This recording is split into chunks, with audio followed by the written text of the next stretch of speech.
Listen, I don't want the clips to be clear. Thank you, Uda. Bro, thank you so much. Sorry about that. I didn't expect him to pop up tonight. Yeah, I know. Show you, bro. He's only 3 months. You should. Is that right?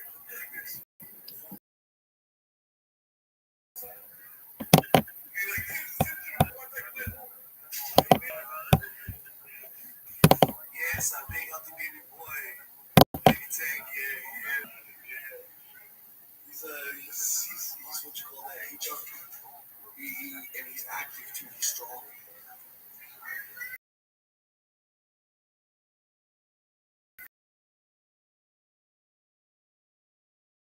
What's this one? That one.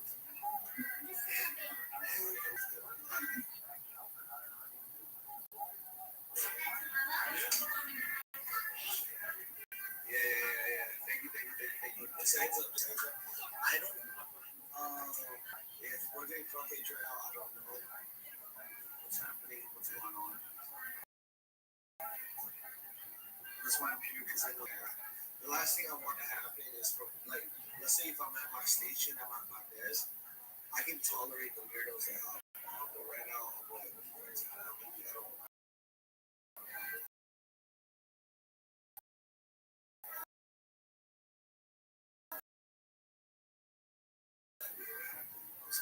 We got some weird people that are on these things.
I love confronting those guys.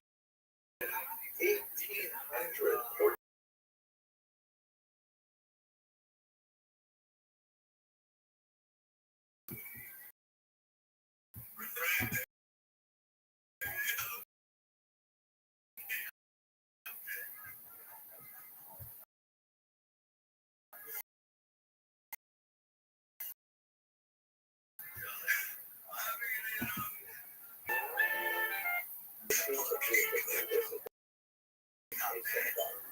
First topic is a place of where does this term synagogue come from?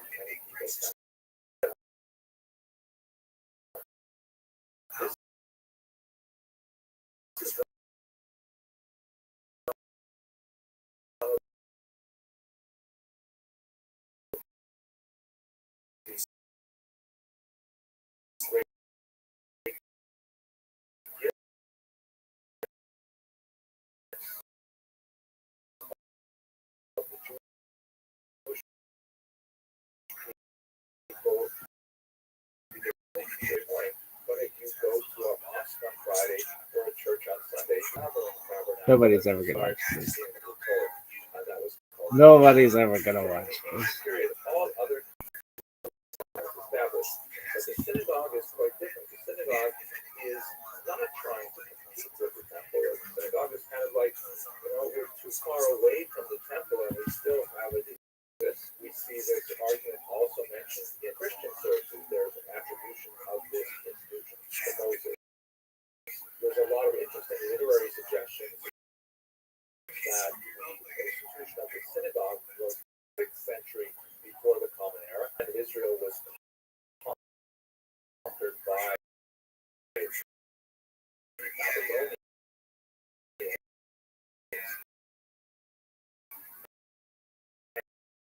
Way back to Babylonia, and all the houses of worship over there longing for their far off home in the land of Israel. We see this referred to through the prophet. I will be for them as a little sanctuary in the countries they have. Hebrew is Mikdash Na'at, right? Small sanctuary.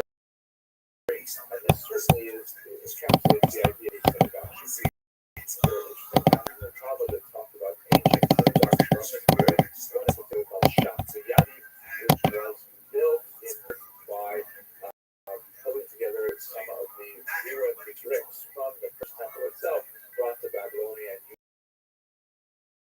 used for the construction of another temple.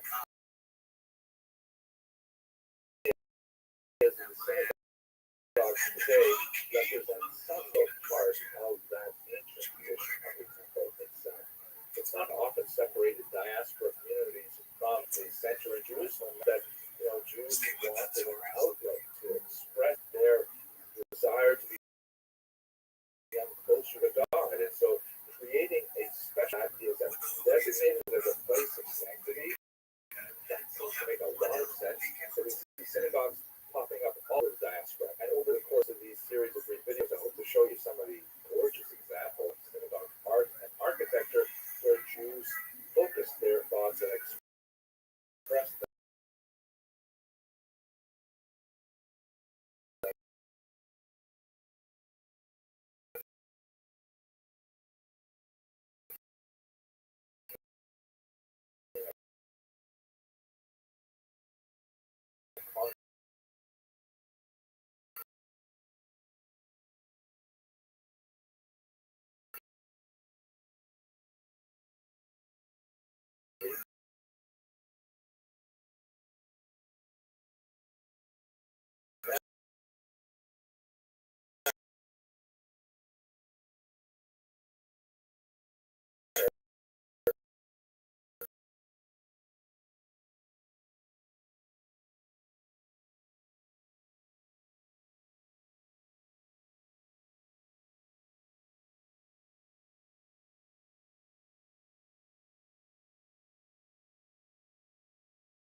Now we want synagogue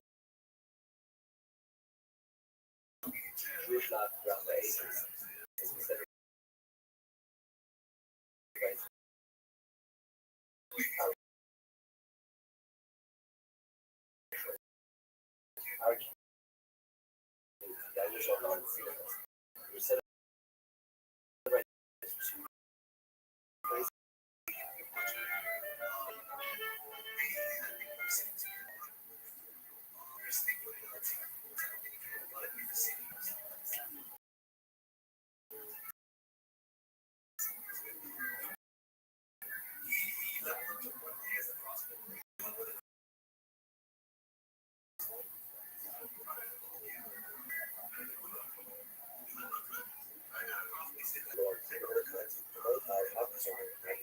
Today, I like it, especially in modern Europe, it was not so common to have large public spaces that could be easily designated for Welcome. How are you? Which one? Okay. What's up? Yo, dog, how did you find out about me? Okay, it's a long time. Well, She's decently one. yeah. How did you find out about me originally? A friend of a friend. All right. Do you know how they found out about me? Okay. I have created a kickbot that is quite effective. I've got people all over Kick talking. That's what I've got going. How about you? Are you slinging dick like it's going out of style? Amen, bro. Excellent. Are you in a relationship? You got a girlfriend?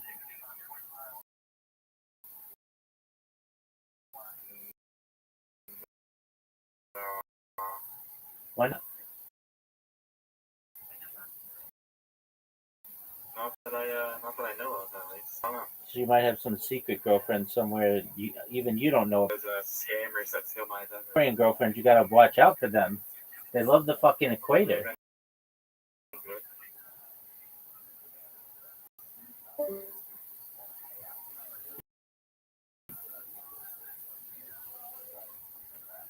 Shout out to Ecuador. Shout out to that thing in Ecuador. It's like a circle thing to the equator. Looks like a big magnifying glass off the glass.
fellow students of Jewish history. Welcome to the second in a series of short videos that I've prepared to commemorate my synagogue, Young Israel Lawrence Cedarhurst, and to promote our upcoming annual event. Today, I'd like to answer the question, what is a synagogue?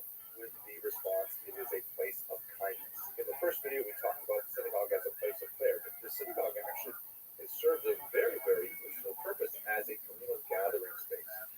Bear in mind that, especially in pre-modern Europe, it was not so common to have like large public spaces that could be easily rented for communal functions. I mean, especially if you're living in a ghetto with very, very constricted space requirements and people living in multi-story apartments, such as in Venice, for example.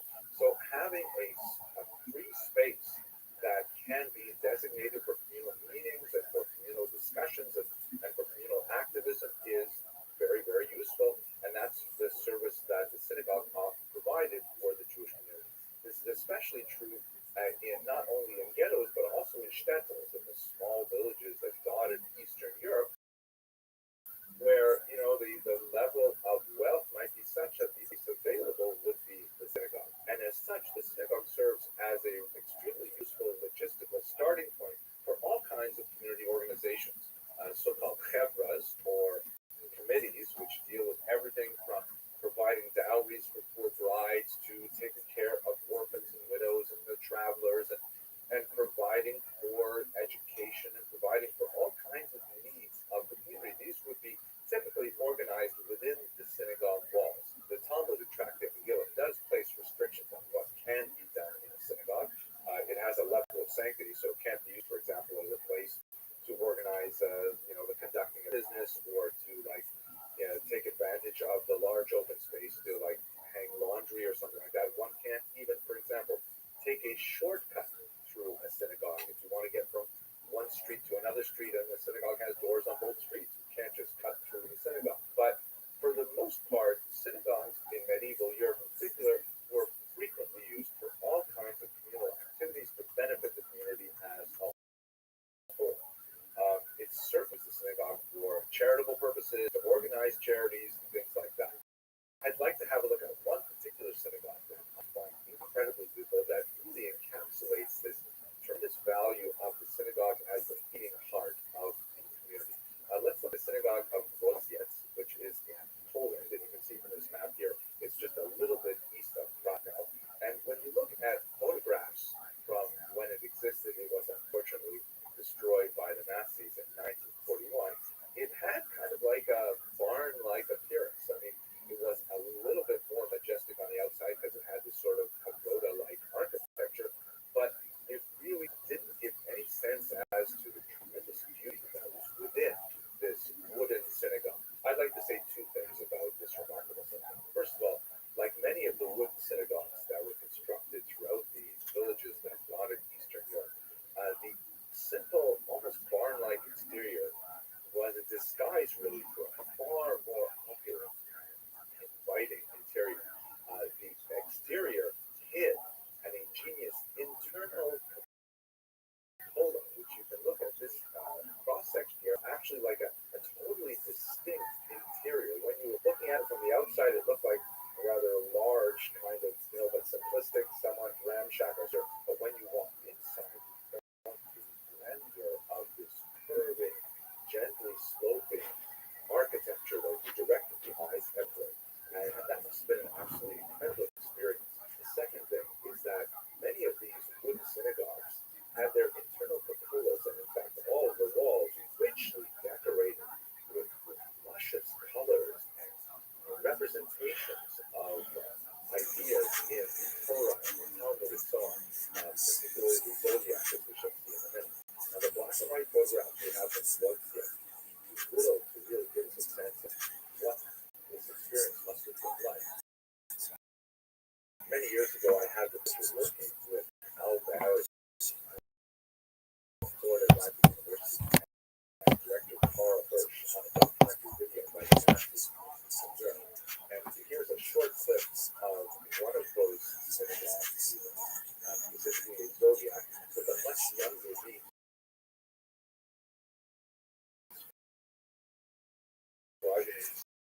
hearing it again. The narration is by the great leader. Central design. All of these songs before that, you would get a sense of the ruling of the entire Jewish people. Locations of the various festivals celebrated.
As dowry and things like that.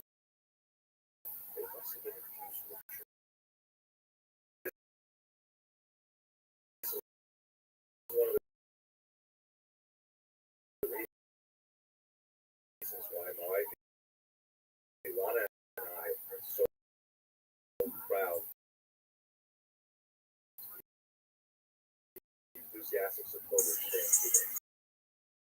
Because it, like many the world, encapsulates the value of the day, and it is first and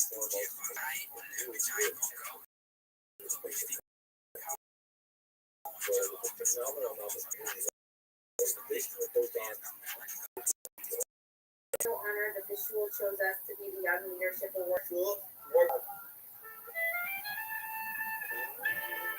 The third in a series of videos I'm preparing for myself about Young Israel of Lawrence University in connection with our element is providing a place where Jews could get together, celebrate not only lifestyle celebration, weddings and so on, but also the collective. And in that context, I'd like to take a quick visit to one of the synagogues of the ancient world, that of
city is going to obey their district, which was located right by the city wall. So remarkably preserved.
Great things about Jewish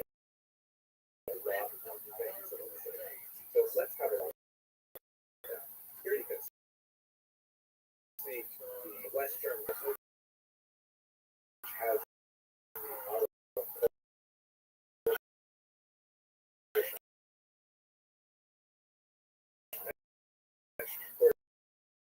it is the Western wall because we are on the east side. Here in America, we tend to put our arm push on the eastern side. Just get a sense of what it must have been like to walk into this building. For 1,700 years, no light entered in to bathe the face of Moses, which also indicates the Red Sea with Moses shown in several figures. You can notice here, by the way, that the artist clearly is going on.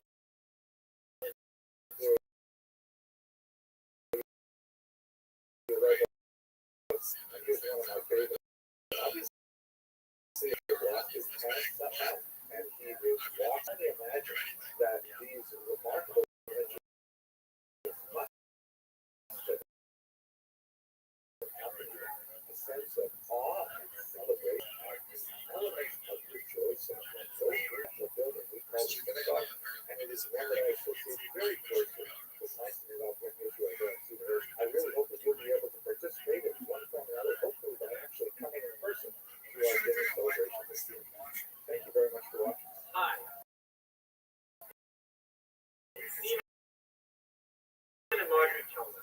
So excited to join together the Yield Dinner on 2/12/22, honoring 25 years ago, and our number one priority was to find a house that was close to our home. We were so fortunate to make Yield our home.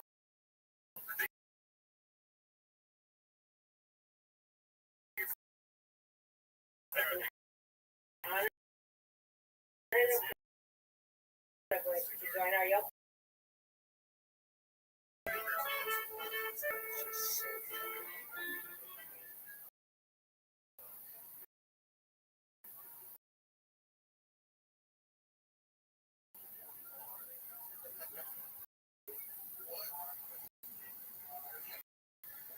What if you know it's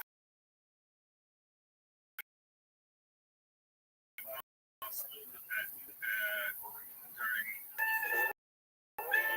that window before Hello and welcome to the video looking at the question, what is a synagogue? That is specifically associated with the upcoming annual shul dinner for the Israel on Cedarhurst. So today I'd like to speak about the synagogue as a place of memory. What I'd like to begin with is a small joke where I'll try to make it really quick, but basically there's this women's group in South Florida, and they put together a lot of money. They raised a lot of funds in order to buy a fighter jet for the Israeli Air Force, tremendously expensive endeavor. And they raised the funds to buy this fighter jet. It's an F-15 fighter, and they have a big ceremony.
pictures again. He classic group there and says he's like the president of the show, Cohen, and at the same president of the shul, son of a head of the synagogue. This is why he's at the very end of the description. But nevertheless, this is like a typical plaque. It says who paid for it and refers to prior generations and says what go together. It's also interesting to note in many of these dedicatory inscriptions, women participate as a particularly interesting one that was discovered in Smyrna, a woman named Rufina, who not only dedicated all kinds of funds for the synagogue, but she herself was also identified as the archie-synagogus, the president of the shul. So this is something that goes back a long way, and it has obviously some practical elements, because when people donate money to the synagogue plaque, it's a way of keeping the synagogue moving, because the synagogue is an organization. You have to keep the lights on, you have to pay the tax. So, but it's not one of the things that's amazing about these plaques is that it's more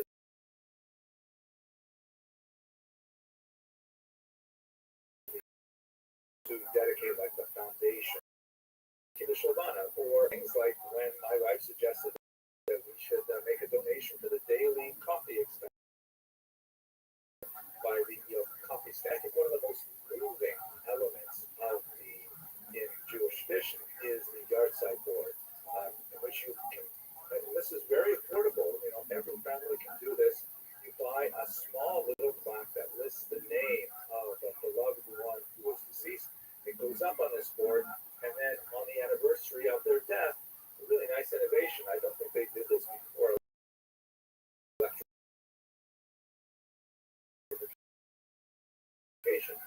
But they would just screw in a little light of attention to the name of the person who died on that particular day. This is their yahrzeit, their death anniversary. So unfortunately, the Holocaust necessitates a different kind of memorial that represents the collective 6 million losses that the Jewish people suffered. It's a very moving thing.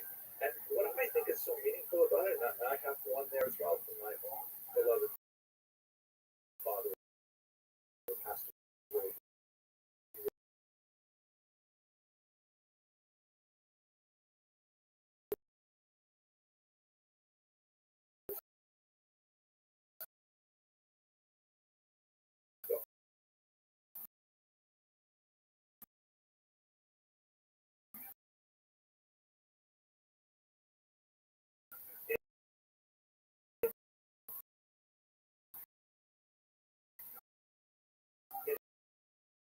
It helps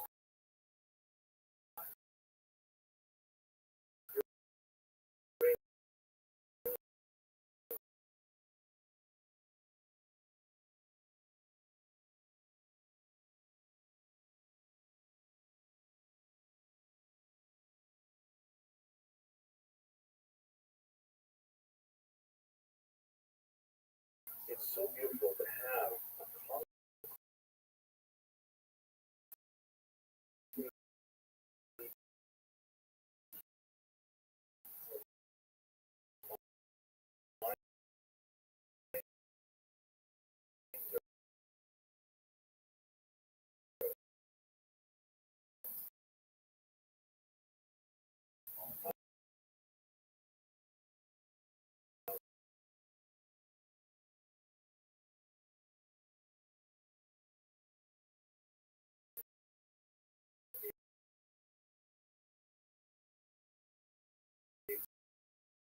system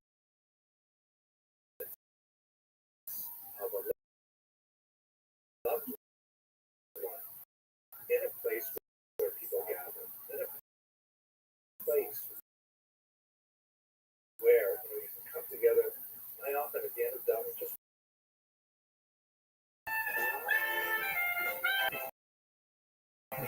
hello and welcome to the 5th in this series of the synagogue to the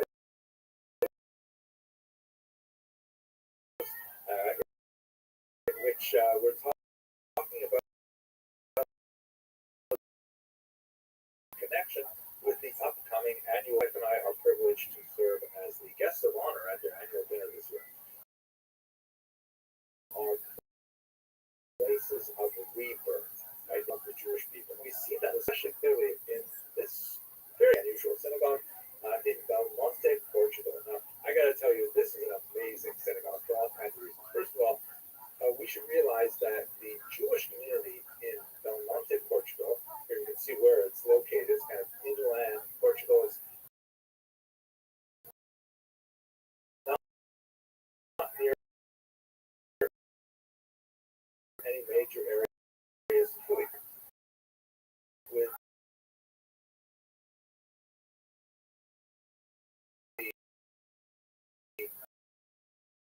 mass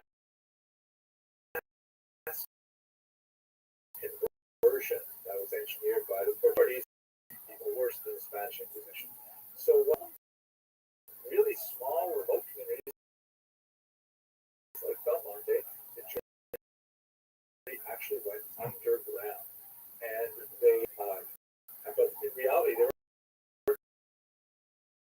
crypto Jews, and they continued to practice what they understand. Why I qualify that Judaism is, it's really impossible to keep all of the traditions, especially the rabbinic traditions and the customs that are widespread throughout Europe when you're in a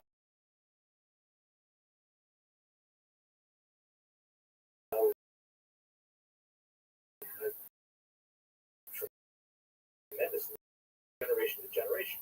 It is amazing the degree to which the Jews of Belmonte, by this man, Samuel Schwartz, who was a Polish Jew working in the region as an engineer, and came to talking with people there, and people said, well, whatever you do, don't do business with anyone from Belmonte, because no, they're Jews there. And he said, what?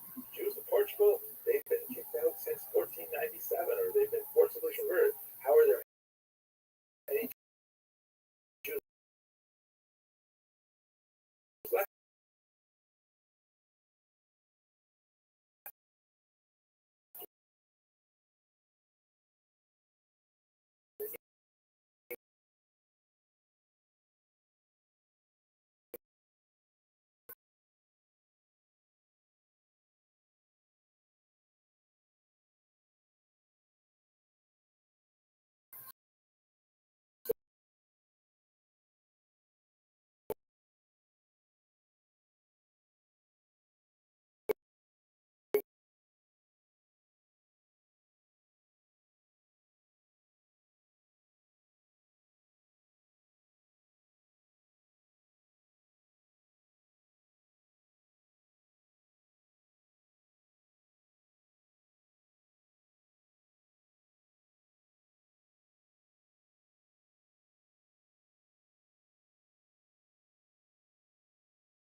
Probing hard questions to see if he really was Jewish. You can imagine, but they brought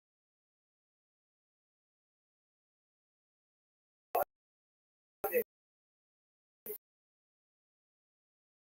reciting a few key prayers that were memorized, like Shema Yisrael, Hashem Elokeinu Hashem Echad. Then Samuel Schwartz was a Jewish community of Belmonte twice now, with kosher riverboat crew. Example of the renewal of the crypto Jewish community of Belmonte. Pretty much, as you can see, this is a very remote area. And, this is the center of the rebirth of modern Jewish identity. Personally, for me, this is the most fascinating experience.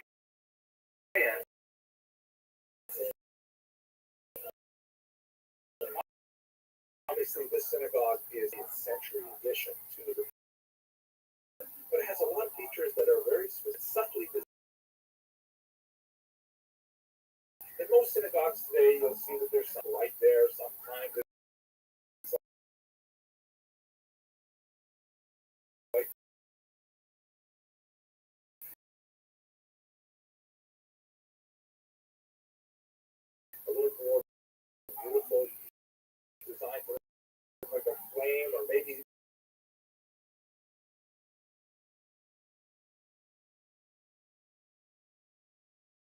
wall. What exactly is that? They're hitting their candles in such that it would not be apparent to anyone who saw inside their homes that it's a lamp, which would look, let's say, 100 years ago, like a totally ordinary lamp, meant so much to the Portuguese Jews of that one day, the crypto Jews, because it really symbolized their hidden identity.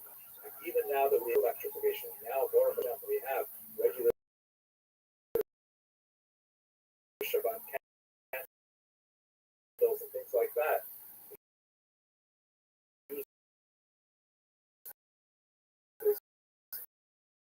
As a symbol of their ability.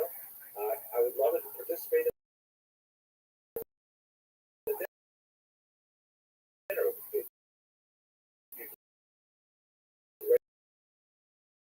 If you could actually come and join us in person. Otherwise, please feel free to send a group. Especially if you're in Brooklyn or something, and this is one amazing place to have something. Okay, let's move on. But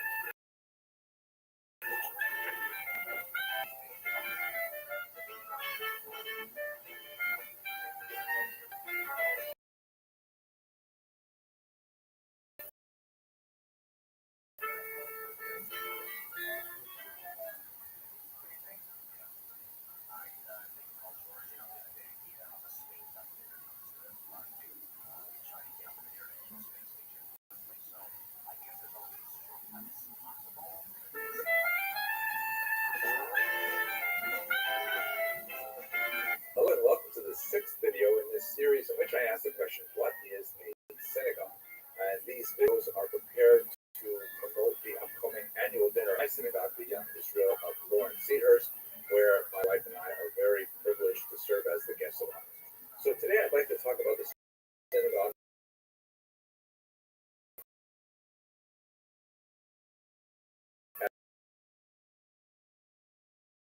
as a place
community and all kinds of very positive things. But at the same time,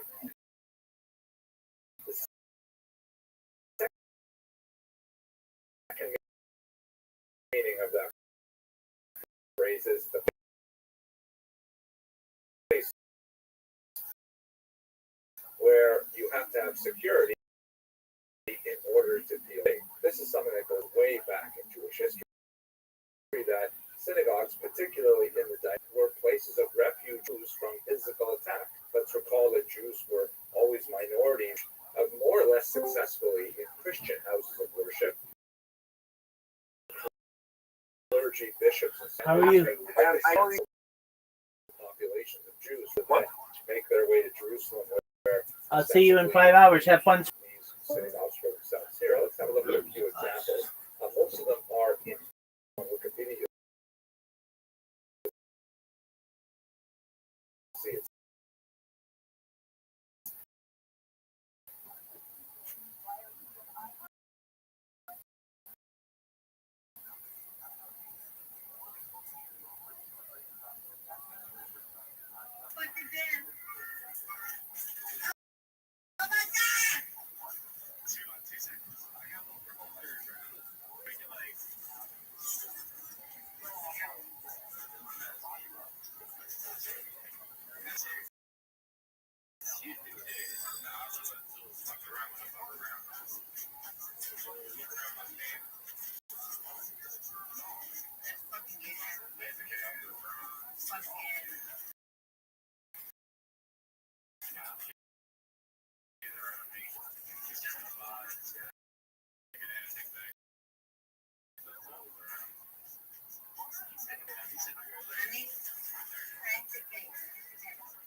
300. I need 300.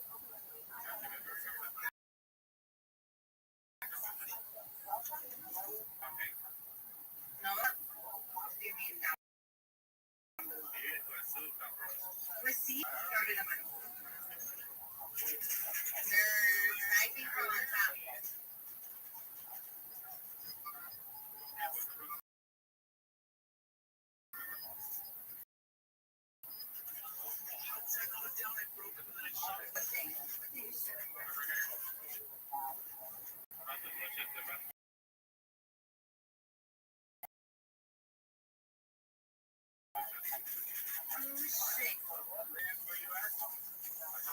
Oh my god, I almost got killed! That motherfucker's about to get his ass lamb, bro.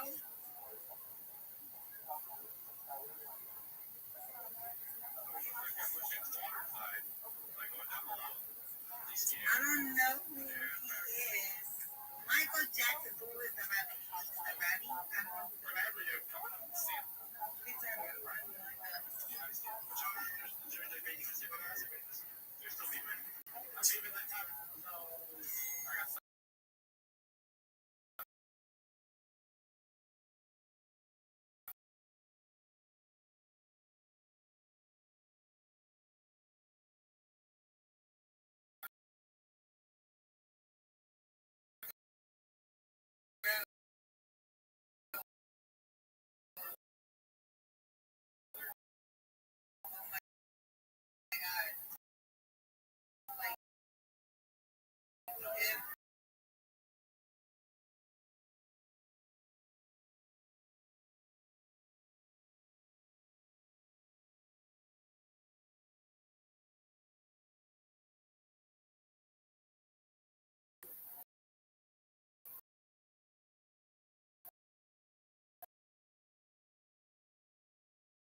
Playing a lot. Did the finals before?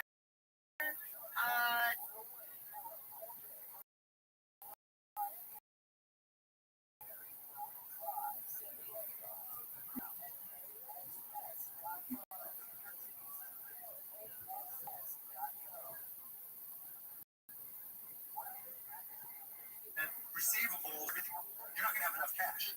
So you guys know coming in, you're going to have to negotiate. So let's just come to the chase. 5% is not enough. Can you do 6? Okay, guys, here's my offer. I'm going to give you $2 million. Yes, for one, I'm going to give you $2 million. $1 million of that is going to be for 100% equity. The other million is going to be a loan, but I get an additional 3% of stock as advisory shares of straight up equity. But I knew it. if you don't use the loan, you don't have to give me the 3% equity. What did I say? Did I not just say 10% equity? Use capital. It's $2 million I don't for remember 10%. what I even said. I'm not gonna lie. I don't get it. You have a little bit of flexibility. We really want to work with you. You can help us grow this. It can be awesome, major success. You have a little.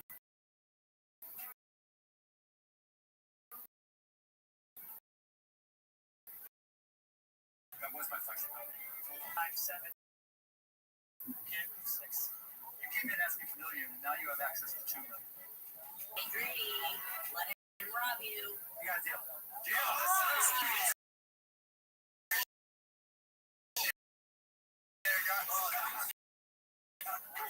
Jody, you spoke up at the right moment. The work starts. Exactly right. We just did a $2 million deal with Mark Cuban. He beat us up a little bit at the end, but we couldn't be and continue to grow new milk. 9 hours, guys.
Ventilation.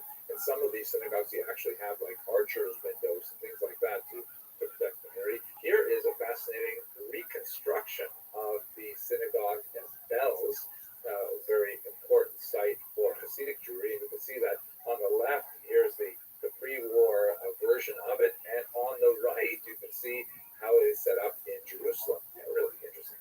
Now, internally, the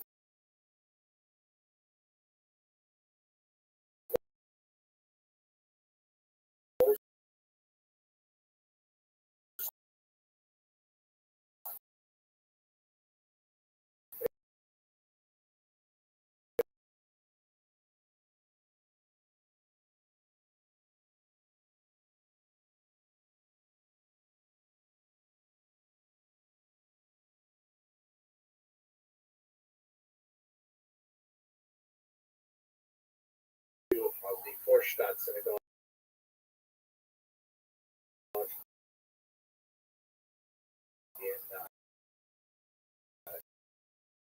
in the view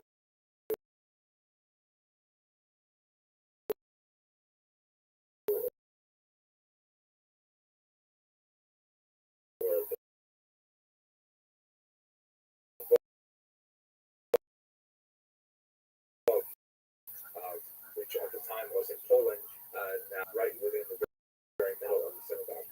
Here's another example, looking at it crossways. This is the portrait synagogue of Pinsk, where you can see the theme laterally observed earlier. Now, these architect lines tend to make strength and stability, which is precisely what you want a fortress to do. In the modern need for it is just as acute. Here you can see the exterior door to the synagogue of the small Jewish community of Halle, Germany. You can see on the upper left, there's an arrow pointing at the security camera, and hopefully the Jews inside not open for their attacker Yom Kippur 2019, and his attack was foiled, at least in terms of the people who were inside the synagogue. People who were outside did not there as well. And of course, here in America, we have the same kind of situation where the dog was tragically attacked in Pittsburgh, 2018, also an attack in Poway, California, and just 2 weeks ago in Colleyville, Texas,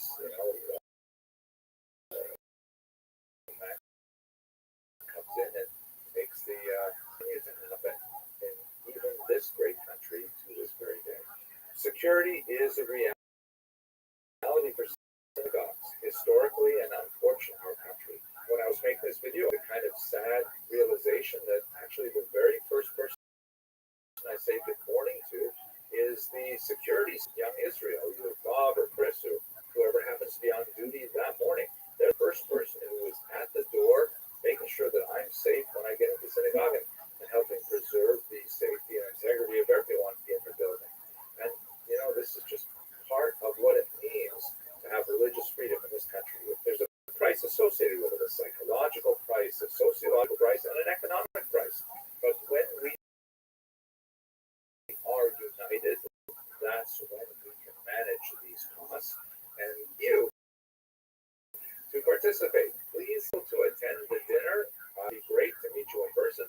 If you're watching this from far away and it's not convenient for you to come to the dinner, then consider supporting to go along with the running of this wonderful synagogue, Young Israel. Okay, I hope you found this video interesting, and thanks for watching.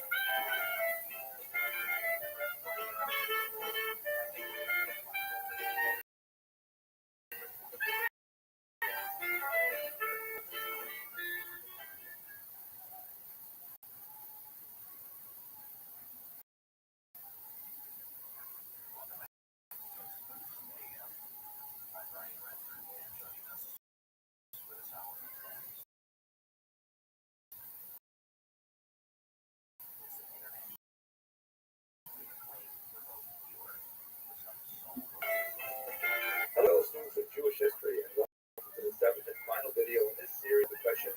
What is a synagogue? This series is prepared in conjunction with my synagogue, the Young Israel Cedarhurst, and their annual dinner, which is upcoming. Today, I'd like to look at the aspect of a synagogue which matters. And to do that, I'd like to take you to the Rhone River in France to look at medieval synagogue of Carbonneau, which I had the privilege of visiting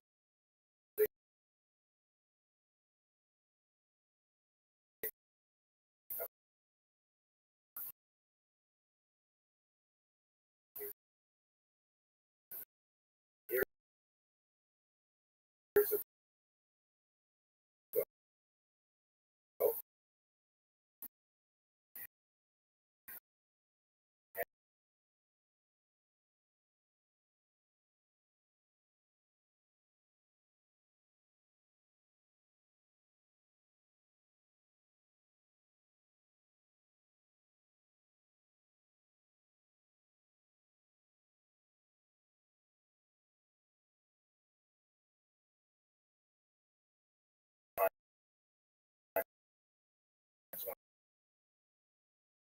When it was actually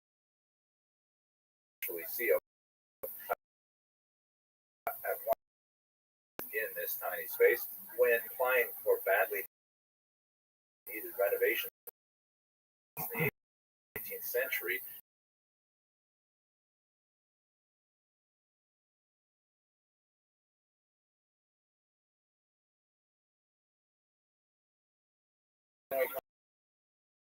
Contrast with the very low profile synagogue in France, the second oldest active in Europe. There are some remarkable and charming idiosyncrasies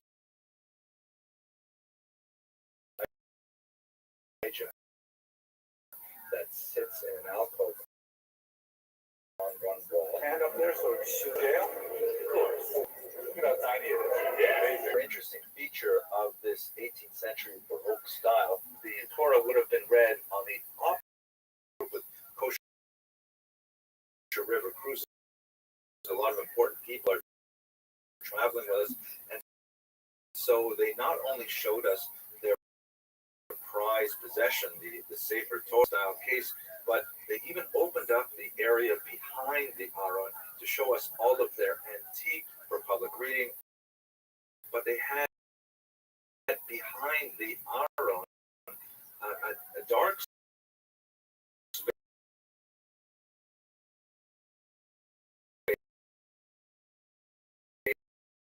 space which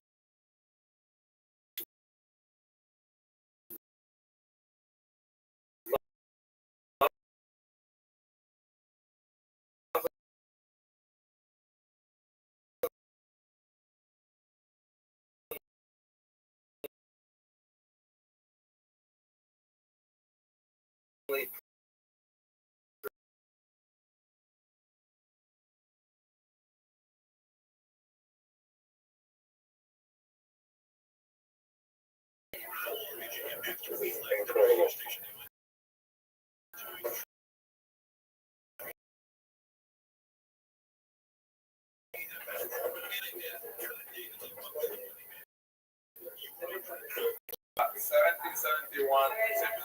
This mikveh is from the 18th century.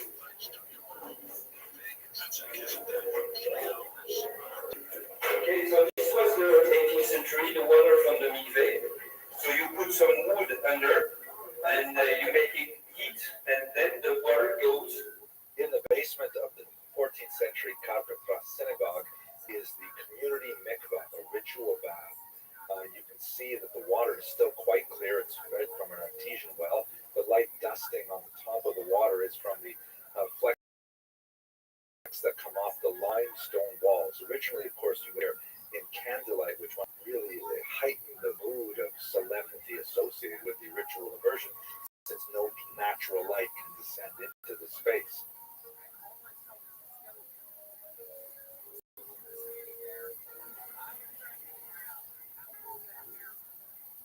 The Jews of Carpentras, of course, do not use the 14th century mikveh or even the 18th century mikveh. They'll use a modern mikveh. But the synagogue also features communal ovens used for baking the Passover matzah. A few years ago, during some standard renovations, a sub-basement was discovered in the Carpentras synagogue that had some remarkable communal finds. Dites quelque chose.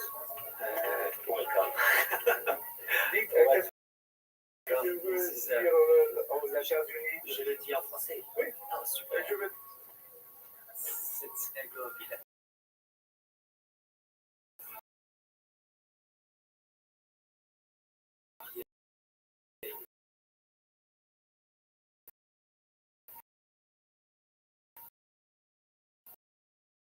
de France.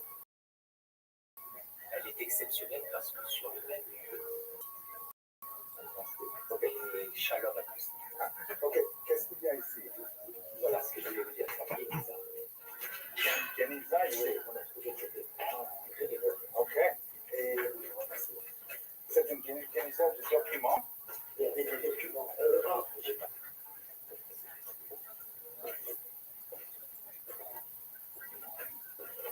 Incroyable. Vraiment incroyable. Vous n'avez pas vu ça ce matin? Non, c'est la première fois.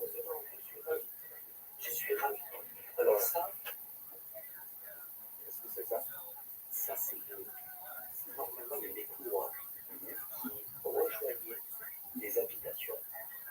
La Il y a des couloirs ici, à tous les maisons. Vous avez des couloirs partout où on rejoignait les habitations, les immeubles à côté. Et ici, on pense que c'est la Guénisa de la synagogue, parce qu'on a retrouvé, c'est fini maintenant, on a retrouvé beaucoup de livres, des vieux, comment on appelle ça, des Knalim, Tissi, Quelle sorte de livre? des manuscrits de, comment on appelle ça, de Gutenberg, c'est 1580, 1590, oui, Wow. 1540, Incroyable. 50 ans après Gutenberg. I find especially fascinating, and maybe discoveries in the sub-basement of the Carpentras is that they literally had corridors physically connected. Jews wanted, perhaps for security reasons, a direct and immediate and secure access to the synagogue from their homes, which indicates just how important it is that we are connected to our synagogues today. That's especially true in an era when, we are increasingly fractionated as a people and spread out across a wide variety of geographic locations. It's true that we have this remarkable ability to connect now with the internet, something truly unprecedented since the Gutenberg era, but we cannot rely on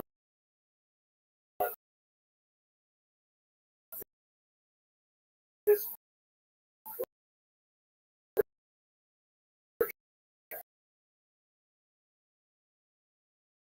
action.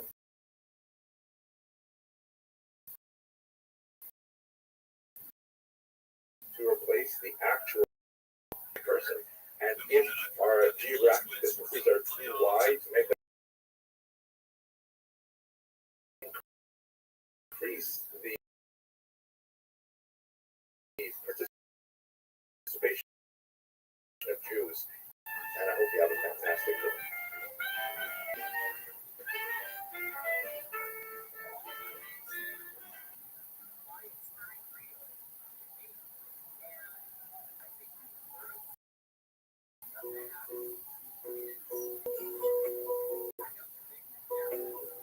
I found this actual product from another manufacturer about 2 years ago, but it was not under my stuff. Good morning, welcome. So here it is. Let's crack it open. Let's see what the texture is like. Here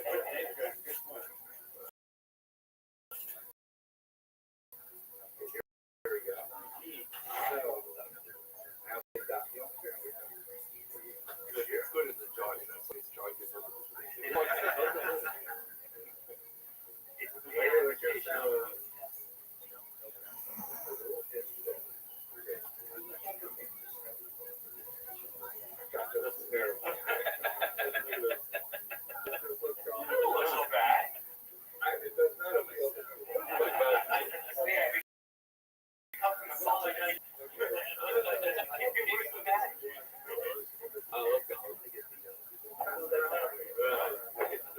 Are you a doctor and body?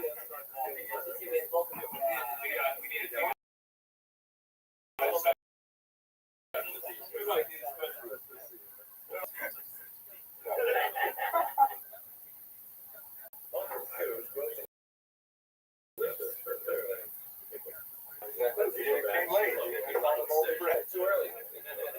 Also, I'm not entirely. Not the worst thing I ever thought. I'm not entirely sure that the recipe for Peacock described in Mars is always the same recipe. There could be several different versions of Peacock, and they have a positive recipe. Oh, the rabbi is here.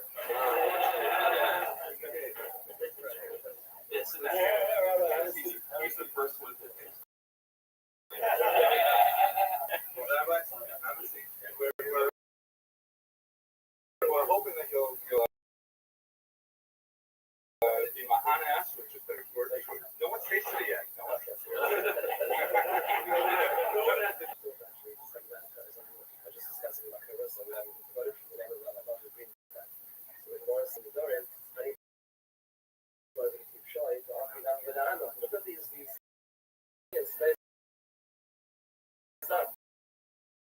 they're eating bread with bread because this is really an extension of bread. It says that you know what I do? It says like you ask an average person, why is it that you work so hard?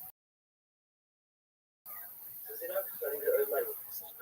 Why do you need to earn money? Says, it's like a question, why do you go on vacation? So I can work, I can really do work. So it says, honey boat is another banana, but they eat bread in order to eat bread. Right?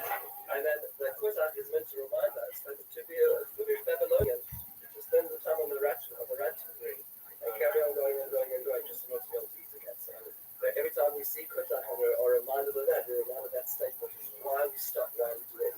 Anyways, that's the share. Very good. As well, because that's what passing out for eating everything. Okay, let's try this.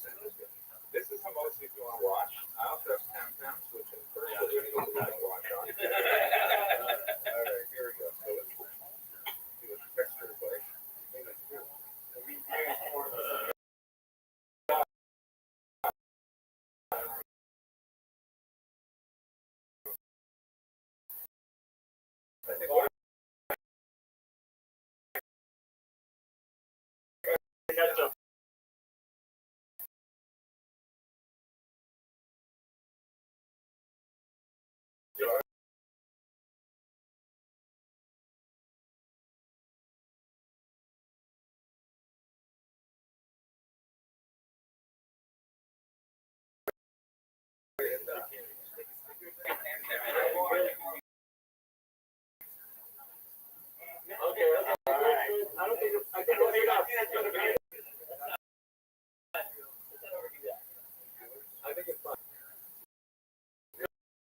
But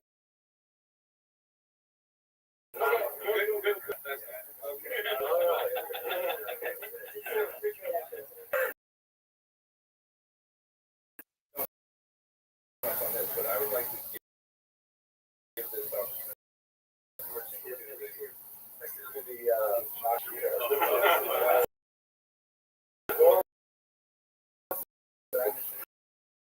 and we got to make sure we really make it just a non-chair shot.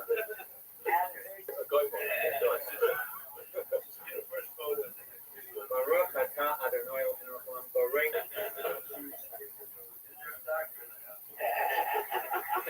It tastes like an inferior form of sour. Oh, okay, inferior. You see this guy at blush and tone. Okay. A little anticlimactic. Rabbi's got to go back to that.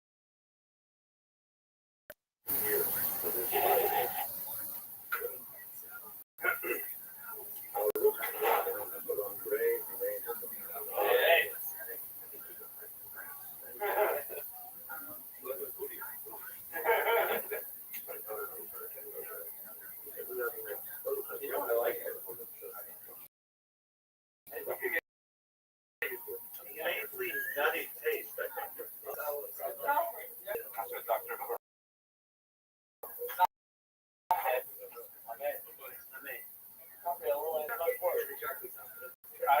This is just an. I'm gonna have this on a watch. I think it's better fresh. Yes. You were in the neighborhood. It's just the.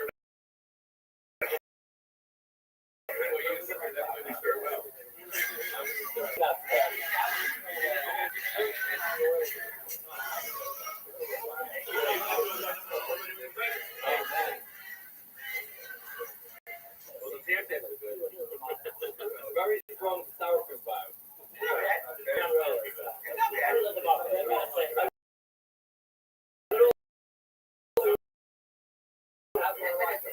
know what? This would go really well. You know, I don't think it's why people.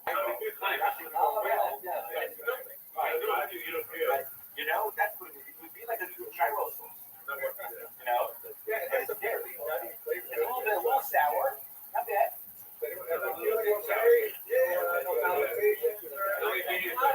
Not bad. Maybe the moldy bread would tip it over the edge. Creativity, historical research. Everything. I love it. Thank you. Thank you. I want to tell you people I want to.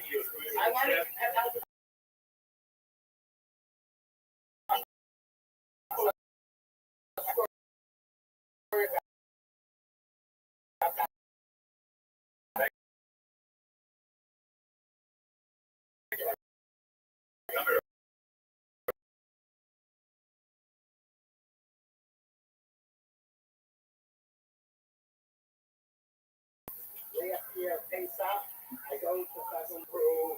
We're very close with, and that's where I stay every year on Sarah. And I walk into the apartment, and I said, well, do you know who that is? He said, well, I don't know, but he's great. I said, yeah. So anyways, I wanted to know that all over the world, has already been watching this. Next, we're going to talk with you. All right.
that someone who somehow may have tremendous potential to offer for society as a whole. And this is, in fact, one of the three great figures that I hope we will have an opportunity to explore tonight and next week and next Wednesday.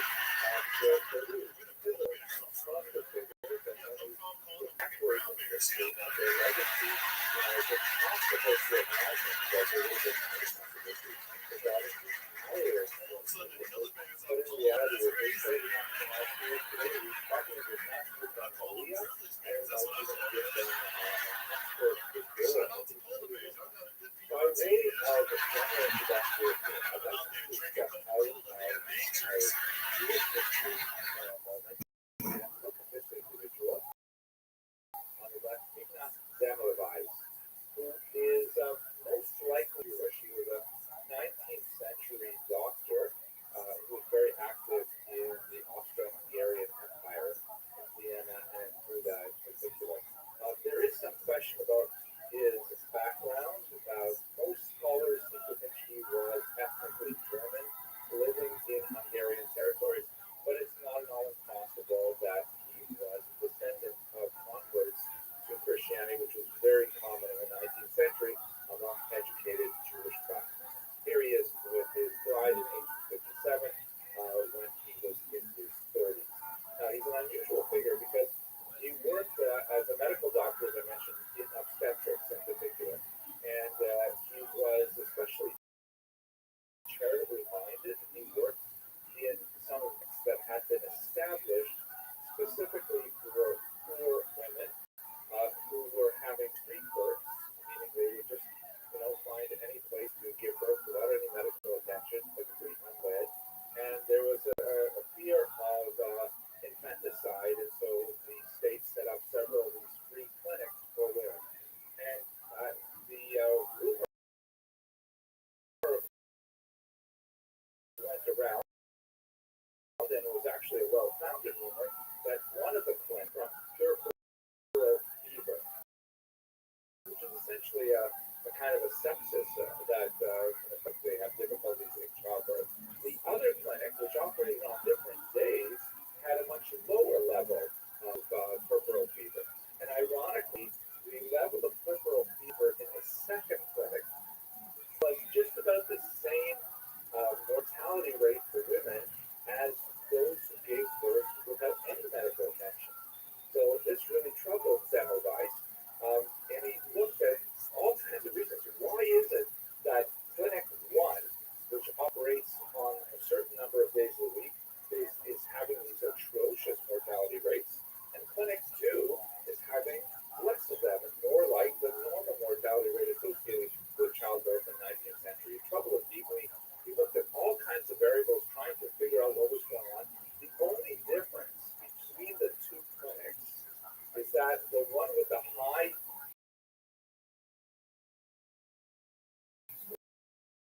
female mortality and maternal mortality, medical doctors working there, or doctors in training, and the second clinic had only midwives, no medical doctors.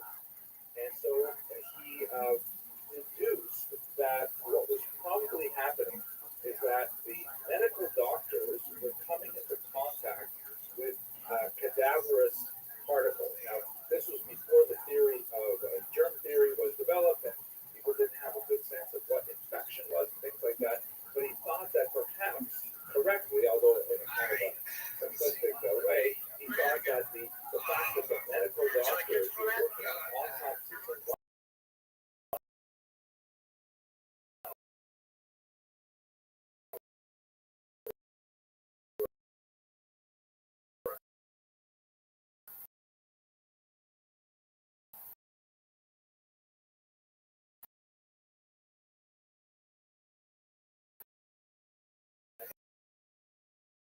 and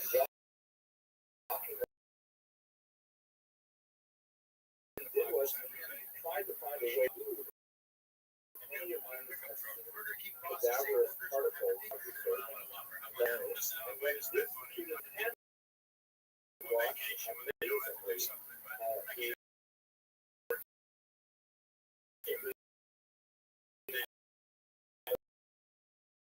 mortality dropped dramatically.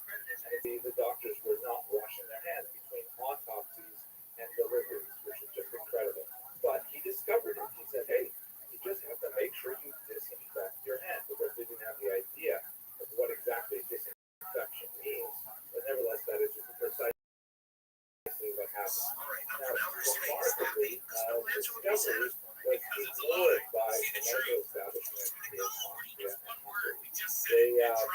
They discounted entirely his theory of cadaverous tissues, and they felt that he was overreacting to these things, and they essentially did not implement any of his common sense procedures in other medical facilities. He did everything he could. He traveled around trying to convince people of the importance of this chlorine hand wash, and he published quite strident attacks on the institutions that refused to institute these very basic procedures. This particular publication dated 1862, he referred to doctors who refused to wash their hands as irresponsible persons. This is the kind of thing that certainly did not endear him to the medical establishment. He grew mentally unstable as a result of his ongoing failure to convince the medical establishment that there was value and that he was actually saving lives by this chlorine wash. And although now he is considered a hero in medicine, what happened in his lifetime is that he increasingly erratic behavior led some of his friends to actually commit him to an insane asylum, where he was put in a straitjacket and he was held in seclusion in a dark room, and he was rather mercilessly beaten. And in fact, 2 weeks after he was committed to this insane asylum, he actually died of blood poisoning. And it's believed that it probably had to do with his bleeding, because one of his hands was horribly injured, and he probably suffered something. He died 2 weeks later. Hardly anyone came to his funeral, and immediately replaced the fluorescent clearing. And as soon as it's over, of course, mortality rates jumped to 6 times the rate that they were when there and having all of the doctors wash their hands with chlorine. So it was an incredibly ignored figure in his lifetime, even though now he's a hero. And in fact, part of the reason there's some debate over his ethnicity is because several different nationalities claim him. This is actually an Austrian claiming him as one of their own. There was a gold 50-euro coin published in 2008. But I think Semmelweis is that leads us into the discussion of the people that we'll be looking at, because these are people who, for the most part, were men of tremendous vision, men who really, although Semmelweis did not exactly understand these procedures that led to the war on mortality, but he nevertheless could make the connection between hand washing and greater health. And despite their phenomenal vision, they were excoriated in their own time. They are hated, actually. They were sued, and they suffered tremendously as a result of very unfair criticism. The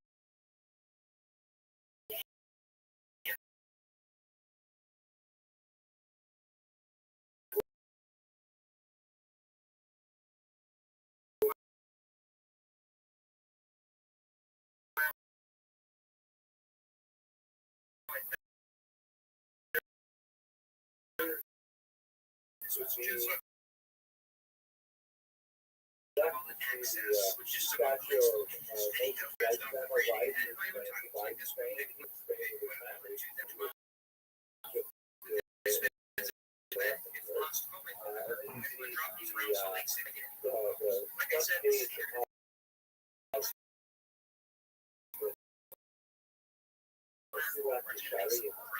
remarkable, amazing 18th century book by Rabbbi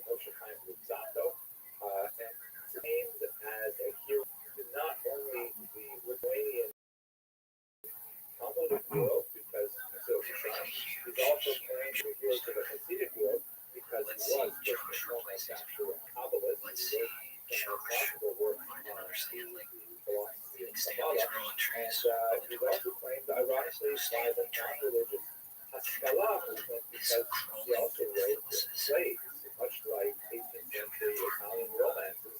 He was the first Hebrew novelist, and he wrote a lot of modern plays using the literary syntactic style of Italian poetry. So, but nevertheless, despite this tremendous, acclaim and his widespread acceptance today, in his own time, he was actually forced to recant his views 3 separate times.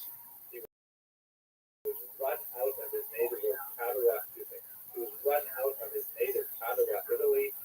He was actually put under house arrest in Frankfurt, Germany, and then, only after much travail was he ultimately allowed to go to Amsterdam, confiscated, and then lost.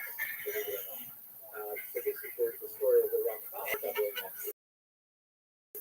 then finally, I have to say, I talked about this individually because the last time I spoke about him was back in 2013, and it was very well received and well publicized, the talk, but it was based on very limited sources. And since then, so many more biographies have appeared of the incomparable Rabbi Menachem Mendel Schneerson, the great leader of the Lubavitch movement, who is quite possibly the world's most recognized Jew, given the widespread popularity of Chabad in the remotest corners of the world.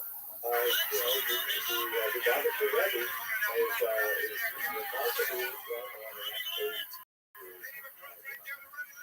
I associate with Judaism particularly as very, very limited association with Judaism. He was actually quite a brilliant individual, and he was the CEO of a volunteer network that devoted their life, and ironically, which has grown exponentially even after his passing. It is amazing that an organization can have no official following, no official recognition, and still nevertheless grow with people devoting their lives to the cause. So we then have the Rabbbi, as he is known, and by the way, the Rabbbi is quite he was tremendous because he wrote the end of his life after he had a tragic stroke and was unable to communicate effectively for the widespread movement of his followers that he continued after his passing. That might be that he was in fact the Messiah, that he was in fact the Messiah, and where that controversy was still created or utilized negatively at the same time, it unfortunately obscured some of his phenomenal achievements to otherwise, who did it like to oppose what exactly the confidence to the prophecy was said. So those are the 2 figures that we'll be looking at over the course of these 4 weeks. And in the meantime, you should get straight to the Rambam. Now this is my favorite version of the isotonic representation of the Rambam. We of course have no idea what he actually writes by this kind of disturbing sort of dignified representation of the Rambam we've seen in many publications in the 19th century. Actually affected him in the body within the wall and the Congress as well as his signatures because a lot of his manuscripts, original autograph manuscripts that he was published from the islands of Tunisia, where he lived in America and most of these documents. There was a saying that Moses, there was no one like Moses. And so he Moses is Proverbs is Moses Rabbeinu, because Moses is the Torah, and Moses Maimonides at the other end of the United States, 2,500 years later. And in many ways, this is a figure that you only see once in a millennium, because he had an incredible grasp of not only the broad swath of Torah knowledge, but also of basically all secular knowledge at the time as well.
major sources of activity were Spain as his route. I'll show you a map of his travel in a moment, but most of his life and work was conducted in Egypt. So it's a little bit unfair for Spain to claim him as one of their own because, as I mentioned, he was actually exited from Spain in his youth. He is paradigmatic of this ultimate Jew. Of course, as a medical doctor, which is traditional field was used to exist in, was highly exceptional. He was unusually creative and intellectually very bold. He was prepared to suggest audaciously large and innovative intellectual approaches to some of the great problems of Judaism, as I hope to demonstrate shortly. Here's a map showing you his basic travels. His family was in southern Spain, which was dominated by the Muslims. Actually, for about 200 years prior to his departure, was really a golden era for Jews in the Iberian Peninsula. But at the very end of it, in the 12th century, among the things that happened is that Muslim tribes from North Africa penetrated into this already Muslim-held territory in southern Spain, and they were quite a bit more radical, fanatical about their adherence to Islamic theology and much more. So, for example, the commonplace drinking parties that involved alcohol were to be highly excoriated, and the almohads and the almohad groups that came up, they couldn't believe that the Muslim rulers were actually having drinking parties with Jews and with Christians, and so they really cracked down with a far harsher vision of Islam than to impose upon. And so the Maimonides family, despite the fact that they were vain and they had generations upon generations of dayanim, of judges, Jewish judges who would serve there, Maimonides' father, Maimon, decided to take the family out of Spain. There's some interesting later historiography that suggests that although the specific reference to that is highly suspect, but nevertheless they made their way out of Spain and across the coast of North Africa. Maimonides at the time was about 12 or 13 years old, and when they got to Tunisia in particular,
shingle as a medical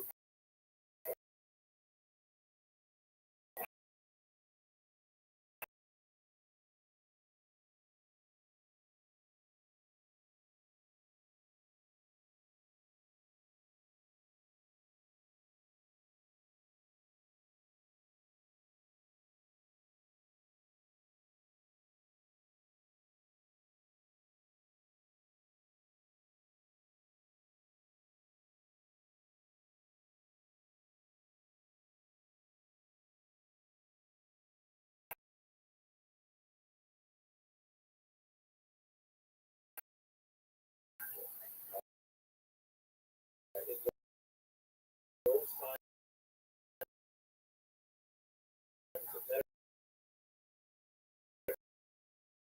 doctor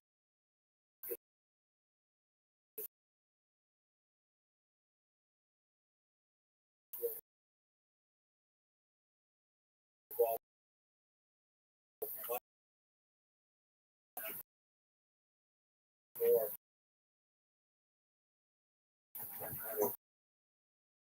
kind of diagnosis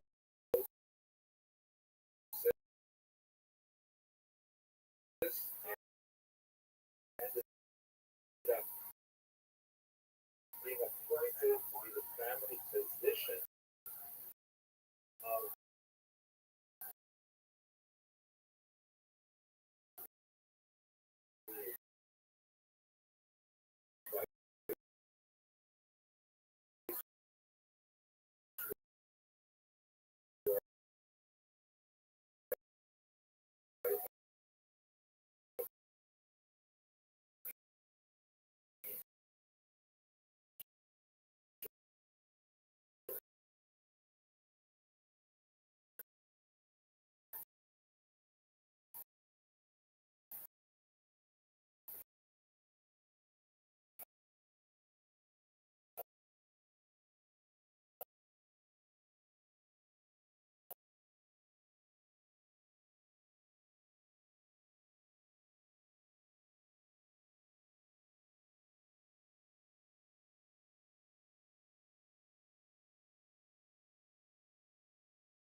for illegal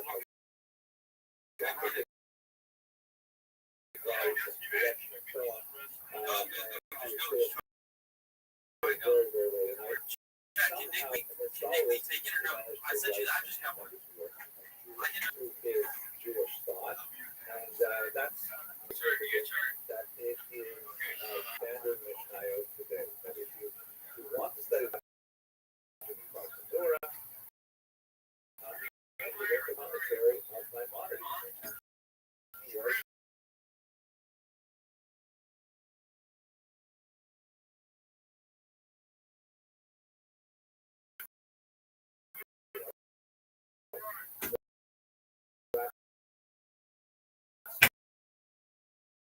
Or 13 when I wrote the first draft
he left behind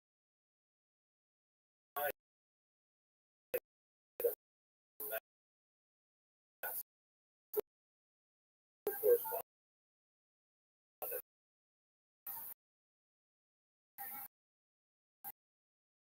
that which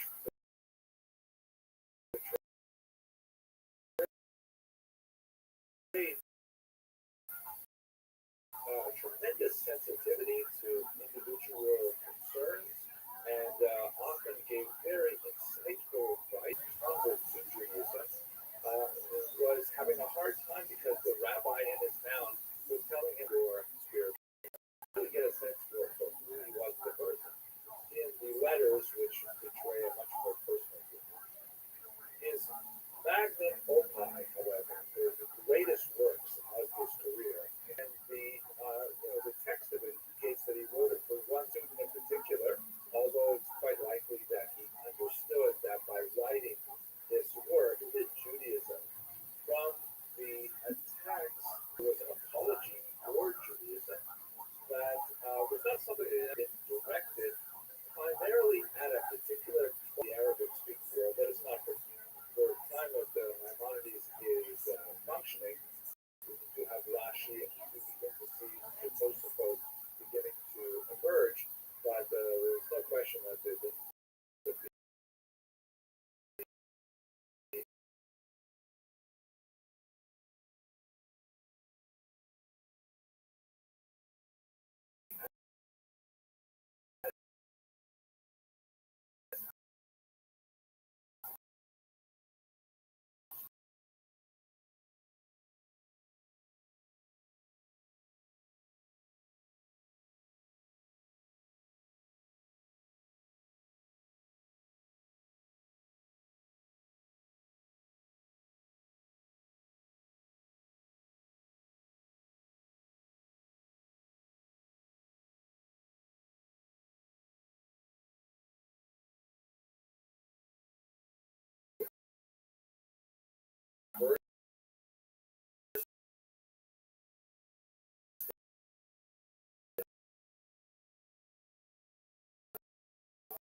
very well philosophy, and it's that of Aristotle.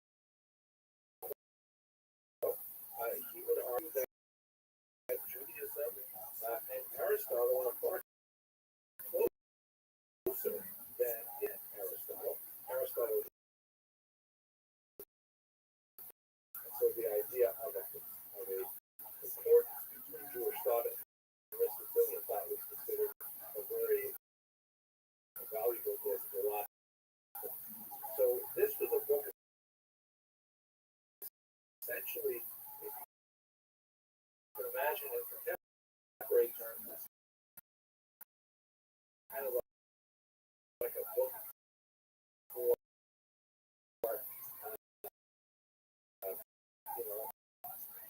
from students who finish day school and then they head off to secular college. And, I live in such a small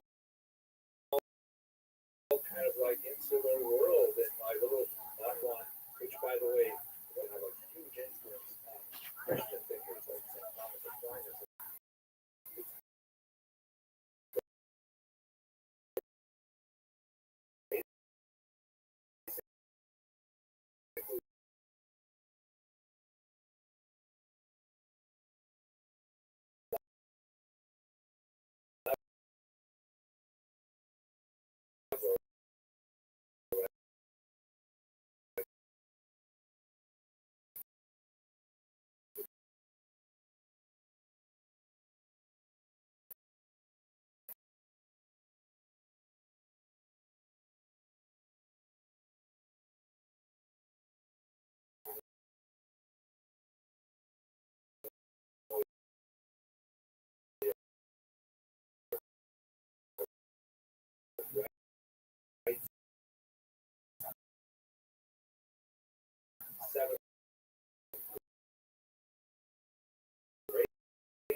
Shabbat at all occasions.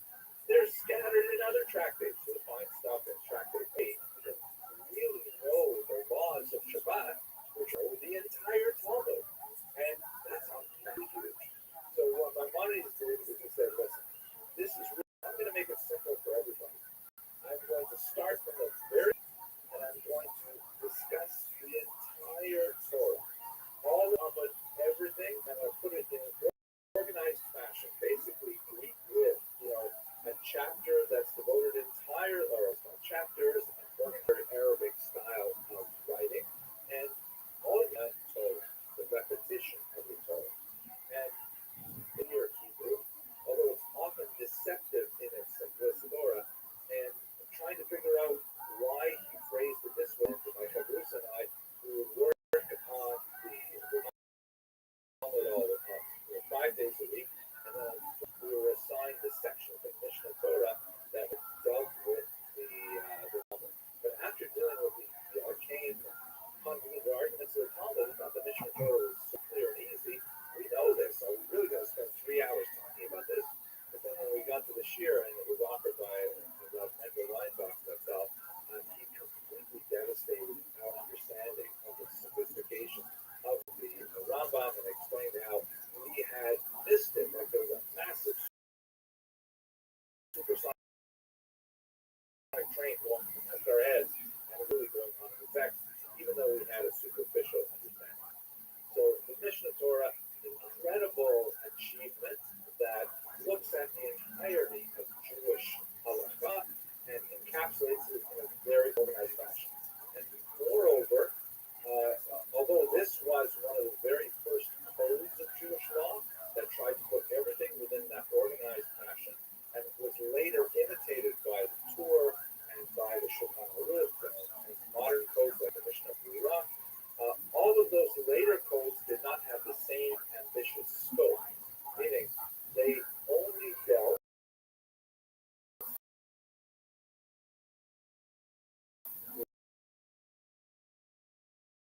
with those laws that are direct away from a Shia to think about those things. But the Rambam said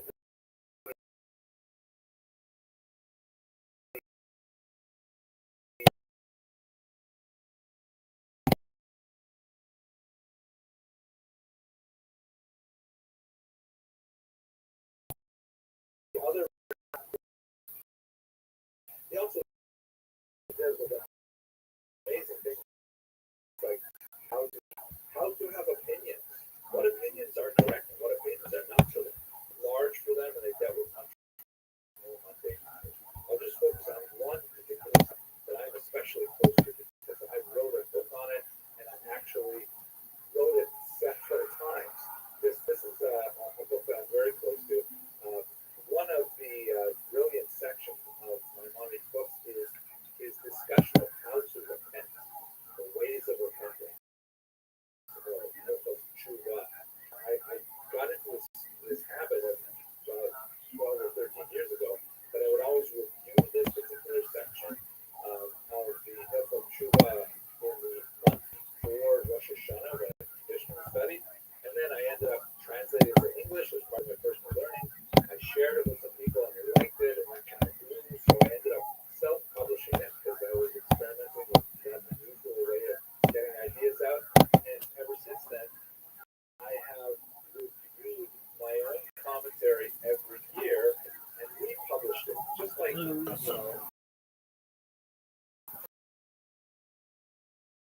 we work on ourselves every year. We try to, now in its 9th edition, and I had so much fun with this. Look, it actually has 8 ratings of it. I got a full phone call. So I'm very close to this book. I feel very, very, drawn to it. Now, I've given you like this, tremendous biography of Antonia. Who could possibly disagree with the great Rambam?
Yo, what's up, pimp? How are you? What's up? Living the dream, dog. Every day's a holiday, every meal's a feast. What's good in your neck of the woods, baby? How are you? Kicking ass, taking names. How are you? Super good. Excellent. Do you know what Discord is? I want to sing. Oh, go ahead, sing. Okay. I'm very drunk. That's cool. I'm gonna sing a song from me. Cool. It's a series from the TV Mexican singer. Shout out to Mexican singers. Go ahead, baby. Okay. Es una descarada. Usted va más hermosa. No tiene casi nada, pero le gusta la vida bacana. Y a mí me gusta ella. Y sé cuánto me ama. Sé que sueña conmigo. Amanece en otra cama. Corazón, la mentira le desarmaron. Me duele su dolor, mucho más que su traición. Yo nací para querer aunque se vaya. Mujer de todos, mujer que mata, mujer que duele, mujer que entrega y que arrebata. Mujer tan cara, mujer ingrata, sé que no me olvidarás aunque te vayas. Yo sé que no me olvidarás aunque te vayas. En mi cartera guardo este valor y mi descarada. Yo sé que mi rumba de mí no nos acaba. Y esta vida es muy corta, te cobra. Y es que no le robo su corazón. Las mentiras me desarmaron y me duele su dolor. Mucho más que su traición. Yo nací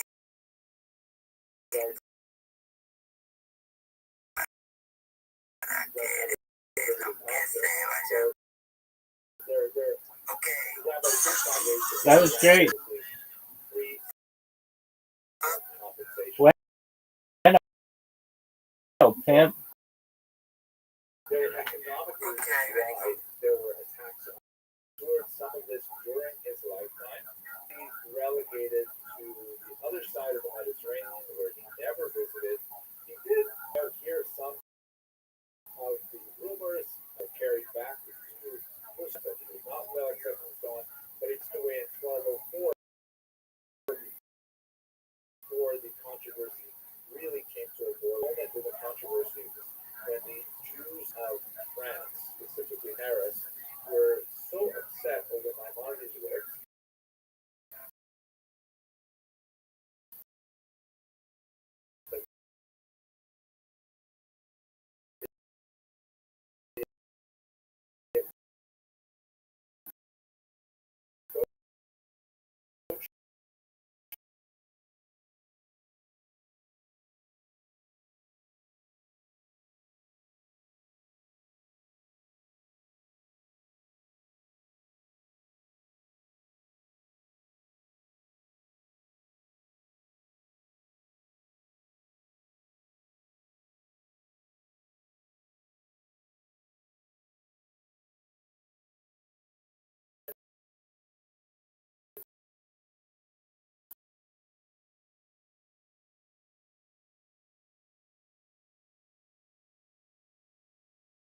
the charges about great wisdom and know the charges of arrogance and so on, but would be usable by everyone.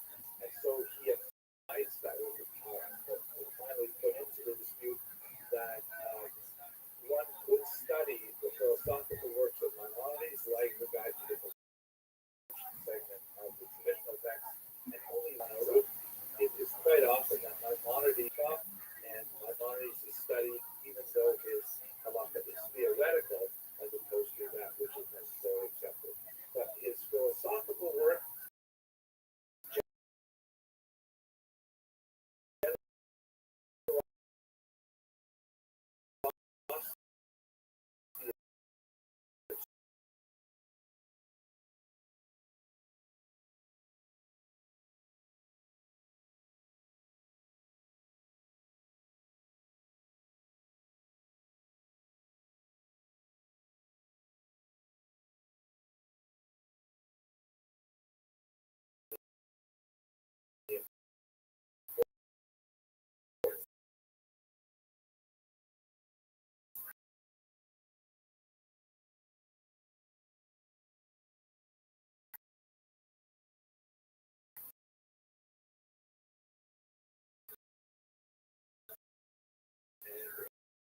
phenomenal. Thank you for your attention and your endurance. And stop.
Wonderful lecture series. Second installment of our second lecture series. We got an hour. Thank you so much. And of course, for listening and learning from. And I have to say, I am super excited about tonight's talk because I find that the Ramchal are sub.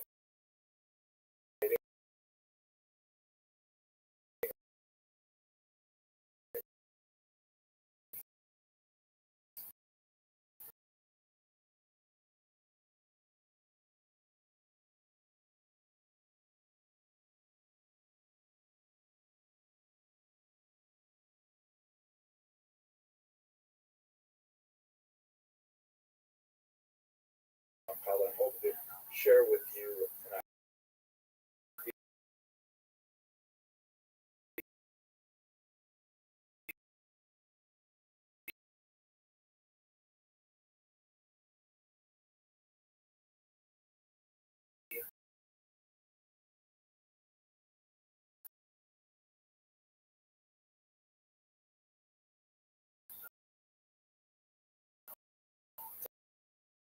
The topic for tonight is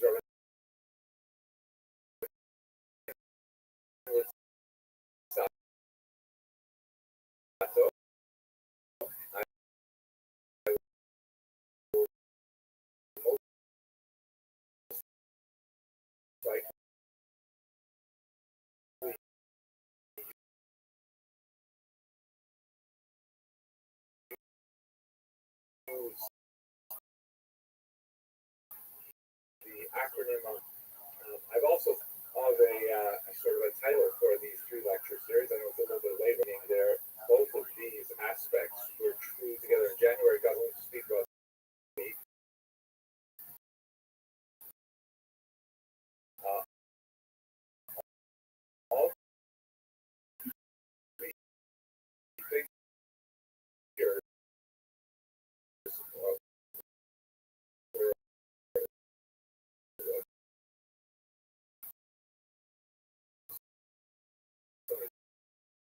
Jewish world, but at the same time, during their lifetimes, they could take some phenomenal Sharim, which is translated as fused with another book, Orchot Tzadikim, which has a very similar ways of the Judge work, which was written a few centuries earlier. Its rest of literature is essentially in which one of the figures in the Talmud to zeal, to cleanliness, and each of these stages of development are fleshed out in great detail.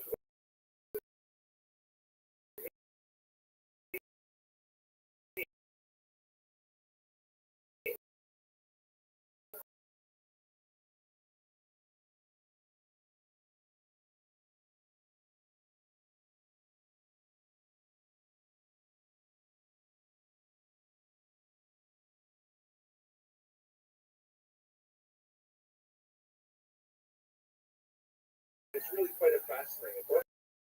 It is an extremely popular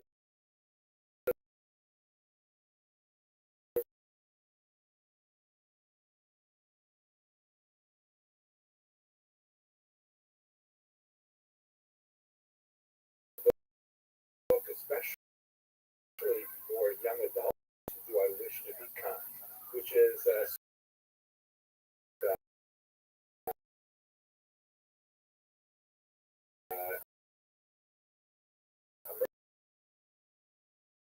emerging adulthood as a stage of development.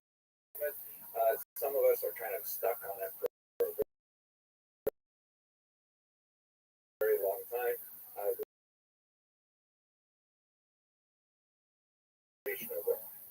But what's actually noteworthy about this book is that it's a version of the Damn, who is this They guy? build on their initial investment by buying up. So they buy 18. Standard Oil is worth $100. Drops over 90 to US retires. The company's worth one of the richest and most influential men. His name, and John it D. is Rockefeller, remarkably world's let me first tell you why billionaire. it is there, or what the difference is, and I think you'll find it. To New Young Jersey, men, later relocating Rockefeller to was try a and put it traveling in the salesman, context of it's kind of like a really as a good botanic physician, graduate. He is a learner, a earner. euphemism for his habit of making fake medicines Of course, the servant and so on. and claiming their But he's potency interested to in the cure full ailments. intellectual inquiry. He's interested in Quack science, doctors of this culture, kind were very literature. common in the century. He has kind of broad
their properties when they could not pay him back. and then you have other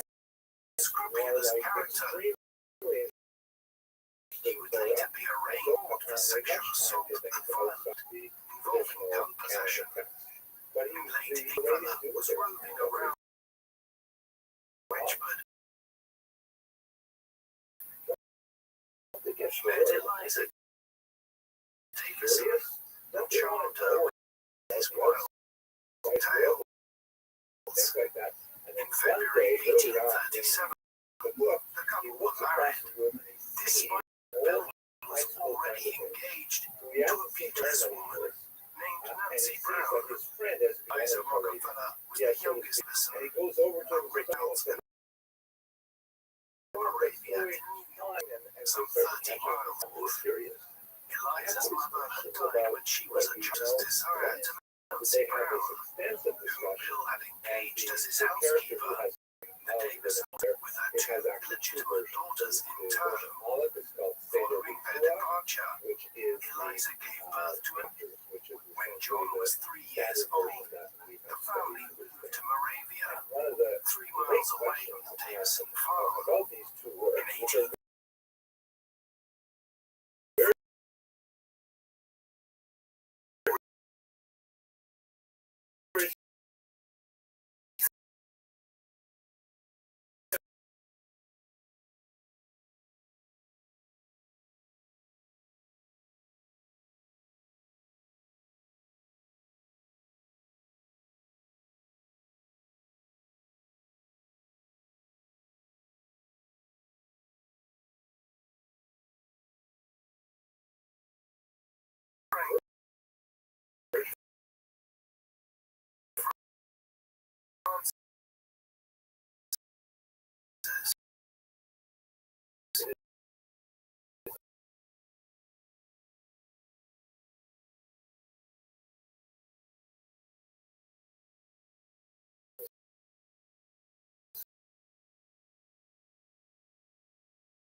twins, the latter of whom died just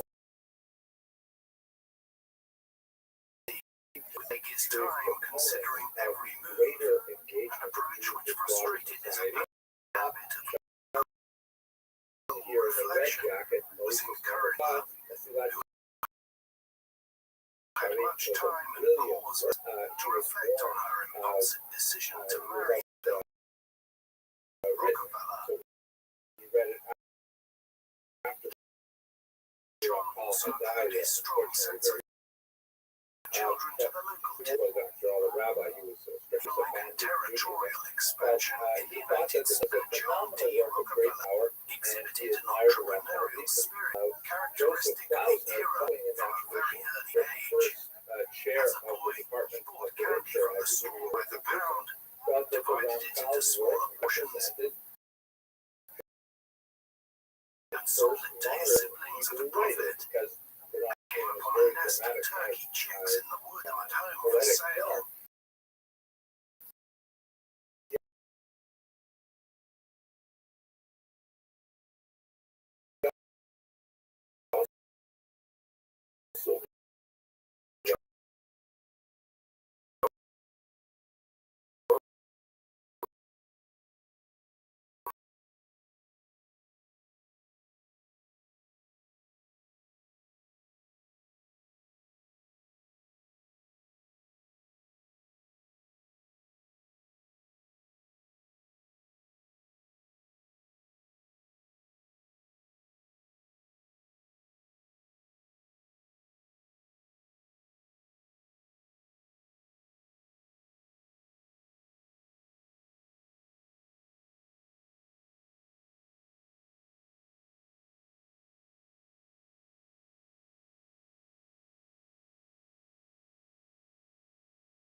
As a child, John lionized his father as a strong man who took his children hunting and fishing, the Hasidim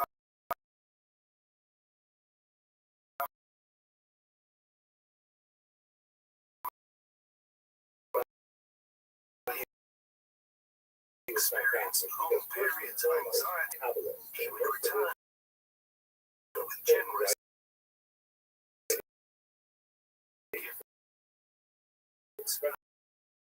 large amounts of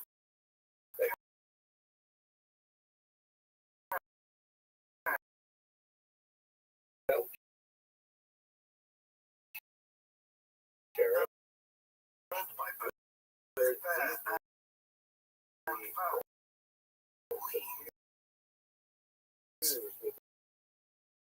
Among Bill's more enterprises was a longer business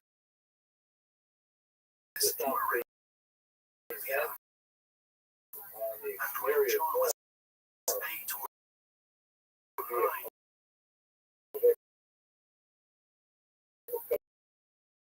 he was taught how to sell life that people would closely resemble his father's. quite true. And Avoid so the controversies that the arose. triangle of After being indicted Jewish for 6 identity, times, so-called John traditionalists, stopped idolizing who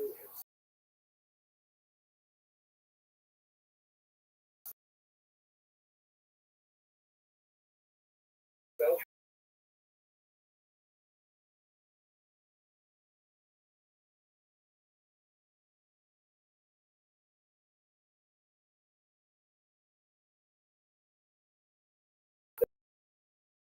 John is brother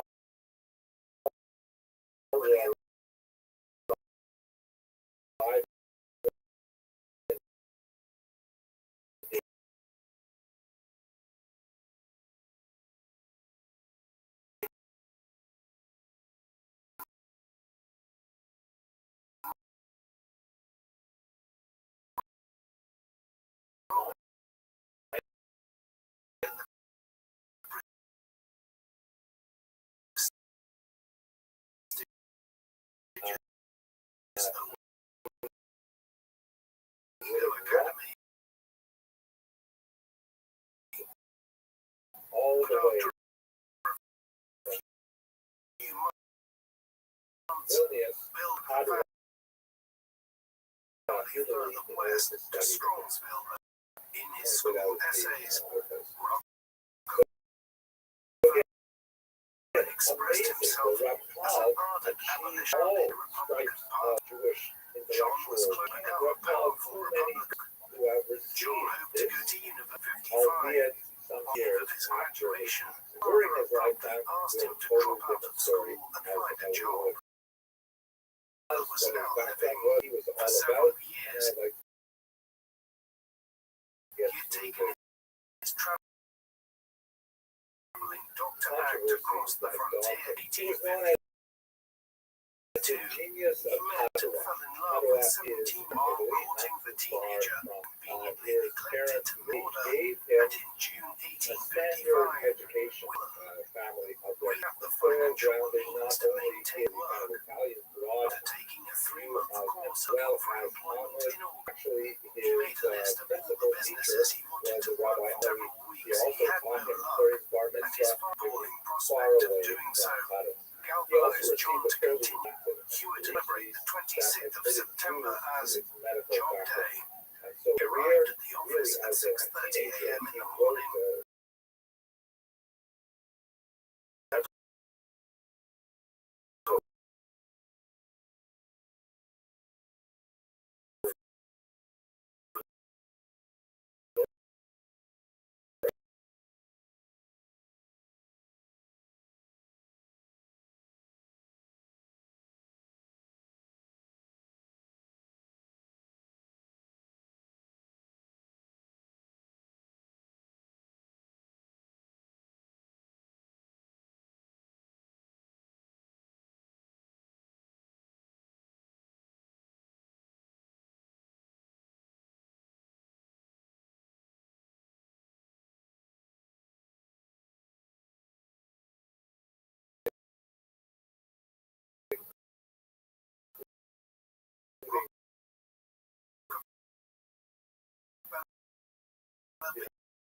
Pictures as in a a red valued notebook he drop personally money. Rockefeller was making donations to charity. He was giving away 10% of his income. as And he favored Baptist causes. He also gave money to black churches and helped two African Americans singing hymns. a very small He also coterie of used his perhaps a financial dozen background. special groups set up in Rockefeller found no and contradiction.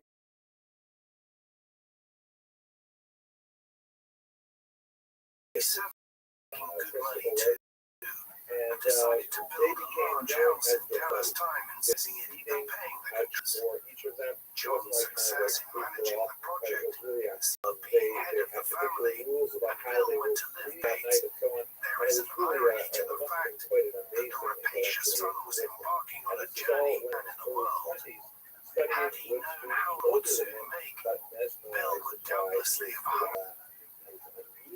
After junior partner Henry Tuttle left the firm, things about the Rotten chief advocacy to the bookkeeper, $100 a year, considerably below Tuttle's salary of social difficulties $2,000. that plague that After town being increased to $600, was he began trading. friction. As the pay disk dragged on, Many of the men who Rockefeller and his English friend so owned a they trading had house in a April nice 88, rush with each partner investing and they made a $2,000 rule of capital dollars from his father 5 at nights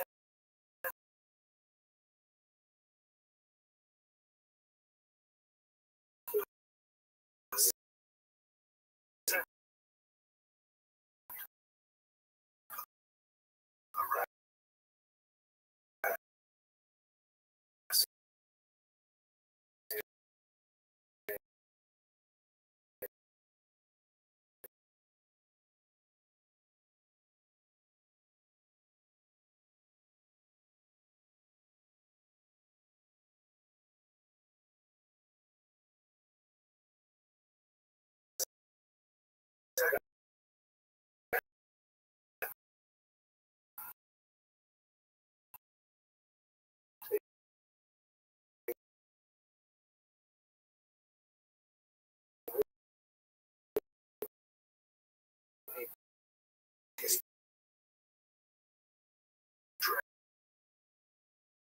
and the need for cash from suppliers compelled to often recall the dead at inopportune moments.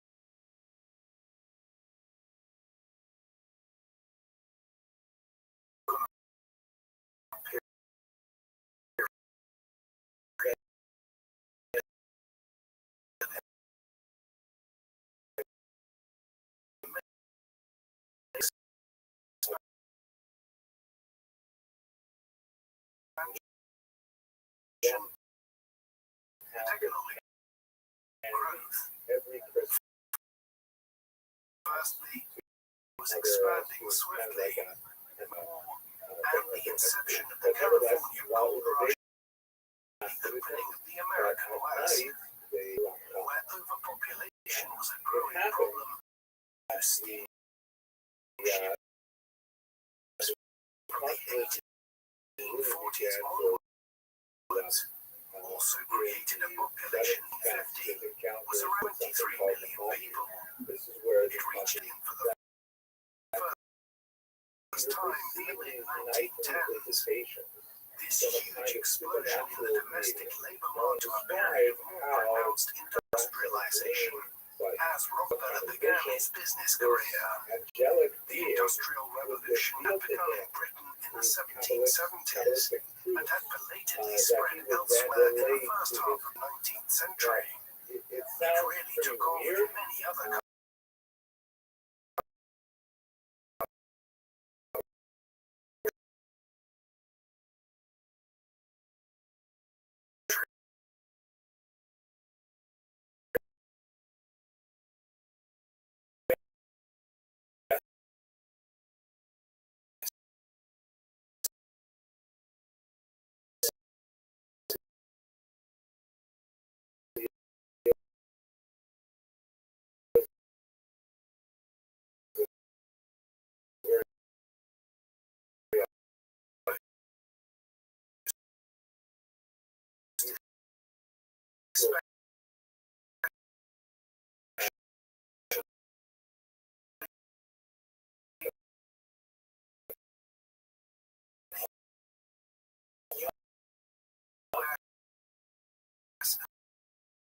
Germany in the second half of the 19th century, there was also a growing awareness that new types of fossil fuel fortuitous and would contribute substantially to his success. In November 1860, the 21-year-old Rockefeller voted in a presidential election for the cast his ballot for Abraham Lincoln, the Republican candidate, with the Democratic Party split between northern and southern factions. Lincoln won the election by carrying the northern anti-slavery states. Lincoln's opposition to the expansion of slavery encouraged southern states to secede from the Union and form the Confederate States, leading to the outbreak of the American Civil War. In April 18th, Rockefeller later claimed that he wanted to serve the Union cause, to continue in business, to provide for his family, while John and William avoided military service by paying $300 each for a substitute. Their youngest brother, Frank, enlisted in the 7th Ohio Volunteer Infantry and was wounded twice. The disruption to North-South trade during the war benefited the East-West trade via Cleveland, and Rockefeller and his business partners profited handsomely. With the profits from his commodity trade,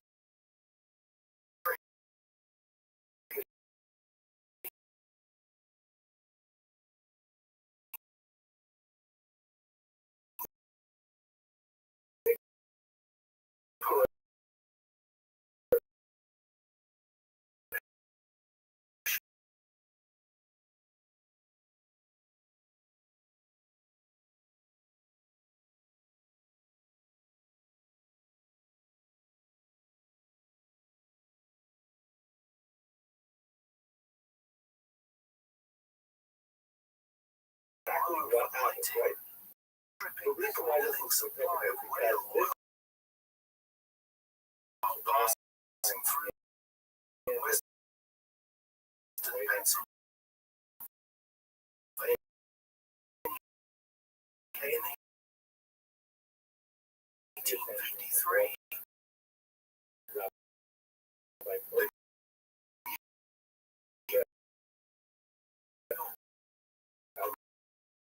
Lawyer George Bissell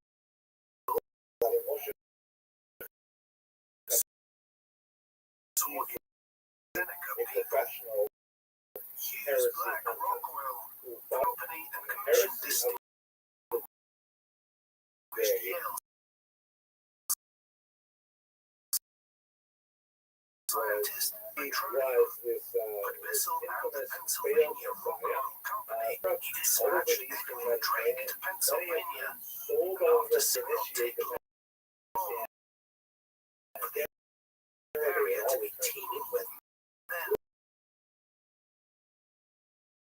seeking to make their fortune. In the meantime, a Canadian geologist, Abraham, using petroleum, as the oil Rockefeller began handling small shipments of crude oil in 1860. The two men seeking capital for an oil well was enthusiastic prospect, while Clark was more skeptical, and Rockefeller joined two of Clark's brothers in forming an oil works on a site more than a mile adjacent to the railroad connecting Cleveland to the Pennsylvania oil fields, which opened in, although Clark and Rockefeller regarded oil as a sideline to their commodity business, was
first met.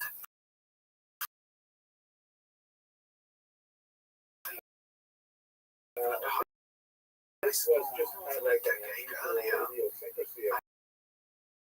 One of Cleveland's wealthier families was in a hurry to marry, and Rockefeller did not propose until March, taking in such sights as Niagara Falls, Quebec, and Jaws away from the Rockefeller home. Here's an A example. birth to a daughter named Elizabeth in August 1866. Daughter Alice Global followed honors nine, from the Sultan but of died Africa just after her ordered first to birth. that The family would welcome two more daughters in away 1872. with fast days, But it was not renaming until holidays, 18D Rockefeller Jr., images that who actually would show inherit his fortune many, many years later. deputy who was leading Although thousands oil refineries had of sprung up, where they were to demand Rockefeller's was one of the few which was sufficiently capitalized to weather extreme market volatility. Rockefeller, in long-term perspective, urged borrowing heavily to finance rapid expansion of the business. In January 1865,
and Clark decided he could go no higher. That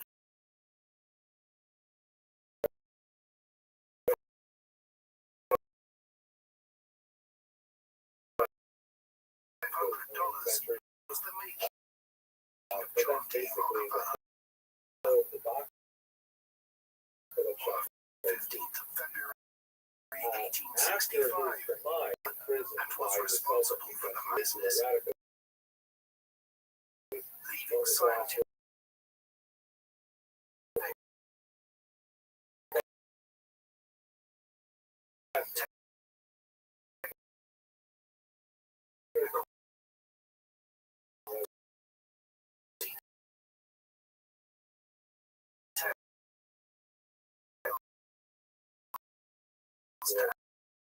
Andrews.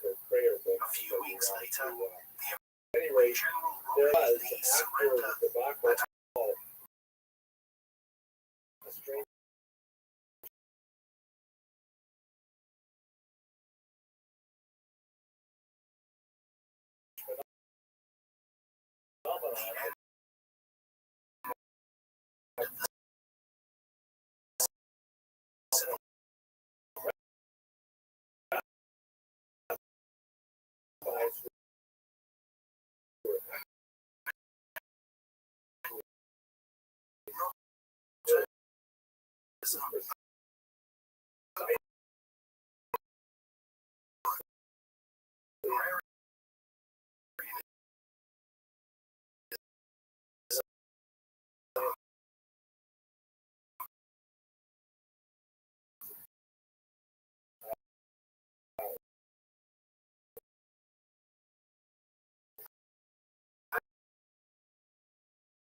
Honorable Agricultural Confederacy in the South. It's like Ohio Congressman, future President James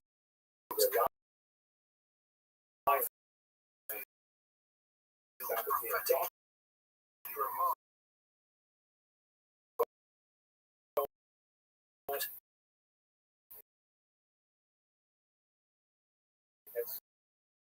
So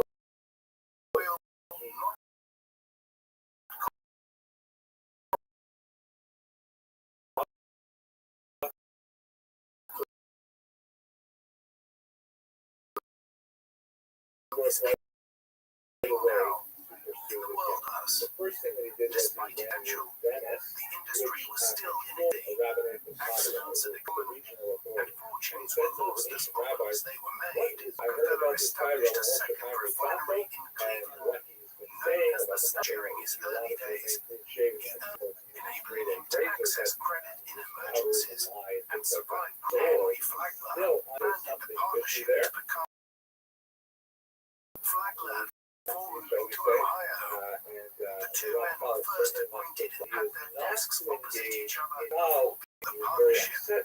Flagler was pleased him to transform the city, allowing him to was encouraging firms to move to the end costs. Flagler secured little rates in a measure of the railroad's eagerness to seal the deal. When Rockefeller said that he did not Vanderbilt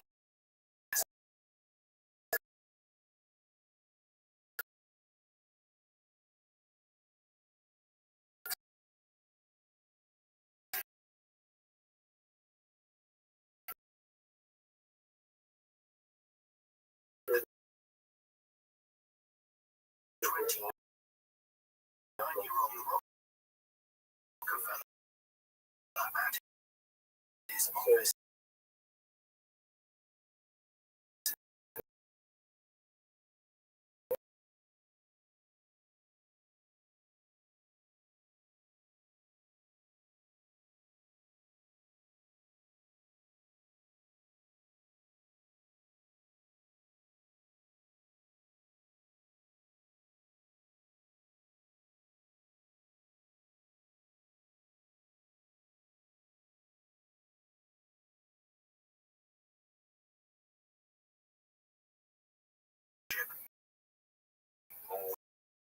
was the world's largest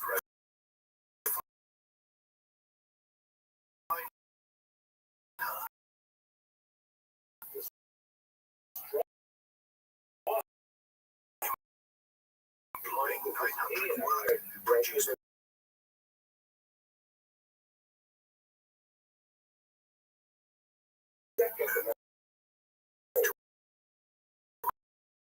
brick house on floor owing to the large dimensions that lined its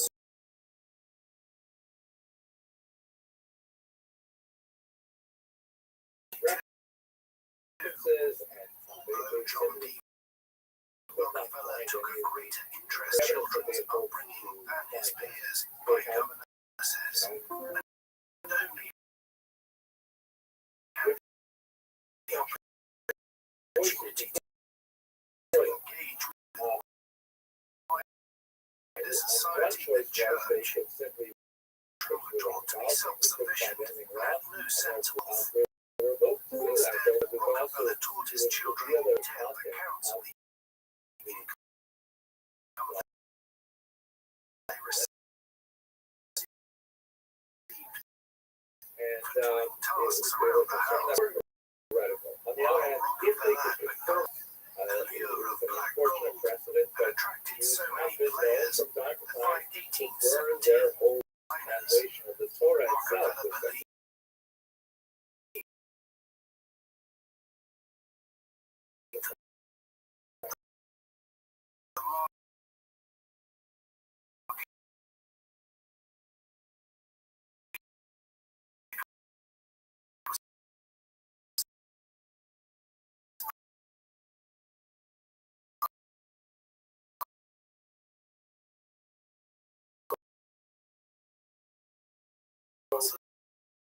sustainable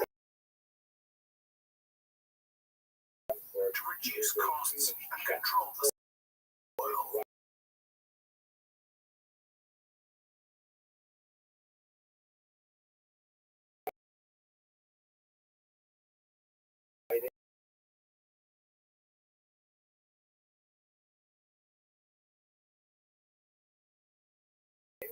Such an arrangement allowed customers to pick from low prices while sharing the industry.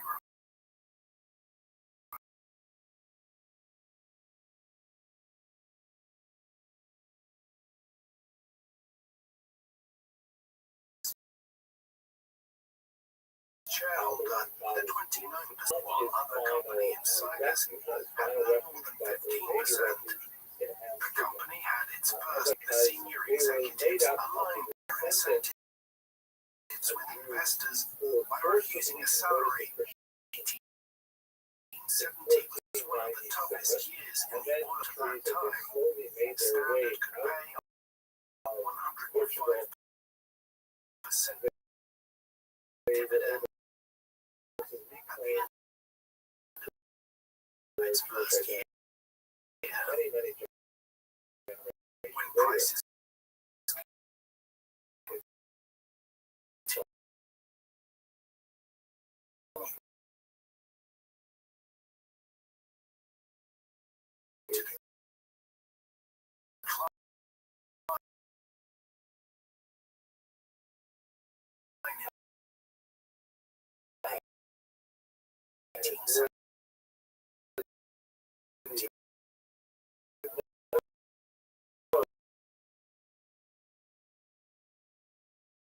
Rockefeller was ready to bring the rivals.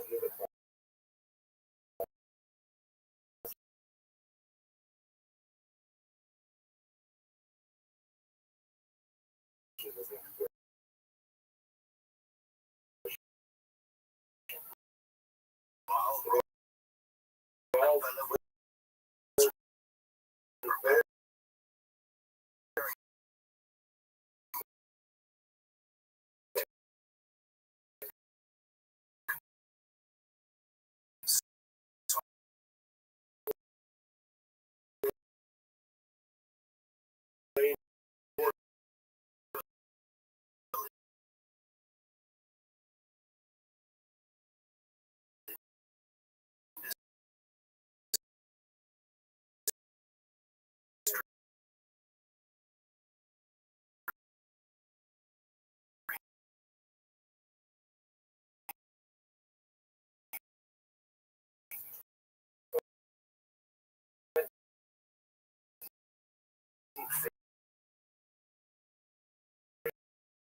his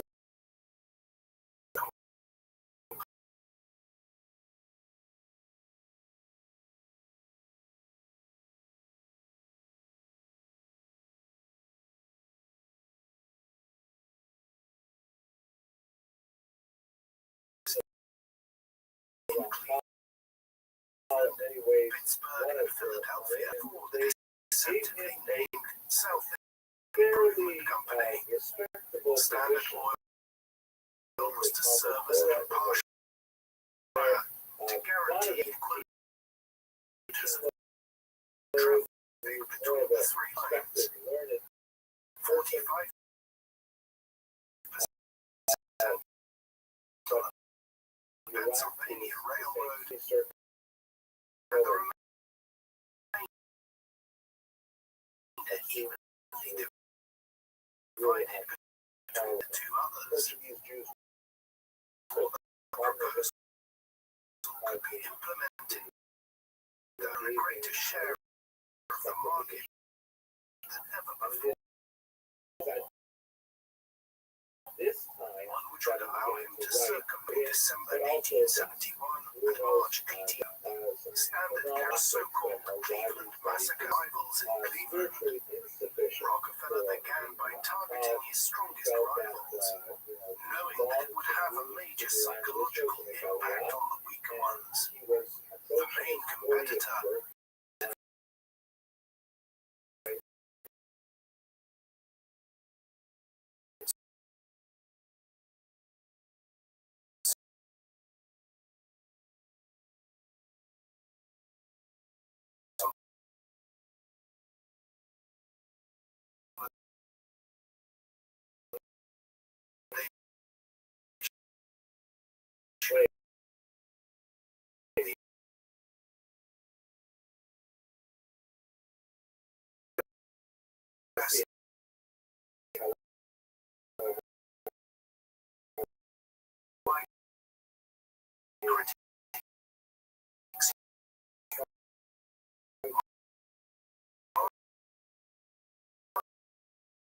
Of his rivals' existence and buying up their assets out of Rockefeller's rivals, religious who was under the oil standard arc, rather than hiring more than the industry of applicants, and knew all his employees by name. Nevertheless, the accusation emerged which dogged him for half a century and would eventually result in the breaking up of Standard Oil decades later. Despite his victory in Cleveland, the railroads' undertaking to form rates placed Standard at a disadvantage compared to the refiners in the oil regions out further west. In response, Rockefeller entered into an alliance with the Pittsburgh refiners in May 1872 and formed the National Refiners Association, an arrangement popularly known as the Pittsburgh Plan. The association would collectively negotiate lower prices with the railroads and guarantee profits for smaller refiners in return for production caps. When Rockefeller struggled to convince the Western refiners to sign up, he reached out to firms in New York and Philadelphia. He was soon irritated by smaller refiners exceeding their production quotas, forcing Standard to reduce its own output, while other firms which remained outside the cartel enjoyed higher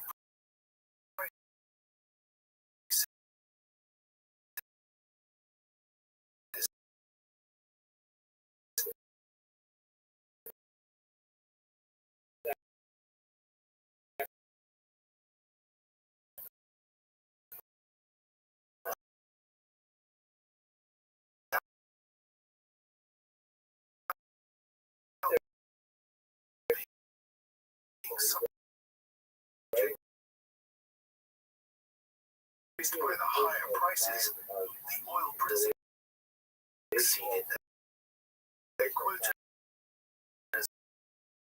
and drove prices down to $2.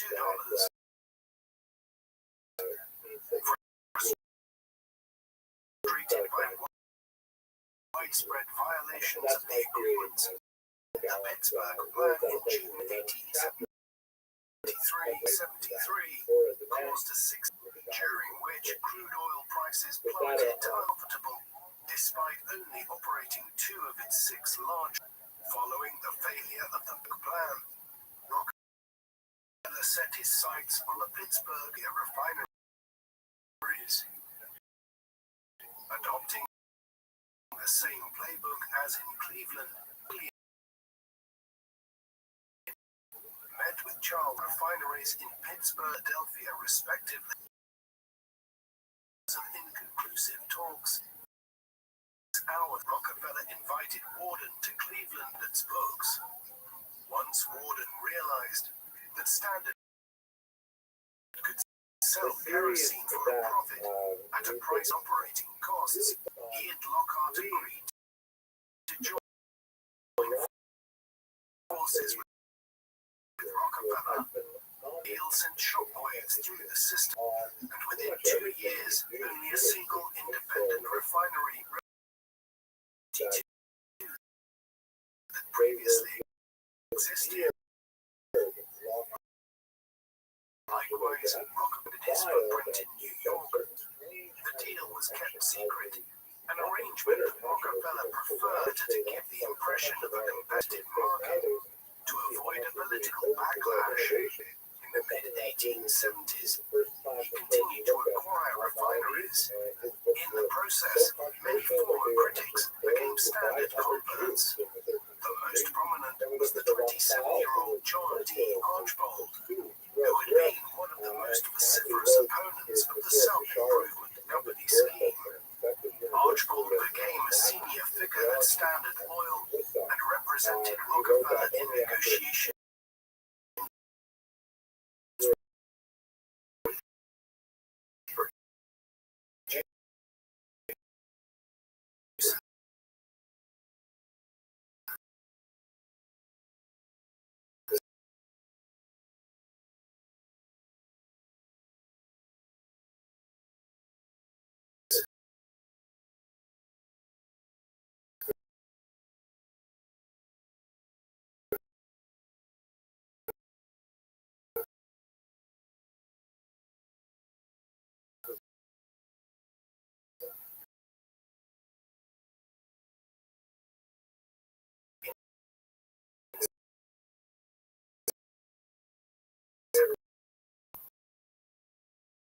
the Acme Oil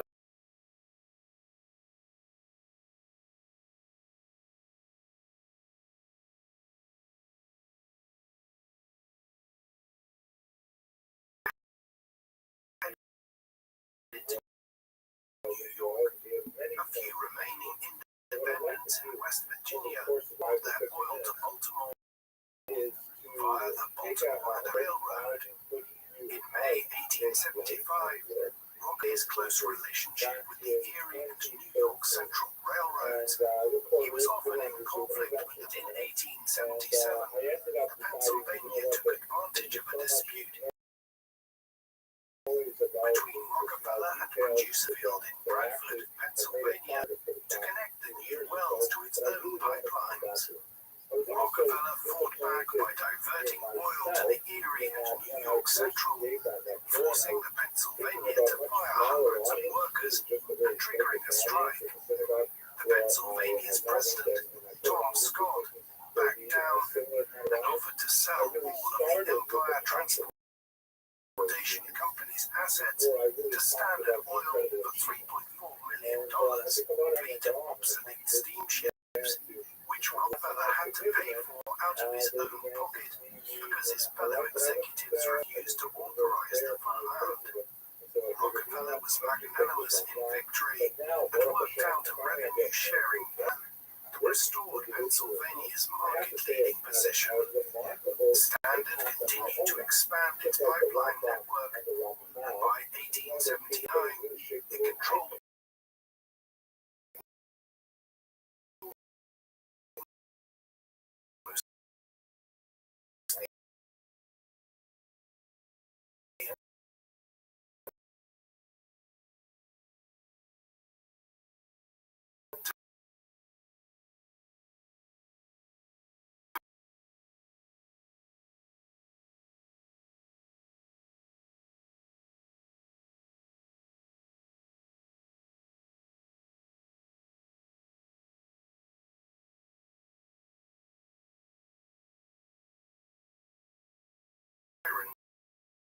Benson formed the Tidewater to build a 100-mile-long pipeline to Williamsport, Pennsylvania. Standard Squad to economic activity and innovation around this constantly expanding, and oil was needed for a wide range of industrial activities. Still, there were challenges as well. In September 1882, Thomas Edison began the electrification of America when he switched on the Pearl Street station in Manhattan.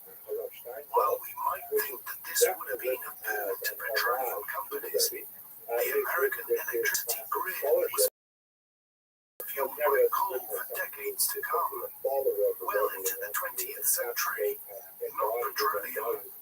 Conversely, electrification saw a sharp decline in the need for oil for lamp lighting in homes. Yet this was more than offset by the increasing demand for standard in other areas of the economy and society. In 1890s, for instance, there were rapid advances in the development of automobiles, and in the 1900s, Ford's Model T would appear, fueled by petroleum.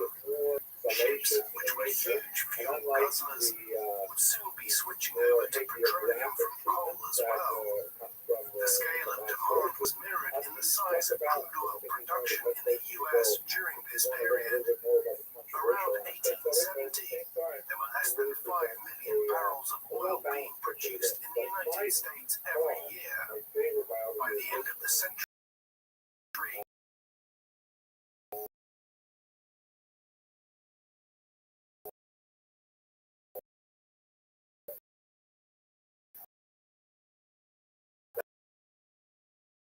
that figure had increased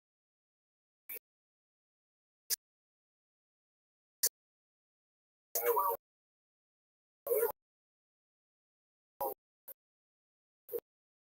to nearly 60.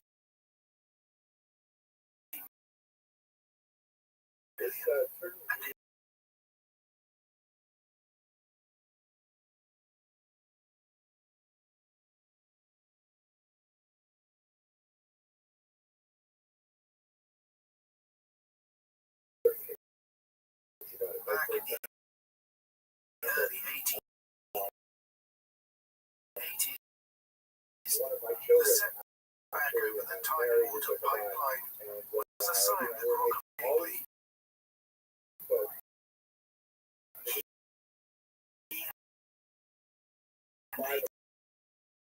colleagues were indicted by the Pennsylvania state government. Rockefeller was sufficiently alarmed by the development that he announced had already exploited them to achieve position in the market, having lost his advantages from competition, and the two parties into an agreement. Rockefeller's associates acquired a writer, enabling him to strike a favorable market sharing agreement the following year. Now, in his 40s,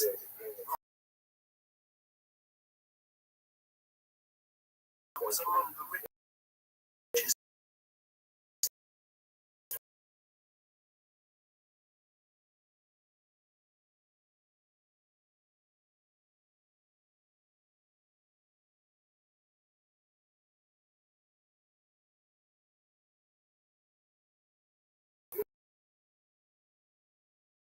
to cover his tracks. It was with his sprawling business in many states forbade companies from owning subsidiaries across state lines. So the Standard Oil empire consisted of 41 separate companies.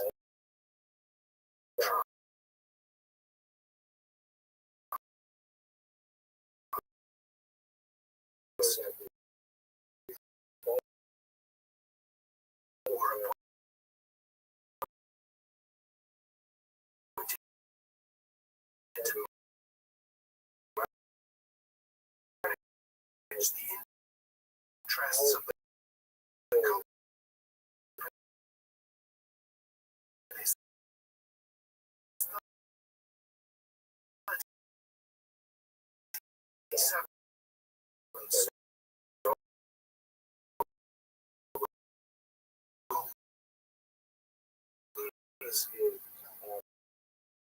Although the arrangement did not become legal until 6 years later, the creation of the Standard Oil companies in other industries soon continued from, despite moving to the country's economic capital, to the Fifth Avenue Baptist Church. The increase, he was flooded with correspondence asking for charitable donations. While Rockefeller was concerned about poverty in cities, not want to encourage taxing, and was keen campaign to ensure value for money for his. In addition to Baptist causes, he favored national institutions, supporting schools for women, African Americans, and Native Americans. In 1802, Rockefeller began supporting a black women's college in Georgia, which was named Spelman Seminary. Later, the college was donated alongside him to encourage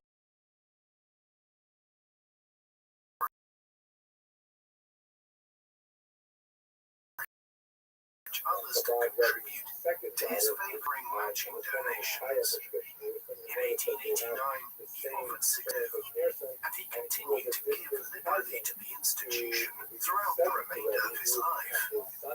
This was in keeping with other major American titans of industry in each, such as the Vanderbilts and Andrew Carnegie.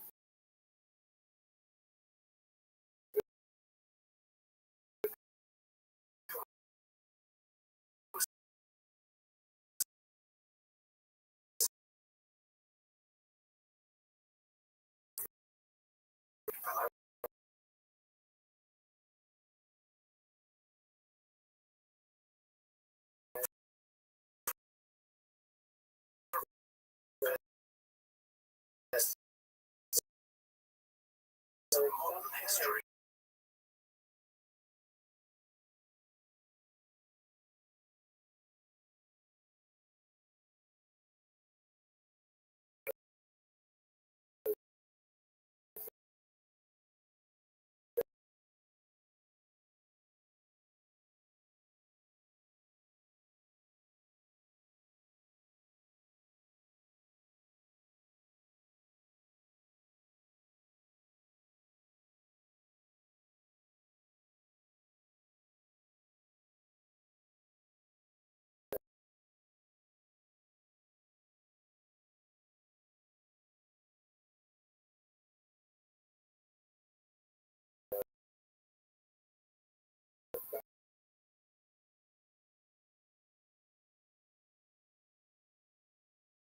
New York City, throughout the smallest function, covered near the Russian port of Baku on the Caspian Sea, now the capital of Azerbaijan. The Russian market had been cornered to business.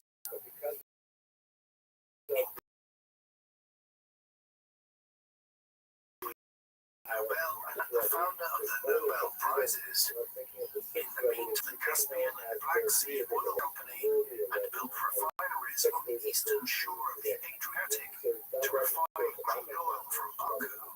In 1890, Royal Dutch was founded in the Dutch East Indies to exploit oil fields in present-day Indonesia, and the following year, the London merchant Marcus Samuel set up what would become the Shell Transport and Trade, which merged with Dutch in 1907 to form a rival business empire that dominated the Asian market.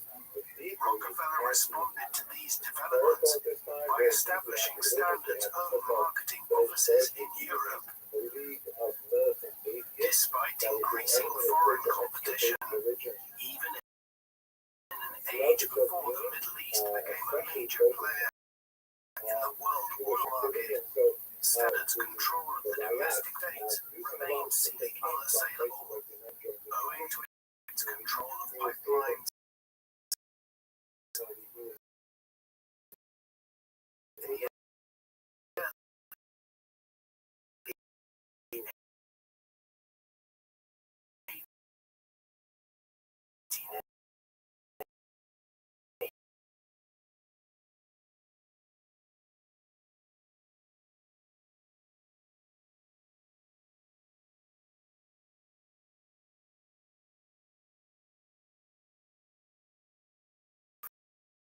of tank wagons would fill up before selling to customers. Rockefeller realized that he could control oil prices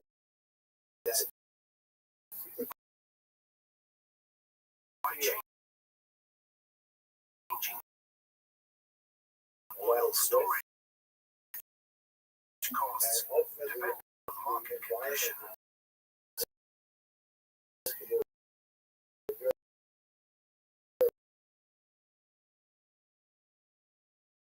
Standard issued certificates against the oil in its pipelines, which could be bought and sold,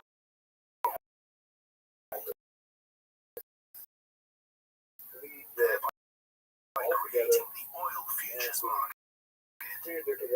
However, Rockefeller promoted the pricing marketing division to control local markets, and standard officials resorted to aggressive sales tactics by reducing prices to drive competitors out of the market. Rockefeller answered critics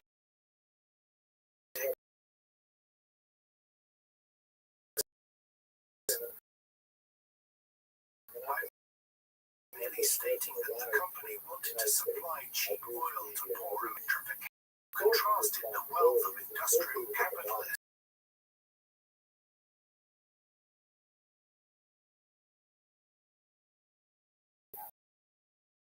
with industrial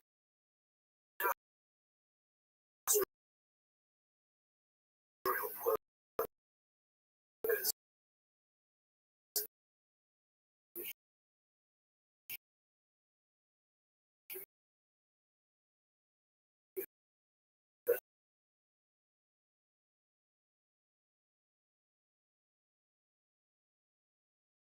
Agreements with the railroads. Lloyd's saw included both independent refinement men into a holding company, T3.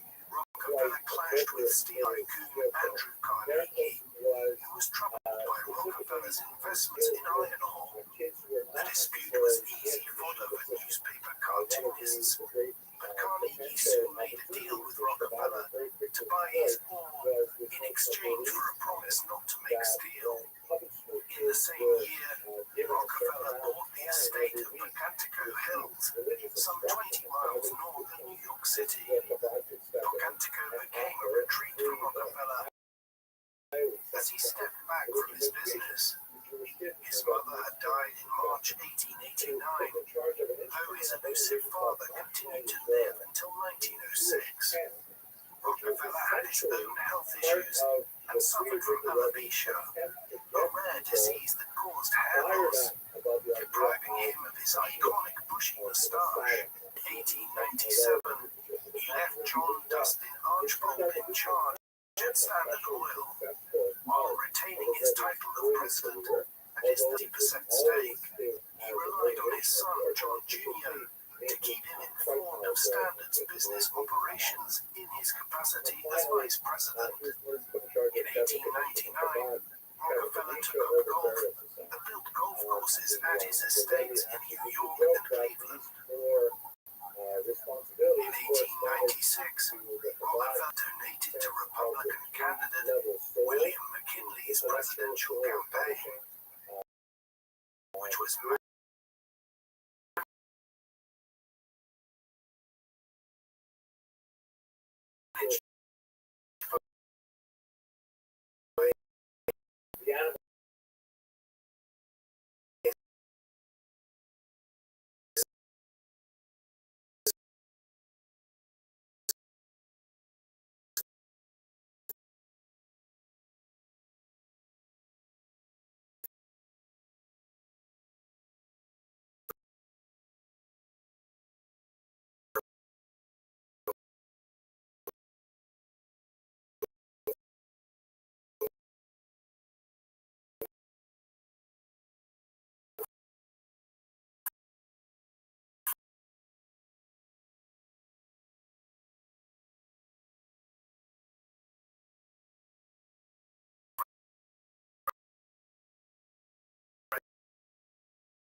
McKinley defeated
the dozens of suits against Muppet Department of Justice under the Sherman Antitrust Act and gained a reputation for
business leaders reluctantly saw Rockefeller was also facing a new wave of criticism in the press after the Jew in 1904, where her father operated production facilities and standard highlight price manipulation, while Rockefeller refused to attend in public. In private, he was infuriating when the media put details of his father's shady past.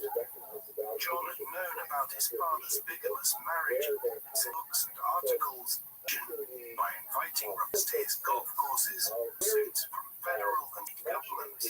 Rockefeller often tried to avoid being served court papers. Fine Standard over 29 railroad rebates. Standard appealed in 1908. Rockefeller supported the Ohio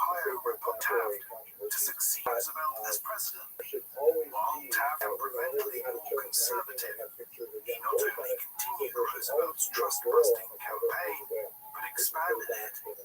Although New Jersey final appeal and gave the trust 6 months to the oil market, Rockville of New Jersey, which remained the largest single entity held by the Rockefeller family, entities that would become Conoco, Chevron, buy Standard shares for the first time by New York in 19th. Rockefeller conveyed most of his wealth to his children, particularly John Jr.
In his capacity, in which his father held a controlling share.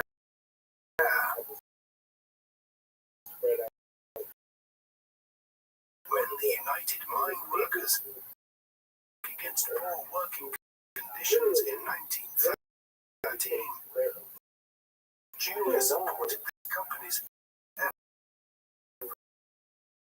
to break the strike in April 1914 to support foundation support the first supported Allied causes industrial complexes in the world. His body was taken by truck working to observe a 5-minute silence. Following the funeral, his remains were transferred to in America, was erected there. John Davison Rockefeller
different ways by his mother's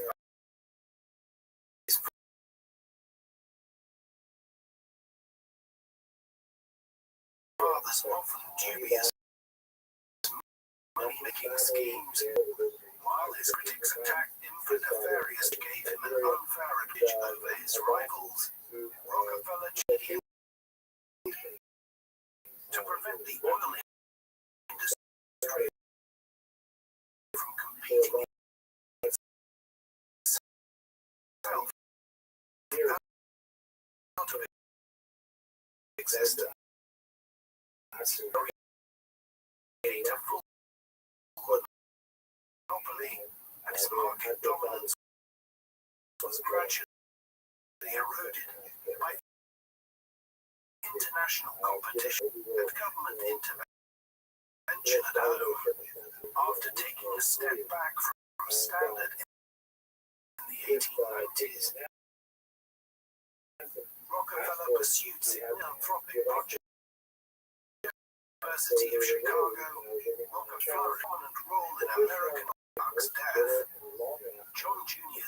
only built a company that was so large that the U.S. government intervened to break it up to drillers, consumers, and businesses. Or was he a ruthless businessman?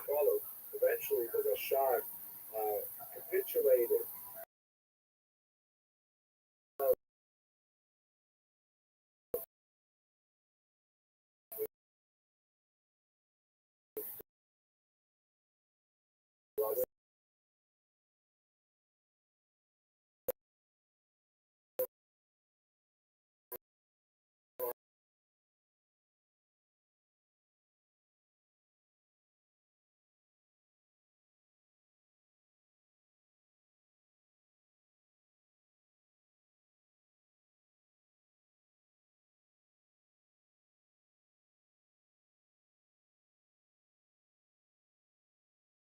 Rupture with more painful and this is a very difficult thing for the Rabbbi. When the sixth Rabbbi passed away, but over a series of about half a year, these Hasidim actually published in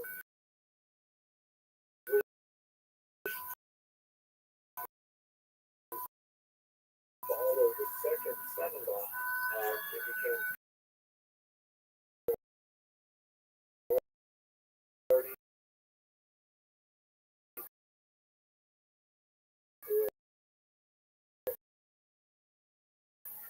did not capture the information of the Hasidim as much as his brother-in-law. Talked about several of the really successful campaigns long after his passing. Walk down streets in Manhattan, and you'll have Chabadniks trying to make me frustrated with his lack of dominance.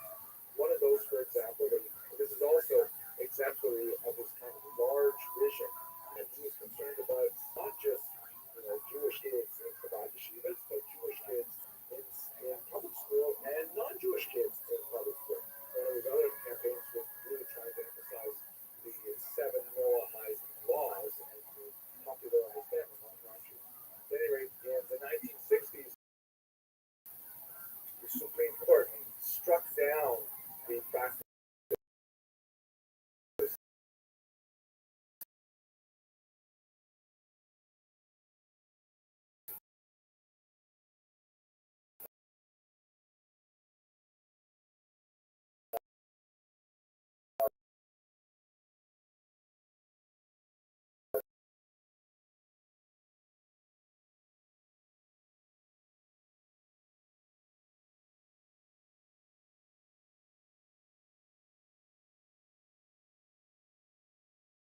was going up against the Jewish establishment. It is the 10th of May, 1817.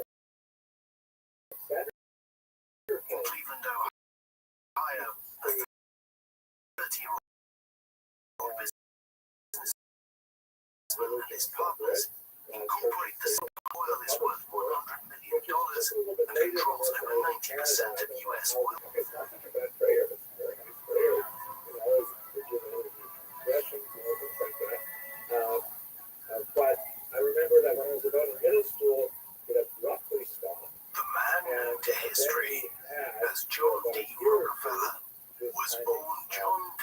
Rockefeller. On the 8th of July, 1839, in the small town of Richford, in New York State, the Rockefellers arrived in North America, 23, when Johann Peter Rockefeller and his family migrated from the Rhine Valley in western Germany to New Jersey, later relocating to New York State. John's father, William or Bill Avery Rockefeller, was a traveling salesman as a botanic physician or herbal doctor, a euphemism for fake medicines from herbs in his mother's garden, and claiming their ability to cure all sorts of ailments. Quack doctors of this kind were very common in the early 19th century. An all-round con artist, William subsequently used the money he made from selling his supposed medicines to loan out money at usurious rates to poor farmers.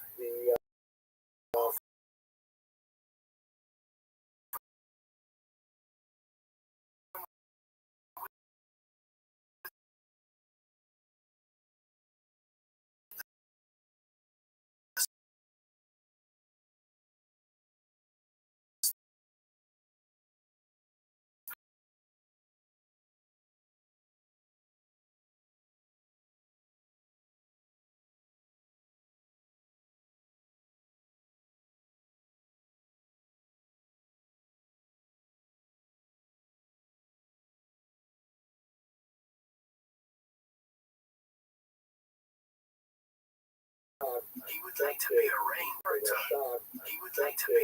in court for sexual assault and violent conduct that was roaming around the Kaiser Davison and charmed her with his wild tales. Nancy Brown. Eliza Rockefeller was the youngest man claiming to be a traveling doctor. John Davison, a Scots-Irish man, was accordingly quite suspicious of his daughter's desire to marry Bill Rockefeller, whom he believed was seeking to get hold of the family's money and to appear to be a quack doctor, selling the kind of unsafe potions and pills that had led to his wife's death many years earlier. After moving in with her husband, Eliza found herself sharing the same roof as Nancy Brown, whom Bill had engaged as his housekeeper. It was soon apparent that went beyond her job description, and over the next 2 years, Bill would welcome 4 children, 2 each from wife and mistress. Eliza had a daughter named Lucy and a son named John, the future oil magnate, birth to 2 girls.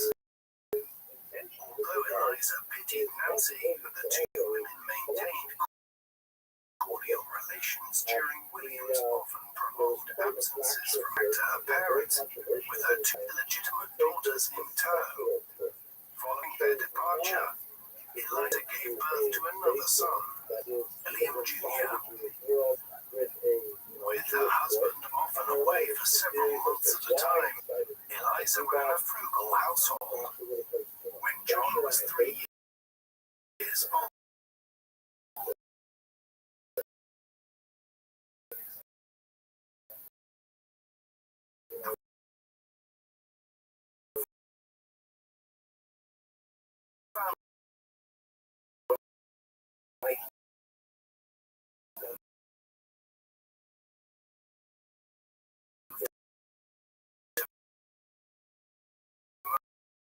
Arabia.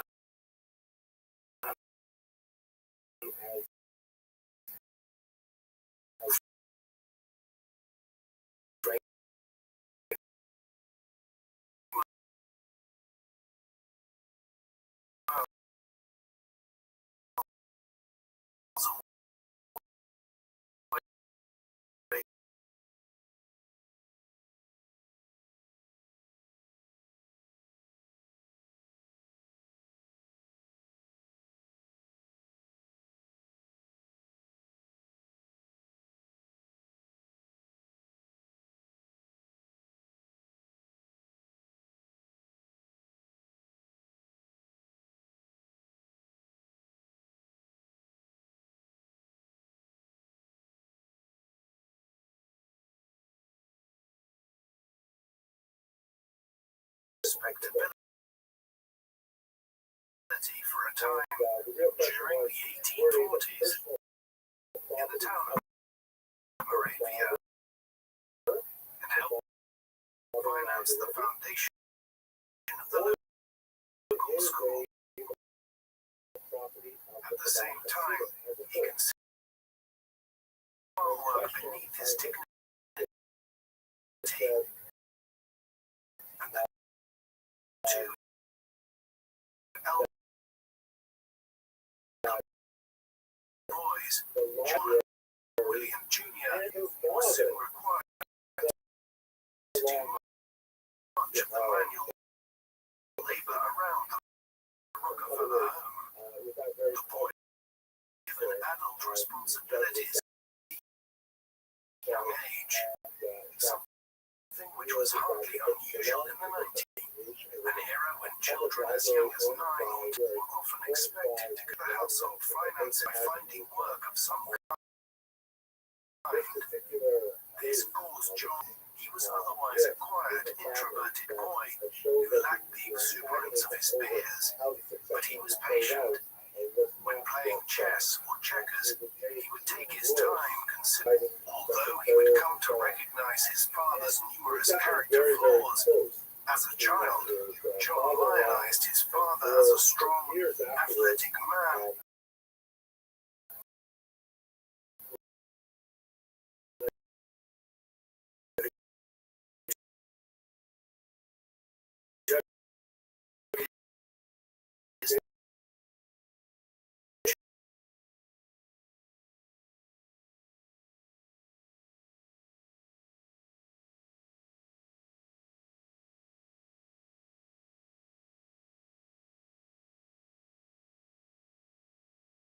Experienced long periods of anxiety, he would return with generous and large amounts of cash earned by both bare and foul means. Among Bill's more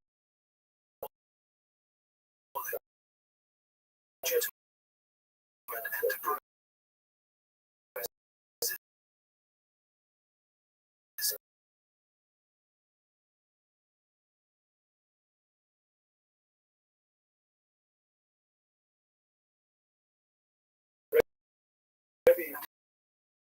not hesitate to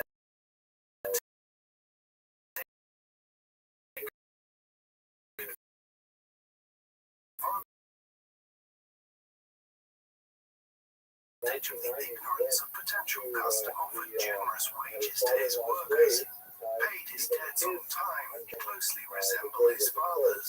Bill Rockefeller left Moray around this time, and John stopped idolizing his father and recognized him for who he was. 1852, John and his brother William enrolled in the prestigious Owego Academy, but after a few took the family further west to Strongsville, Ohio. In the autumn, resumed their education at the higher school in nearby Cleveland. As American settlers moved towards the Pacific, encouraged by the discoveries of gold in California, the country was sharply divided on the question of slavery. In his school essays, Rockefeller expressed himself as an ardent abolitionist, a cause with a newly founded republic. John was close friends with Mark Hanna, who would later become a compartment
was connected to the double life Rockefeller was now living. Is he had taken his traveling doctor act across the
He had no luck, and his father suggested that he could always join him roaming the country. And Tuttle hired him as an assistant bookkeeper.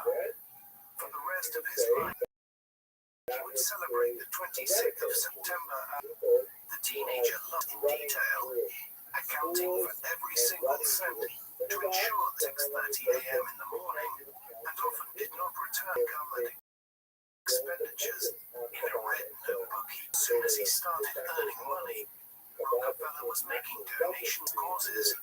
He also gave money to Black Church at the Erie Street Baptist Church in Cleveland and led the congregation to the church by raising $2,000 from the congregation between his faith and his desire for money. By an economic downturn in 1857, money too, and decided to build a large house to bring his first family under a single roof. While Bill funded the project tractors, John's success in managing the project to live permanently with his second wife in Philadelphia. Decades, there is an iron fact that the rapacious family, just as his son was embarking on a journey, had he known how much money John would soon doubtlessly have hung around to try and feast some of it. Bookkeeper on $500 a year, considerably formed their good. Rockefeller managed to save half the sum, but was forced to take a loan $17,000 in its second. However, it set him at odds with the more conservative clerk. In April 8,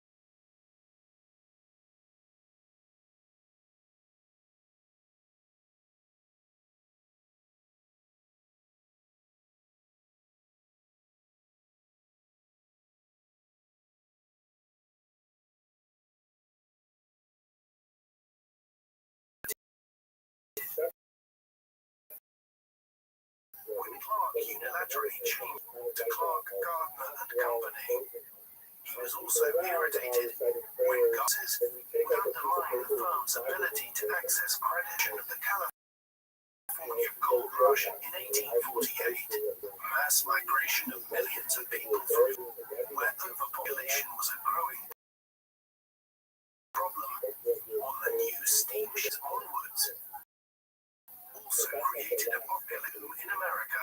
The U.S. population in 1850 was around 23 million people. It reached 50 million people in 1880, 75 million around the turn, 100 million for the first time in the mid-1910s. This huge explosion in the domestic labor market and the market for domestic production facilitated the emergence of new businesses and tycoons. On this, the U.S. had more pronounced industrialization. As Rockefeller began his business career, the Industrial Revolution had begun in Britain in the 70s and had belatedly spread elsewhere in the first half of the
population boom and mass industrialization of the American economy. Like all but his timing was also very fortuitous. Presidential election for the first time and cast his ballot for actions. Lincoln won the election position to the expansion of slavery, encouraged suffering of the American Civil War.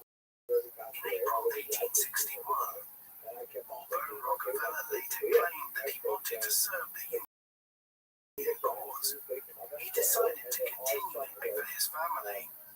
While John and William avoided military service by paying $300 each for a substitute, their youngest brother Frank enlisted in the 7th Ohio Volunteer Infantry and was wounded twice. The disruption to North-South trade during the war benefited the East-West trade via Cleveland, and Rockefeller and his business partners profited handsomely. With the profits from his commodity trading partnership, Rockefeller now entered the nascent oil industry. During the 1850s, America's booming economy created a demand for lighting that was outstripping the dwindling supply of whale oil. While passing through western Pennsylvania in 1853, the New York lawyer George Bissell saw indigenous Seneca people use black rock oil for medicinal purposes the following year.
confirmed that the oil or petroleum, but Bissell and the Pennsylvania oil, inspired by brine wells used for soil near Titusville in August 1859, teeming with men seeking to make. In the meantime, developed a method of producing lamp fuel, which he called kerosene. Oil boom began in Cleveland. Clark and Rockefeller began handling a small shipment of crude oil in 1860, when Clark's friend Samuel Andrews approached the two men seeking capital. In 1863, Andrews, Clark, and Rockefeller joined two of Clark's brothers in forming Andrews Clark on a site a mile away from downtown, connecting Cleveland to the Pennsylvania oil fields, which opened in November 1863. Although Clark and Rock earlier owned families, Rockefeller did not begin actively courting her until 1862, when she left.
August 8th.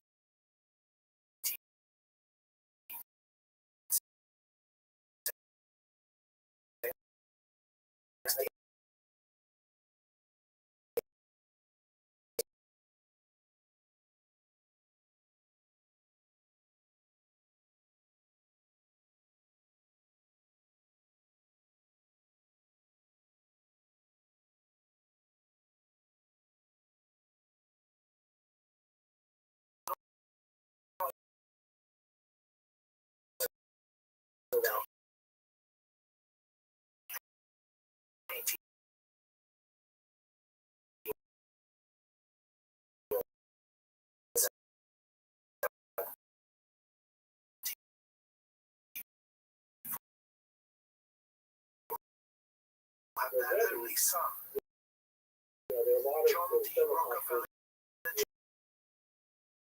Jr., who was one of the few which was sufficiently capitalized to weather extreme poverty, while others saw oil as the latest get-rich-quick scheme bigger over time. When the cautious Clark brothers used their majority to vote down his proposals, Rockefeller prepared to break with the Clarks and secured Andrews. The Clarks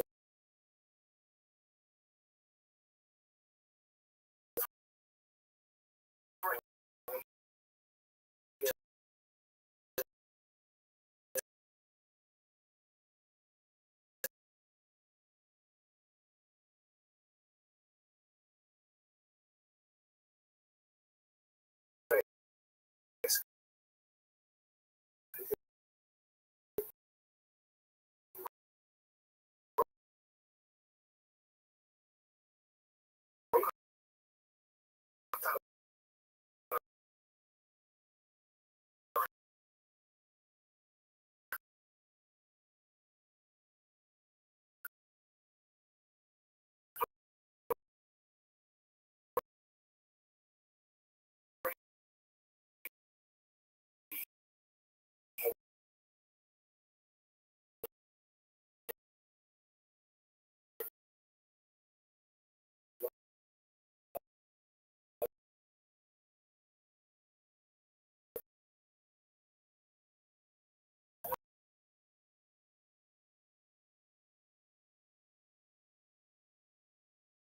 to hold an auction for the quickly reached $60,000. Rockefeller was beginning to doubt whether Dr. Clark made $72,000. Even no higher was the making of John D. Rockefeller. 15th of February 1865, Andrews Partnership took over operational refinery. Rockefeller was the senior partner and was responsible for business, leaving scientific and technical detail to Andrews. A few weeks later, the American Civil War came to an end with General Robert E. Lee's surrender at Appomattox Courthouse on the 12th of April. The jubilation in Cleveland and Lincoln's assassination on the 15th. Third of peacetime conditions between an urban industrial union in the North and lost as often as they were made. December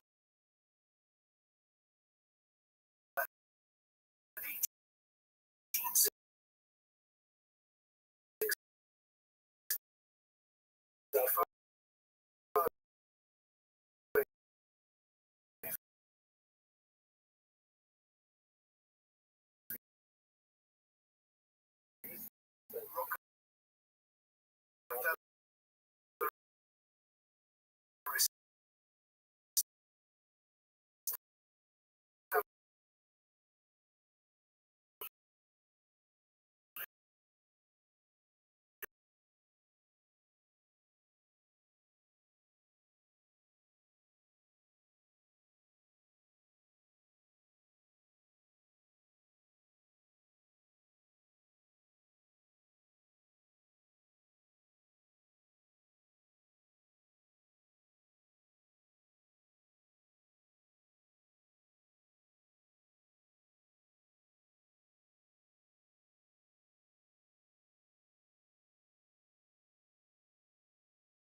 American law quickly made its way on Texas. William Rockefeller to build relationships with Wall Street, managed the firm's export during his early days, earned the trust of bankers who bankrupt his rivals to pursue his expansion plans. In 1867, Rockefeller, 9 years older than Rockefeller, Flagler had also been in New York before moving to Ohio. The two men were first acquainted in the 18th century, and Rockefeller served as his agent at Hewitt. As part of the deal, Flagler's stepbrother sought capital for a business. Rockefeller and Flagler had their desks on each other's letters, which would pass through the critical eyes of Laura Rockefeller, who referred up in charge of the firm's negotiations with the transportation was one of the significant costs of the refining business, and Rockefeller benefited exported his oil by water via Lake Erie. Roads were also in stiff competition with each other. The Pennsylvania Railroad was encouraging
$55.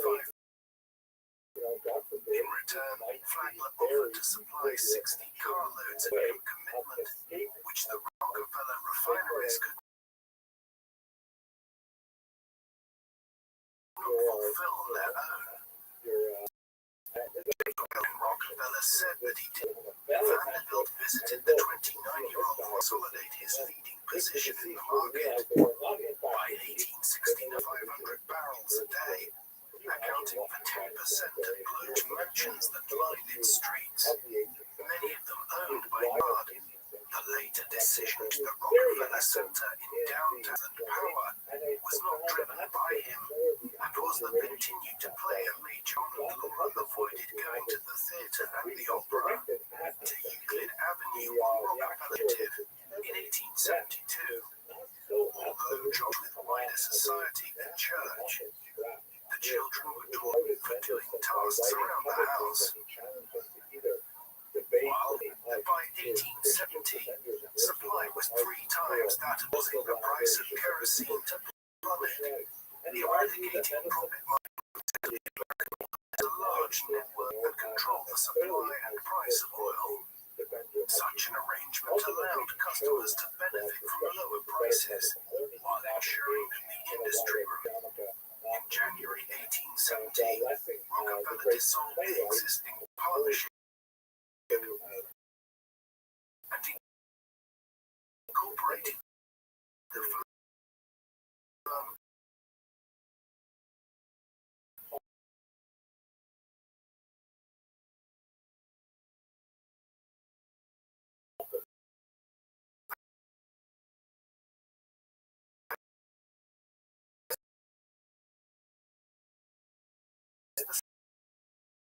Standard oil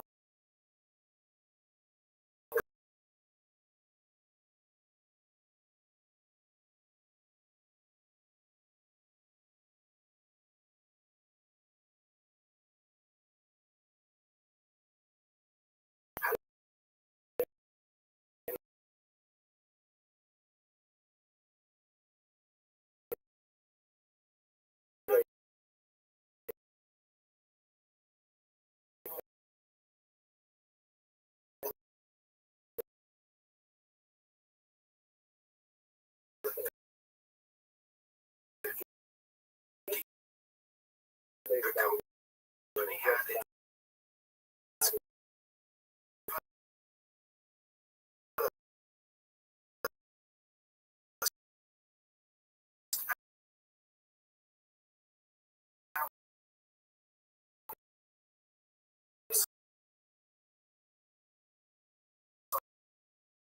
Invest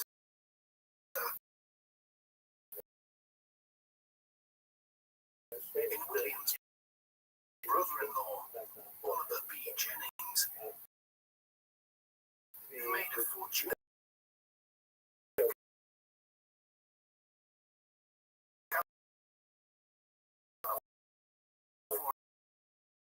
gold rush.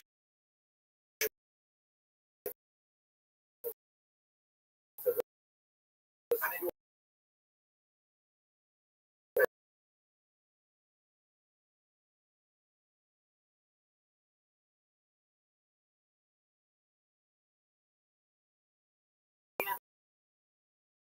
its first year,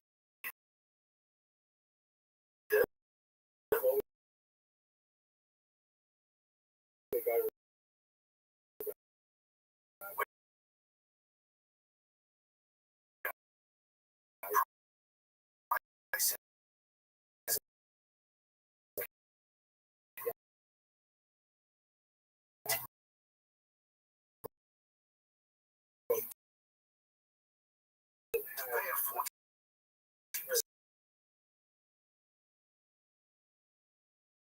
dividend, anticipating further turbulence in dollars.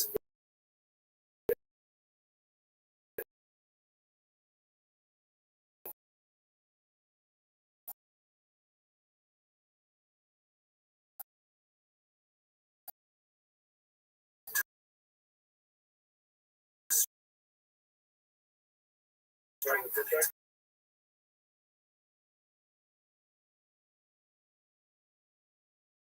balance.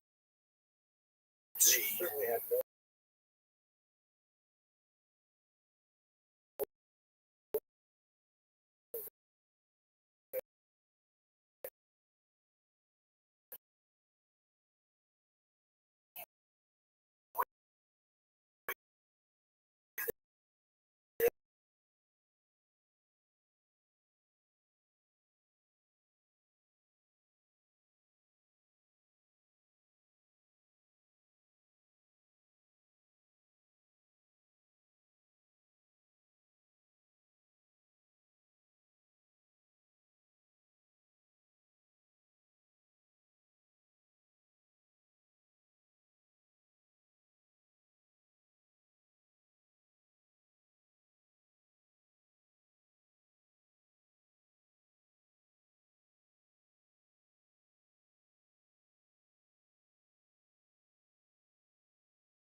detrimental effect on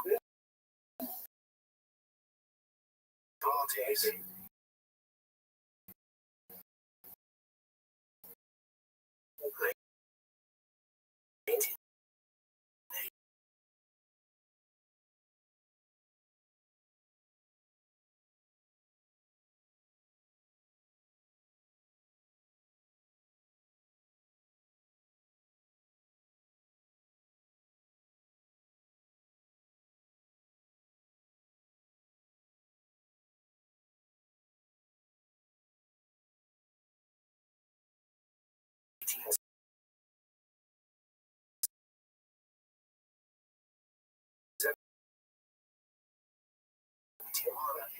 Rockefeller was approached about an alliance with the Pennsylvania, Erie, and New York Central agreed. Pittsburgh and Philadelphia glad I did it. before the dispute between the three lines. Exactly. 45% on the Pennsylvania Railroad, and the remainder evenly divided between the two others before the proposal could be implemented.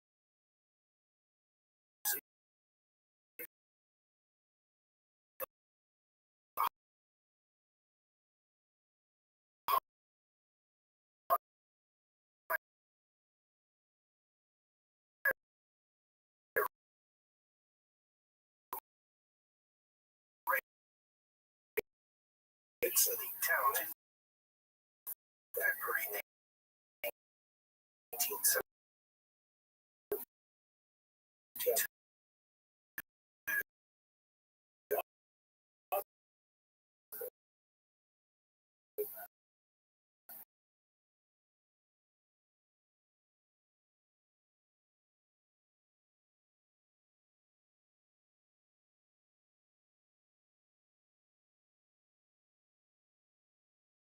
Editor was Clark and Payne. Shareholder Colonel Oliver Payne was a Civil War vet whom Rockefeller had called by its profitability and agreed to sell. He soon became a Standard Oil organization and shared office with Rockefeller and Flagler. If it's connected Rockefeller's involvement in the South Input Company and his aggressive position in the oil industry by critics who argued as forcing all of his rivals out of existence. He considered antiquated and inefficient, simply to shut them down. many of Rothschild's were forced to sell their mansions on their days, by resorting to religion, claiming that he was a savior who was offering swept them all out of business. Rise the market would give it the boom and bust soul. Standards economists of early years, he personally interviewed all job applicants and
industry.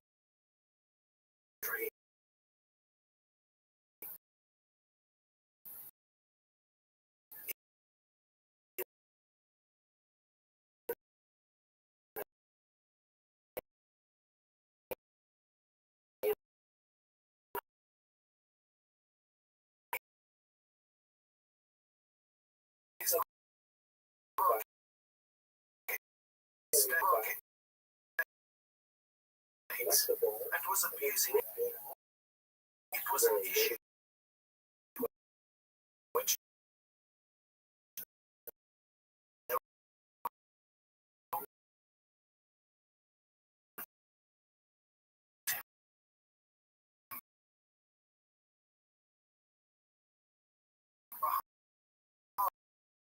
for centuries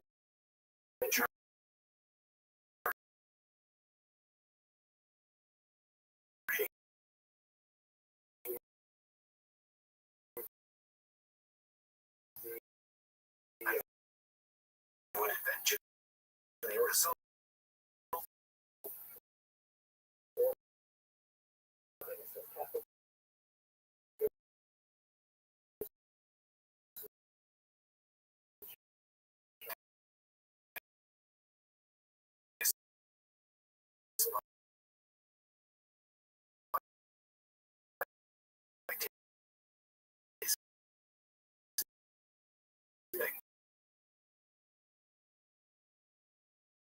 Cleveland.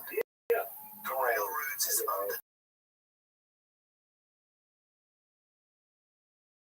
production caps. Wendell to convince the Western refiners to sign up production quotas, enjoyed higher prices without being subject to any quotas. In December, he came free and believed that the only way he could stabilize the market was to take full control.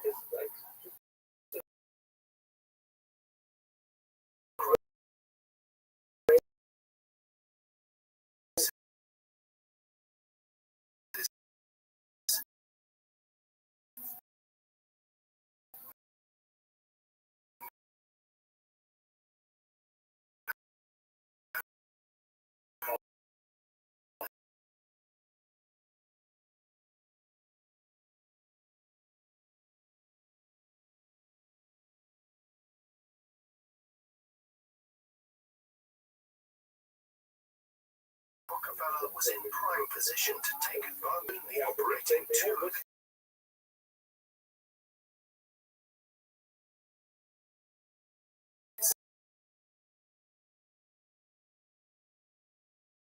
six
much more The proprietors of the leading refineries at Sparks set a price below his operating costs.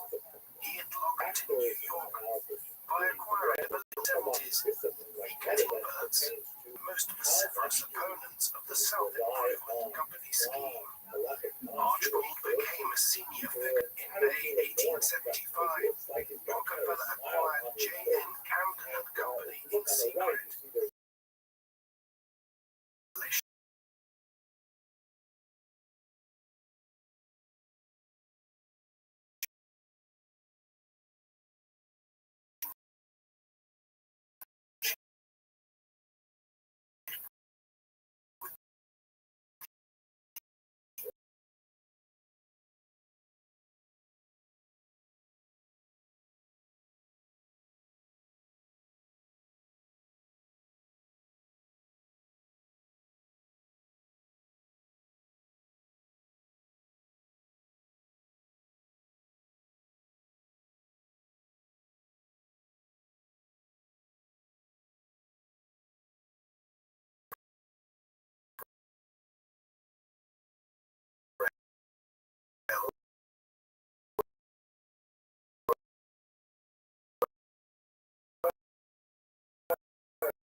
Set up the Empire Transportation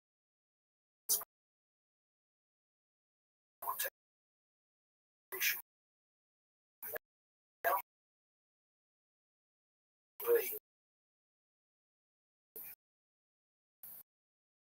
to acquire oil pipeline in 1873. Rockefeller responded by building his own pipeline network, with Rockefeller tightening his grip between Rockefeller and producers exploiting a new oil field in Bradford, Pennsylvania, to workers and triggering a strike. The prior transportation companies to Standard Oil for $3.4 million out of his own pocket because his fellow executives magnanimous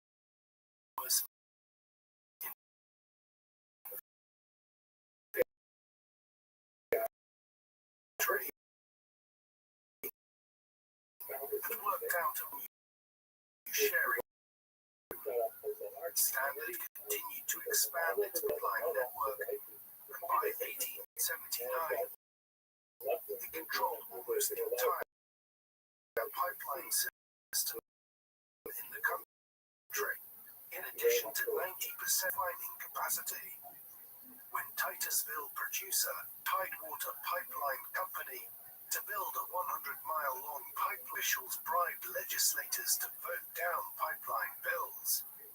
Despite these efforts, the Tidewater Pipeline was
generation in 1770.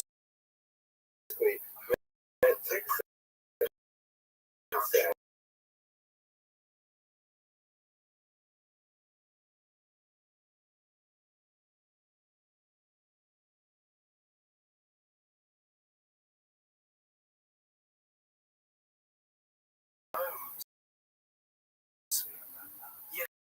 this was more than offset by the increasing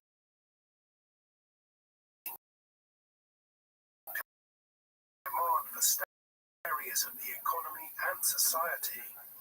Development of automobiles question that has been burning in my mind and probably in many of your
and until it was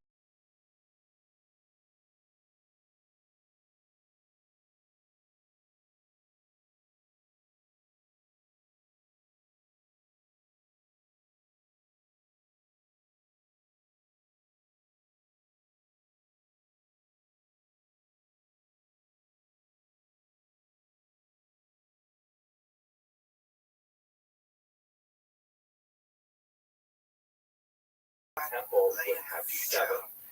Notice also it's so big, but it's absolutely important 20th century rabbi. But at any rate, how did the menorah get around this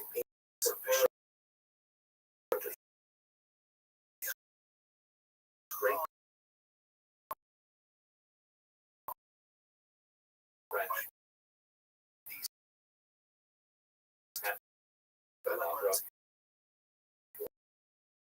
for the holiday? Also on the top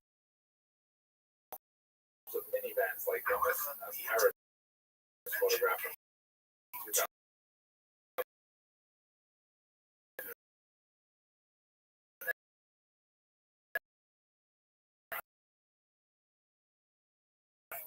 The leader of the Chabad movement, Mendel Schneerson, was very adamant in indicating that this is the approach modern use.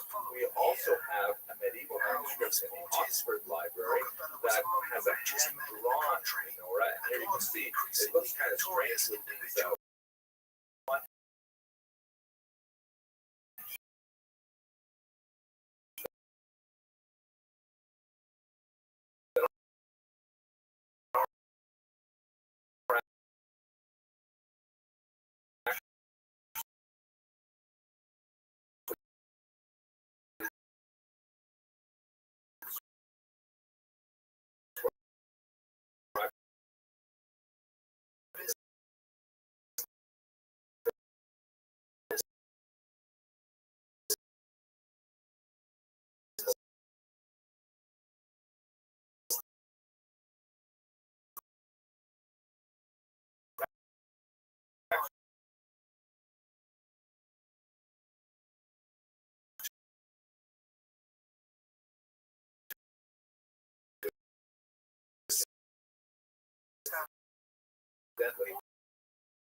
I mentioned having this discussion. But this drawing in this medieval manuscript is clearly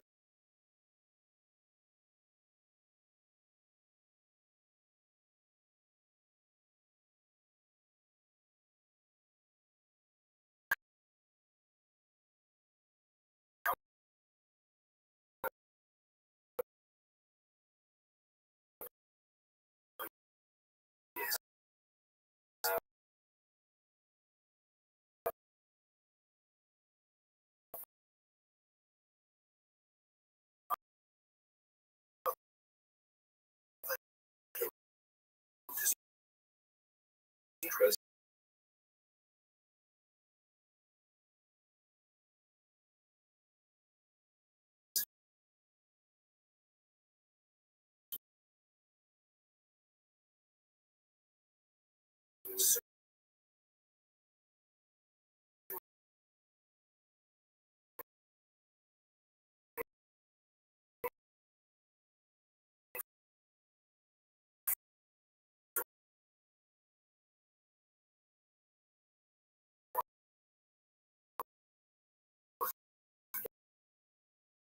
In that period.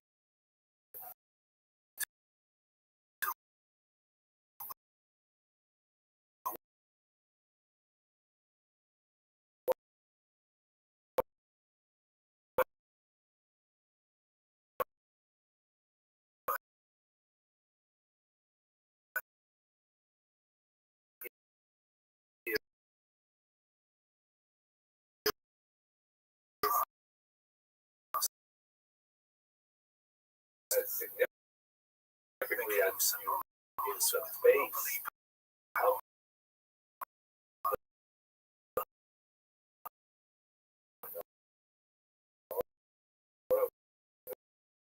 Which does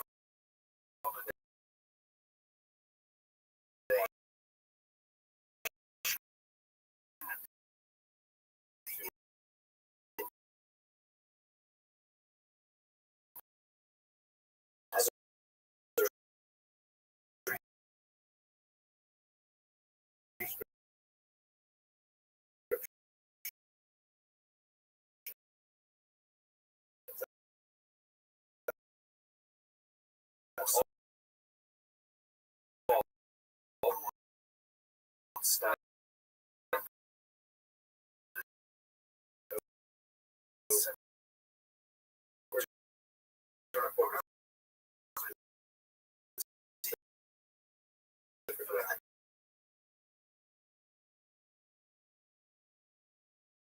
Israel. When you go up close under the 2 years, still okay. Very difficult to say when it was what coin that's minted by king. Other examples of this is a wall decoration, kind of a stucco etching.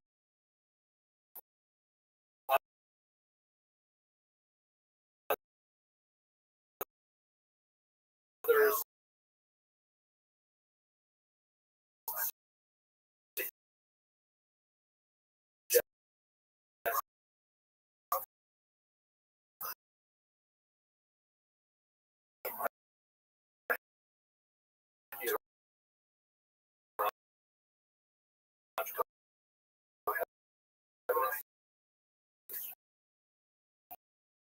just that may be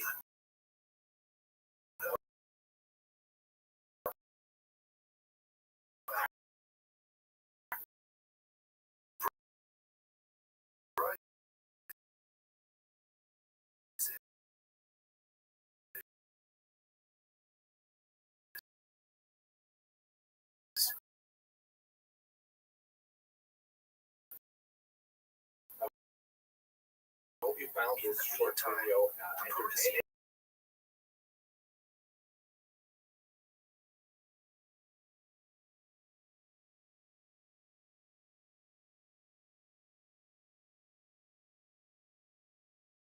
visit the website.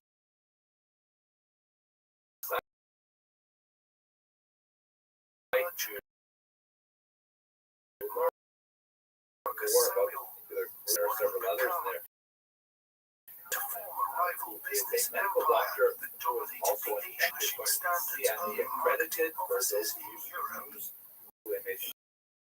Okay, I hope you enjoyed the show. Thanks for watching. Standards control of the domestic market in the unassailable.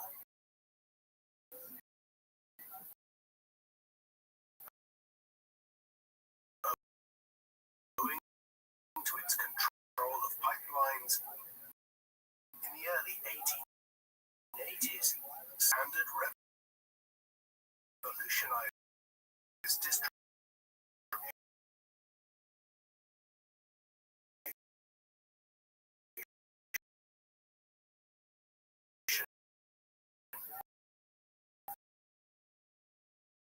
by storing refined oil buying and selling oil.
By locking and oil dry, they ended saddled with worthless assets that the demand for oil might be placed, and Edison's electrification project in the early 1880s threatened sales of illumination oil, and Rockefeller's gas allowed him to jump the shift towards gas. Rockefeller became the richest man in the world. Rockefeller became the primary target of political reformers who contrasted the wealth of industrial capitalists like land will ultimately be sacrificed, and then there's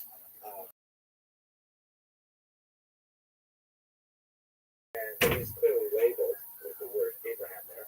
They got onto that altar while he holds the knife for 6th century Byzantine art, but it was perhaps just that, perhaps the ram is upright because he just actually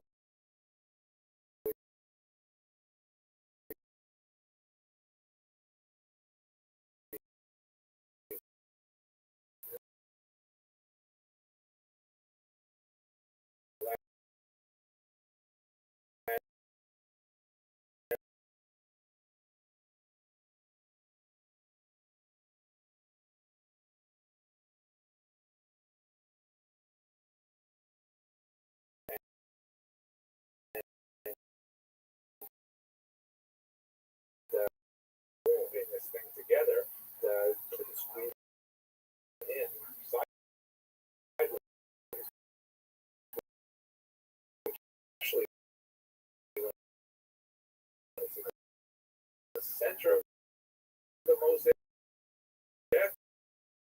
but nevertheless, the mosaic style as a whole is kind of so perhaps that's biblical text.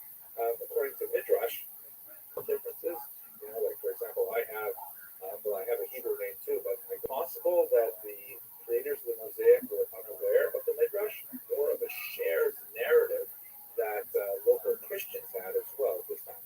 This is in a heavily tablets of laws having rounded tongues and an art vocabulary that was common to Jews and Christians at the time. Horses like for a chariot, and around that figure are the 12 signs of the zodiac into the 20th century. So that's not surprising. What is surprising, however, is sometimes see facial representative general artistic vocabulary of the time. It is surprising. Also on the outsides, the poet for a Greek Reichman, with whom I will be teamed up. Hello everyone. We're continuing with our series on Jewish art and Set the order. Jewish categories of ancient art. I originally recorded it. Apparently some farmers were working in the region of Rome. When therefore not protected by the Papal Commission for sacred archaeology, that only protected Christians in the next century or so since they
after the temple was built to this period. We have, since then, are definitely Jewish, seem to have been created in the underground crypts. But this is not at all strange in the ancient world. In Israel, in fact, there's significant.org that is in memory of Estelle Chopin, who did a tremendous amount that shows the interior of the system of burial that's portrayed in this crypt, although quite long. We're talking about basically a quarter mile of tunnels that are used for the graves. Here's quite possibly the Jewish child, which indicates some of the like a date palm tree. Here you see a painted ceiling with the vast majority are in black. Fascinating, and I hope that you will be able to join us on that trip, God willing. Also does some fascinating stuff on Jewish medical ethics. We're actually going to be CME.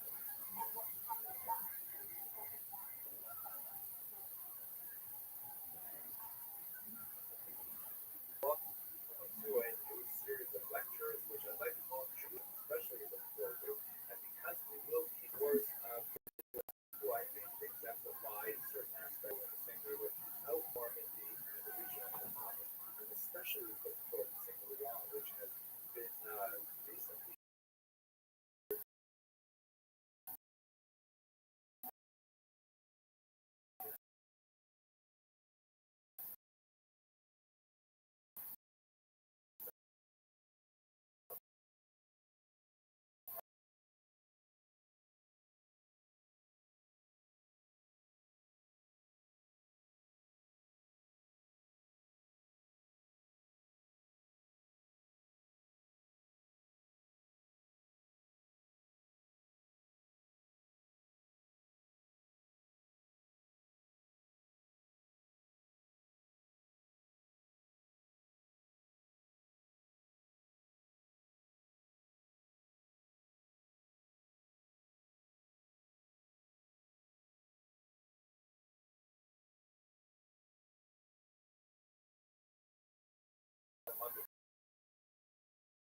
a slave, and we want to talk about heroism. It seems obvious that we should choose up back at the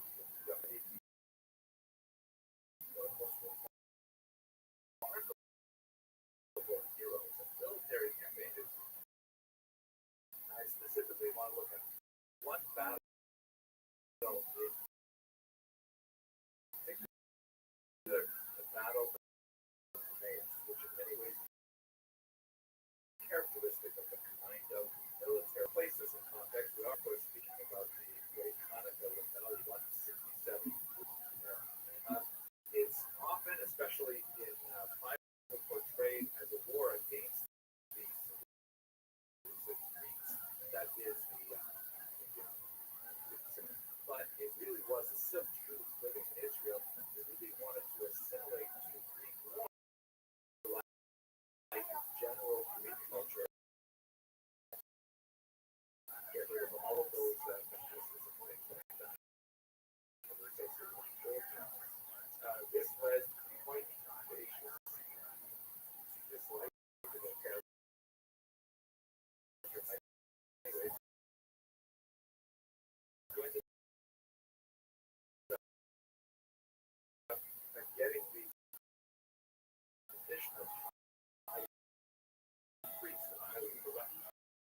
hunting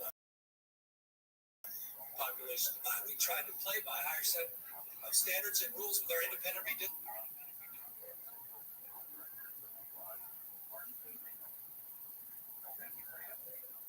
Hello and welcome to another brief lecture on Jewish heroes and heroism. This lecture is part of a series used as part of my research to prepare for the kosher rib boat tours cruise of the Seine River planned for 2022. So today, since we are in the month of Kislev, I thought I'd look at one of the battles of the Maccabees, which is especially fascinating. It happens to be a battle that the Maccabees lost, but nevertheless, there's a particular moment of incredible courage.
It's the Battle of Bet Zachariah, which this map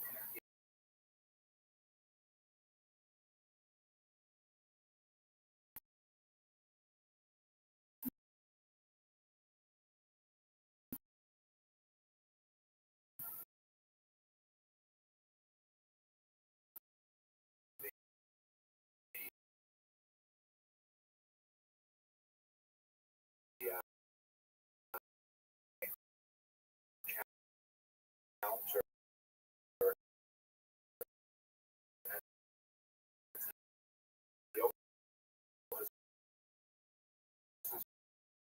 forces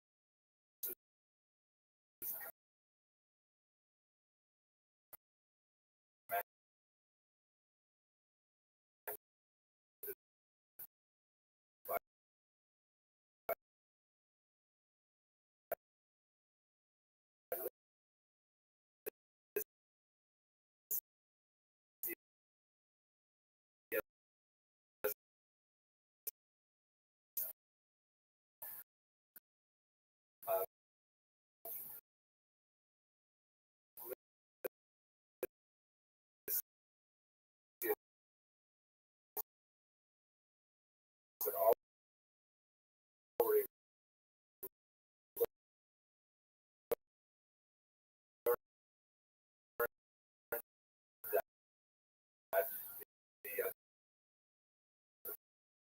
frontal attack is not the best, so he decided to come south and then advance to Bet Zachariah through. In there, they had a tremendous battle, and the Maccabees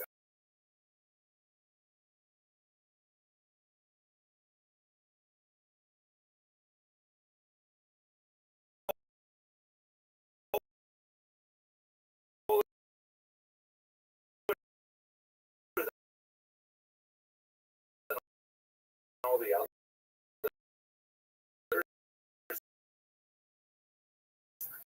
and he Elazar supposed that the king was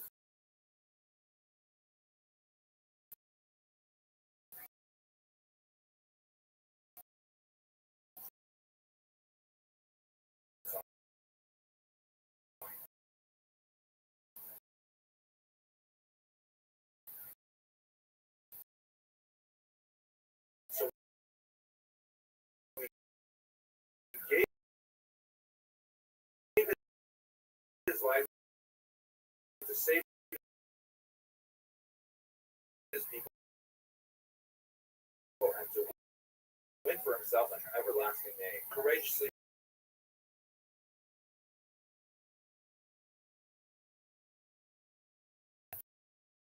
defeat before the Maccabees, a temporary. Lazar's heroism is one really bright spot in which and to take it down. You know, I think this actually inspired the famous Star Wars scene of walking creatures as well. Anyway, let's have a look at this as a art history, because what I find especially kind of depiction of the battle, but in the medieval period, most artists, especially in Christian Europe, had never seen an elephant. So it's reading the Apocrypha. You recall that the Apocrypha was actually preserved in Christian, not in the Jewish tradition. So we have widely read in Christian churches, and they're trying to depict it. Looks like they say it was kind of a big trunk coming out of his nose. So here's an example of trunk, how big an actual a big horse. Here's another example in which it's kind of like a happy dash. Here's one in which the elephant gets a little bit close to reality, but the trunk on how to depict these elephants. This one is great. Looks kind of like a salamander with these bizarre ears, and here is actually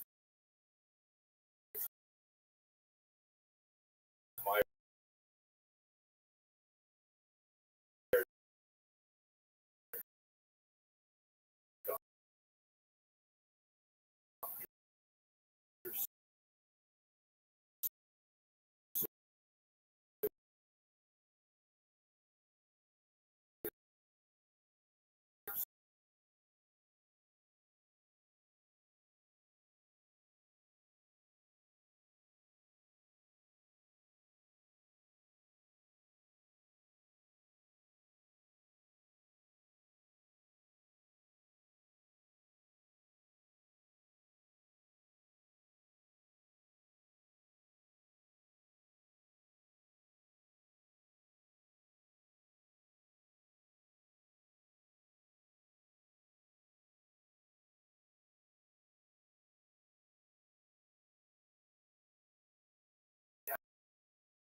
is surprising and inspiring in so many ways. His heroism under these current circumstances, of course, has ripped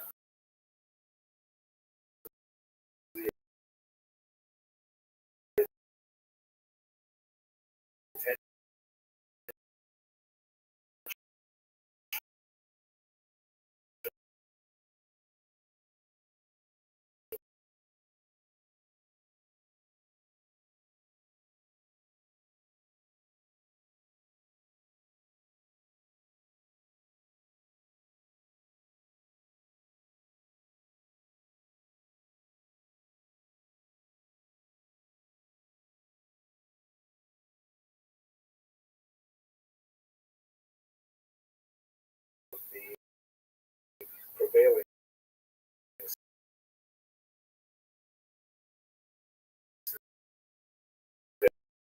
stereotype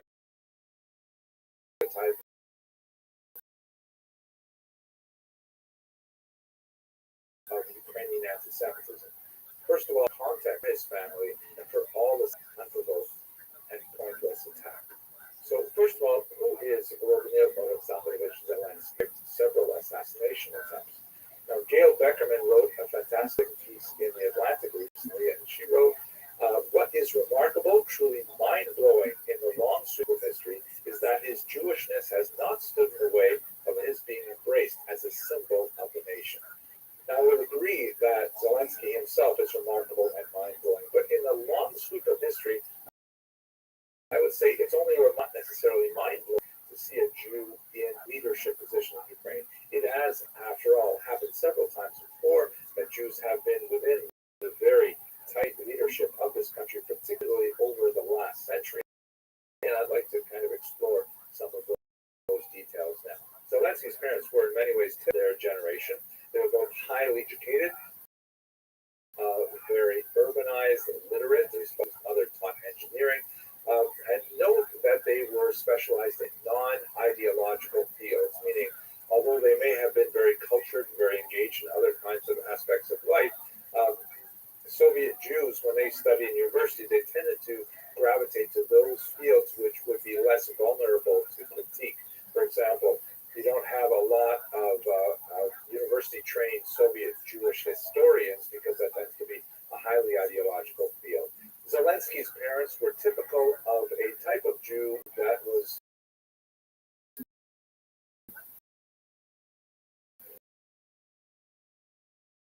known as almost Sovietical.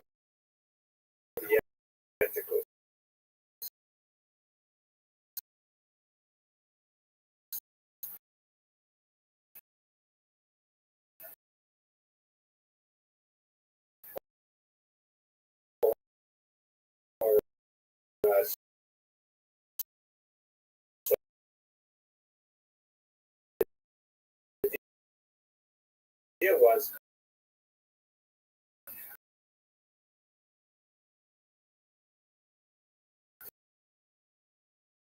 to try and keep your head down as much as possible, to not affiliate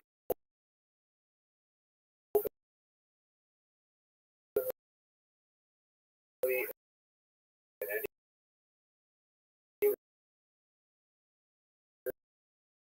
way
information that Russians clearly dominated Ukraine for much of the 20th century. Over the course of my own visits to Ukraine, that it was, in the 1980s, clearly dominated. Now,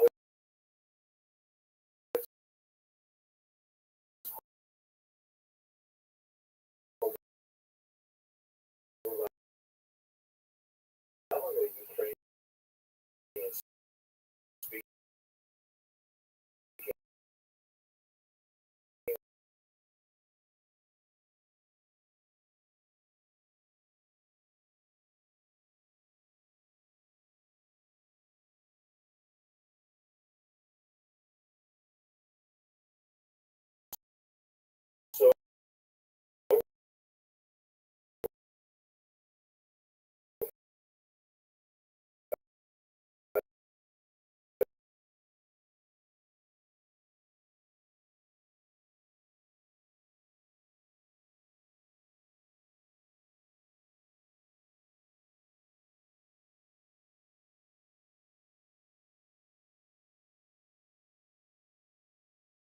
So rapidly.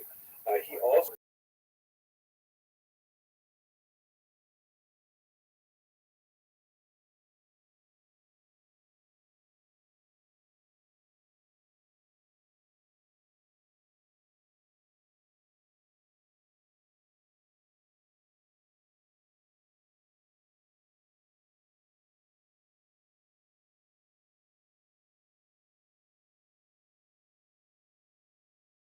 Jews and Ukrainians. He went to school and he studied law. Also typical for Jewish.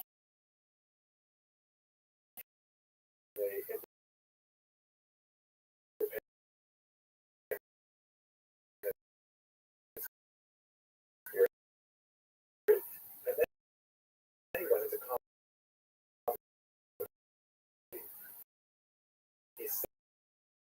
He got involved with a comedy troupe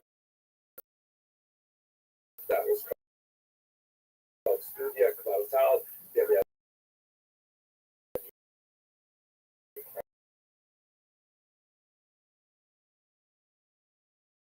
They tended to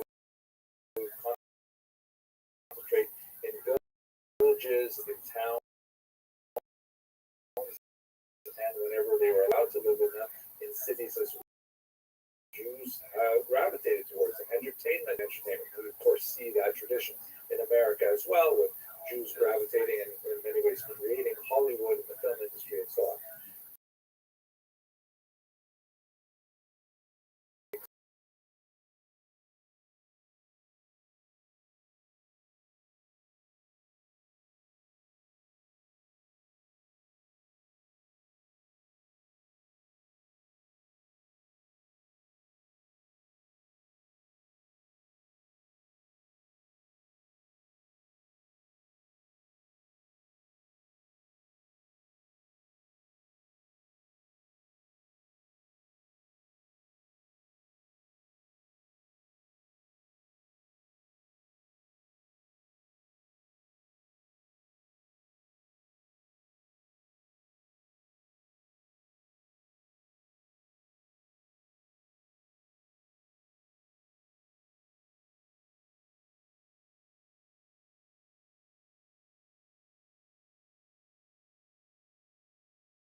Was not on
literate and numerate were a lot more conversant with the types of work that was necessary to actually create an administrative apparatus, skills that were not necessarily well developed in the far more agrarian, rural population of Ukrainians. And so the smaller number of Ukrainians who were urbanized and educated, literate, so they formed these alliances.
Part of the Russian Empire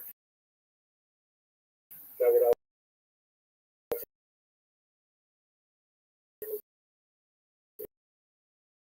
result in much of Ukraine, although not the western part, being conquered by the Russians. But during this brief period of collaboration, which was actually the subject of my PhD dissertation, the Ukrainians and Jews established a remarkable level of cooperation that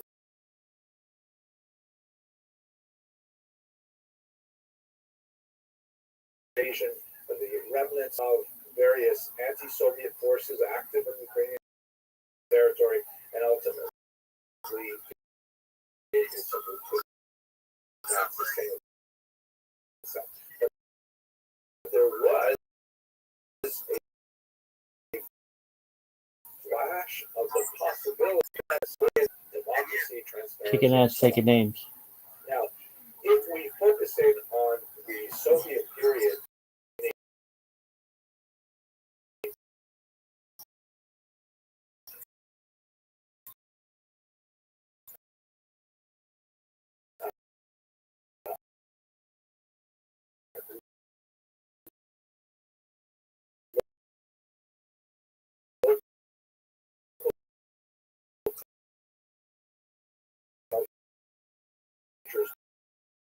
to express themselves.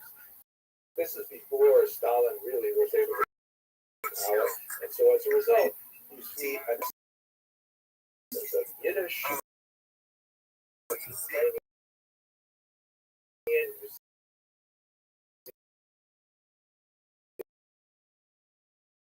a lot of new cultural abilities that begin to express themselves in all kinds of artistic and cultural venues. It comes to a crashing halt as well in the 1930s when Stalin takes over. This is the era of the Holodomor, the incredibly tragic famine that will to direct a lot of the anger with communist Jewish population. The Nazis enlisted the help of local population, it's really the entire area of the bloodlands, to react against the Soviets by attacking the local Jewish unfair that was. And it was during this so-called Holocaust of bullets took place when the Nazis used firing squads to destroy the little Jewish statues were killed in these. The most notorious of which occurred in Babi in the middle of Kiev, where 33,000 Jews in the space of a few days. The Nazis would go on to use Babi for many months after, upwards of 100,000 at this point, including lots of non-Jewish. You also have a minority of the population who are later recognized by Yad Vashem as righteous. So cognizant of the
situation, probably the heroes of this period is he was actually very friendly with Jewish populations before the war and during the war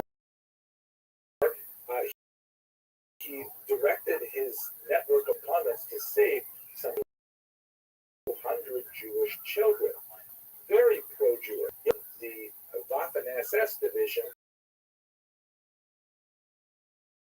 that was made the Galicia division convey a blessing, and that the Ukrainians themselves as first Ukrainian division, that they were going to use there's a lot more to say that I can't video, but it's complicated. It's not at all straightforward. Someone with undeniable moral fits. He also, by the way, complained to the Pope himself, saying, "Why are you siding with violence?" But even he could see value in Ukrainians joining the Nazis to fight against the Soviets. So it's complicated. After the war, and this is a period that's especially relevant for Zelensky's parents, there's tremendous repression of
a new kind of Ukraine.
1944 is the day that marks the major Allied landings at Normandy in the huge step forward in the fight against Nazis in World War II. It was also known as Operation Neptune.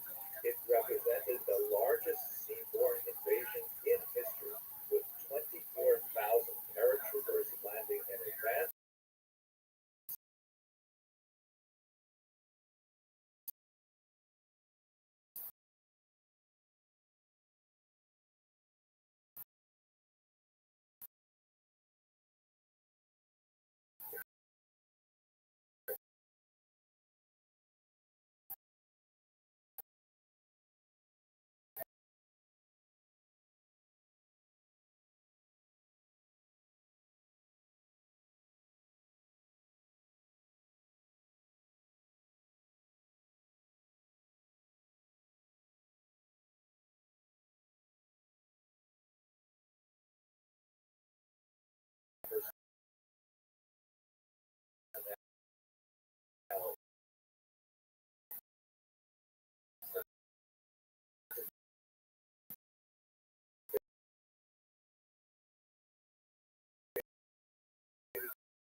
There were tremendous losses on both sides, the Allies and the Germans.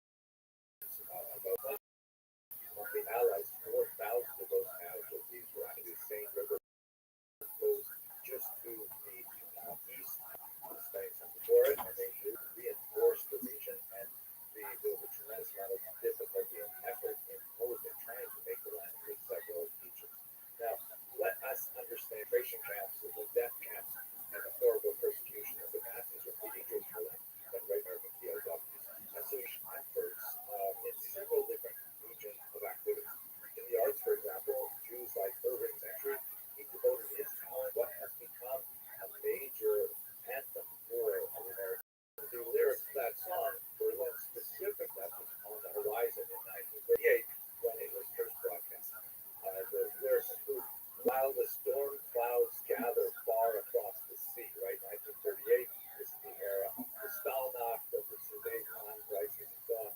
Let us swear allegiance to a land that's free. Let us all be grateful for a land so fair. This is a solemn prayer. God bless America, a land that I love.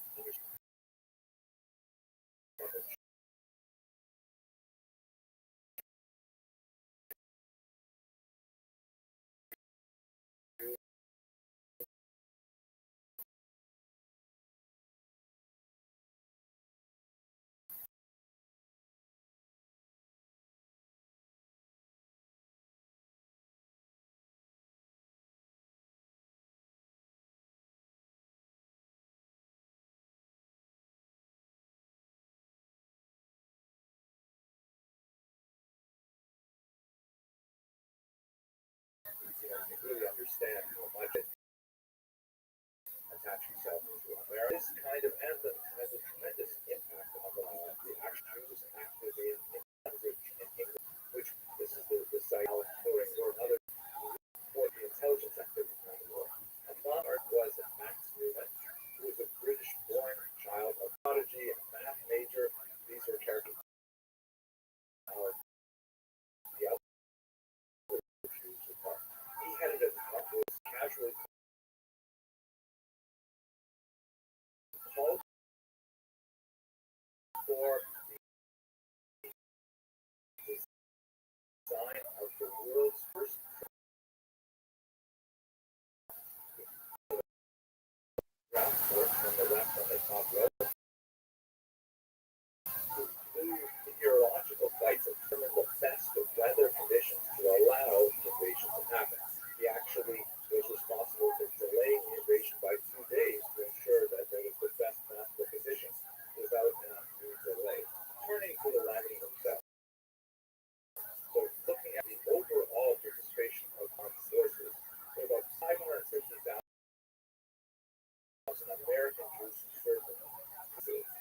26,000 were decorated, 24,000 of them were wounded, and 10,500 were killed in action.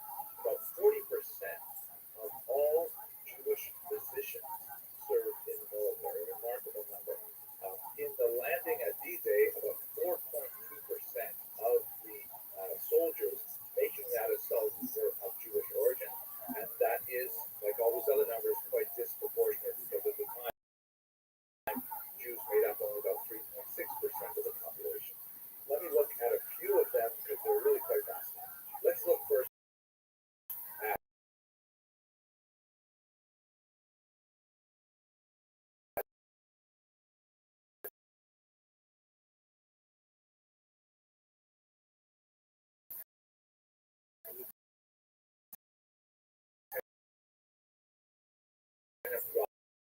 Robert Halpern,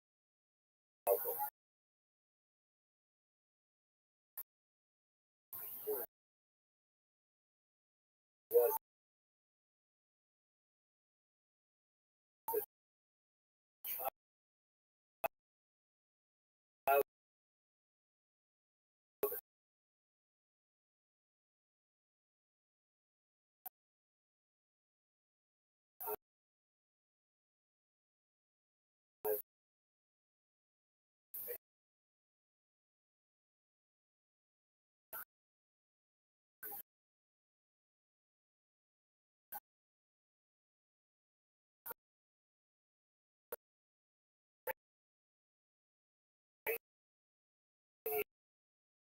Jewish immigrant named Howard. And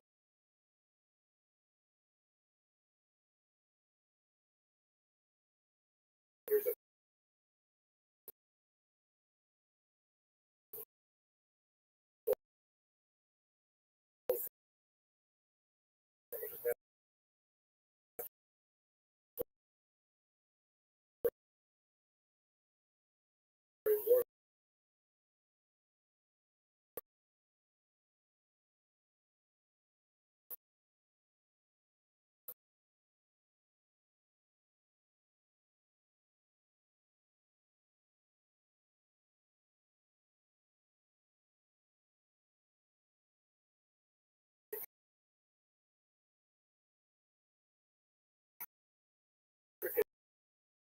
war job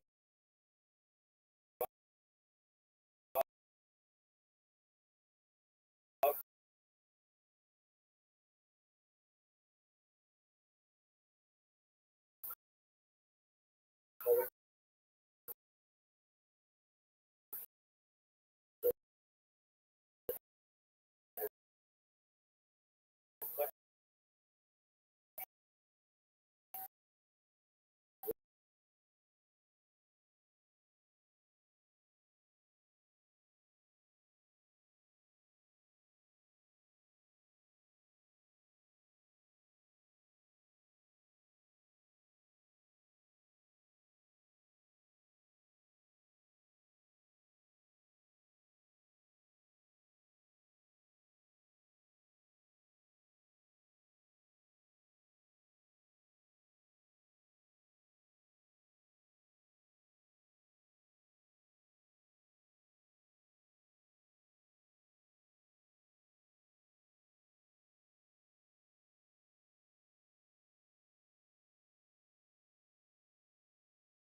for his efforts there. Bronze Star. He was specifically cited for bravery.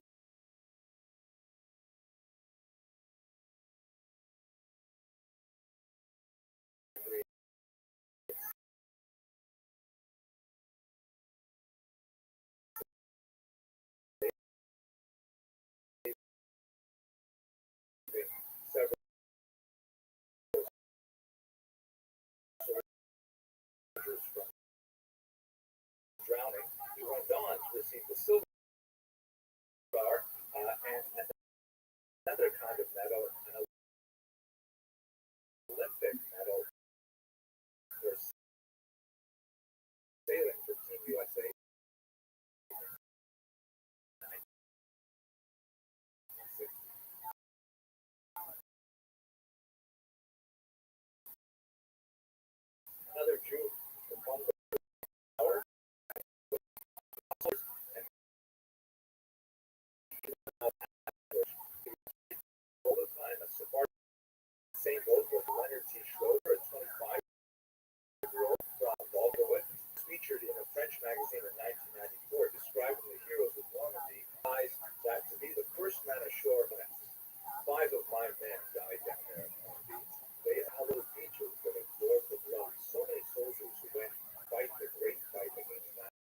ever found in France. The Norman gold was really written a lot about the ancient world and medieval world. Looked fantastic in Giza and also makes on the Dead Sea Scrolls, rather controversial theories. But he had just published a book about the Jews of Normandy, France, that exactly coincided with this mine in to try and examine this excavation and who was it. And you can see it's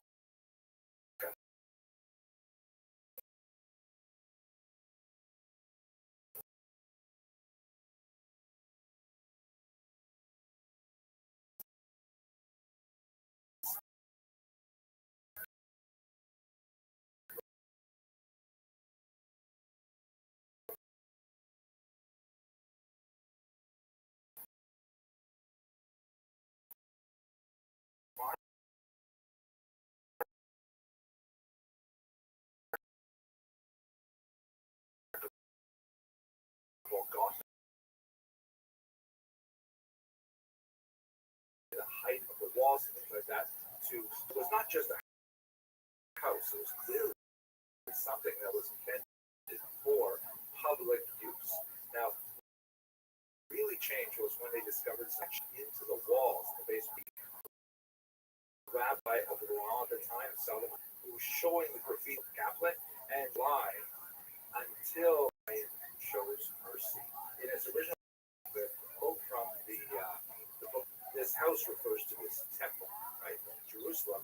In this context, it's kind of like a pun saying this great yeshiva will remain in place. Oh, ironically, it still remains in place. This house will remain until the Messianic era. Now, what I find absolutely fascinating about this amazing building is not only the fact that this is the oldest building discovered from before the expulsion of 1306, but that we know from Professor Gold's research that the Rabbbi actually taught here. And when we go visit this, we'll be able to walk on the same stones upon which the Rabbbi himself walked. It's amazing. We also know that the remarkable commentator Avraham ibn Ezra, another great favorite of mine, that suggested the same space where these great medieval thinkers were. I think that's just going to be fantastic. So this whole cruise is going to be amazing. I hope that you will be able to join us on this cruise. Please check out the website that I'll put at the end of this video. If not, I'm really looking forward to sharing with you the videos that we make as we visit these remarkable sites in Jewish history. Thank you very much for watching.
Of Normandy history. I came across something so fascinating.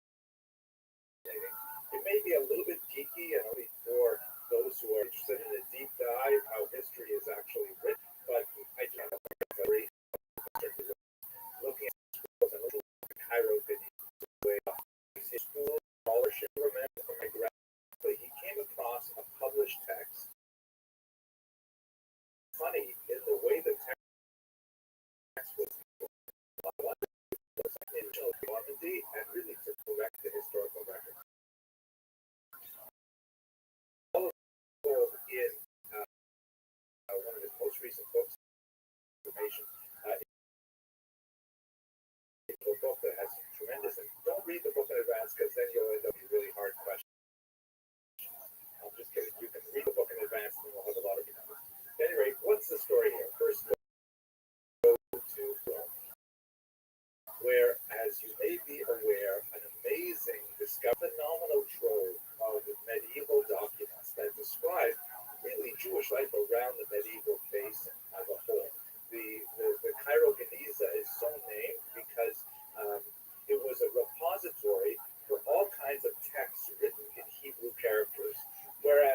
they are buried, but the Jews of Hebrew characters, regardless of the nature of its content,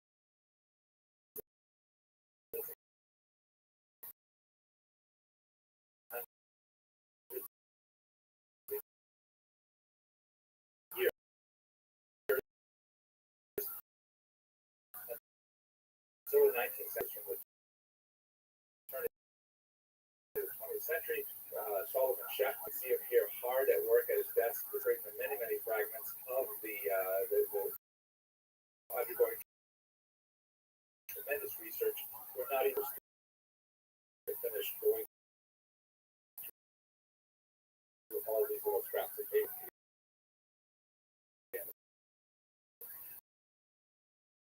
But let us remember that our story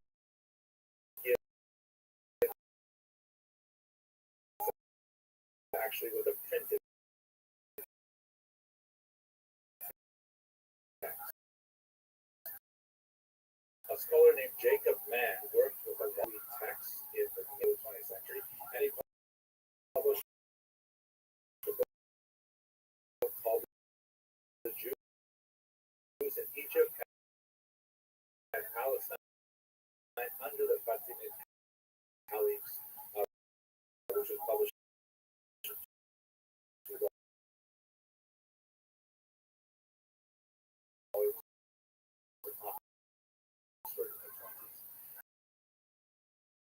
and he found one particular document that Jacob Mann identifies this place of origin as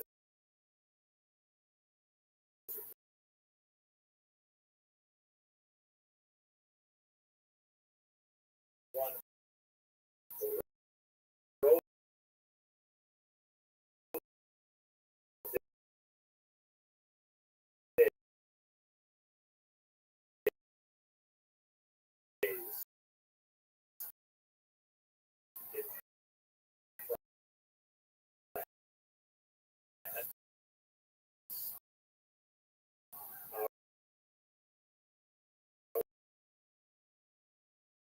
which is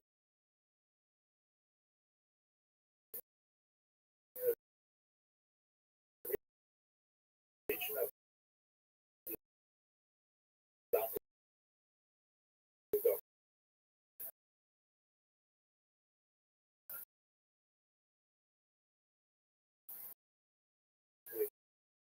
which is no enormity of the sun. It's not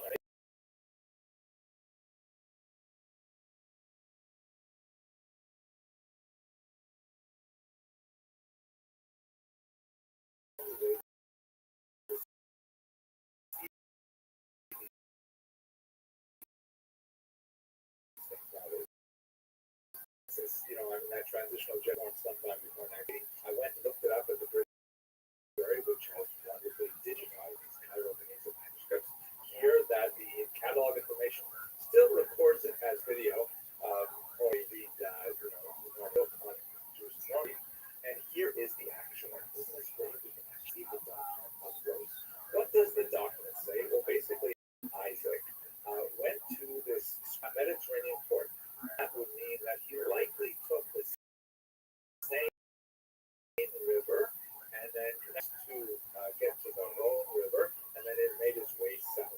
And if you're curious, it's both the same and so you can actually duplicate Reuben and Isaac's. Apparently, it's because he tells this very sad story, and he to the local authorities under address to find the criminal. Things like that. But the authorities discovering that I did simply dispossess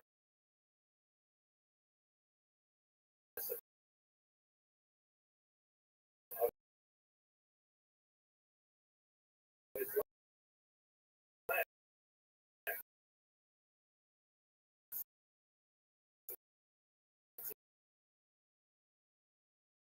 He had no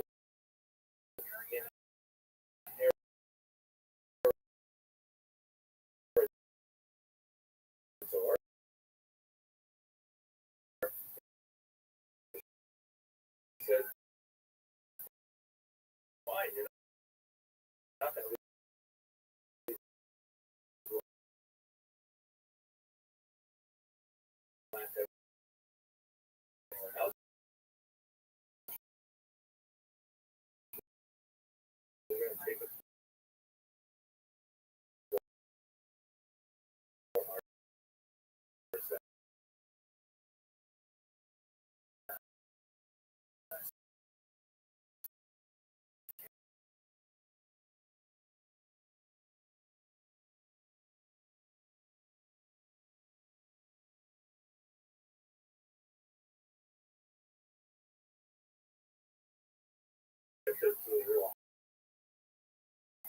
So, in other words, what their goal did by looking constant is he was able to shift the location of this letter from the south of France to the city of Rouen. Now, there are tons of fascinating implications of placing this in Normandy rather than the south of France.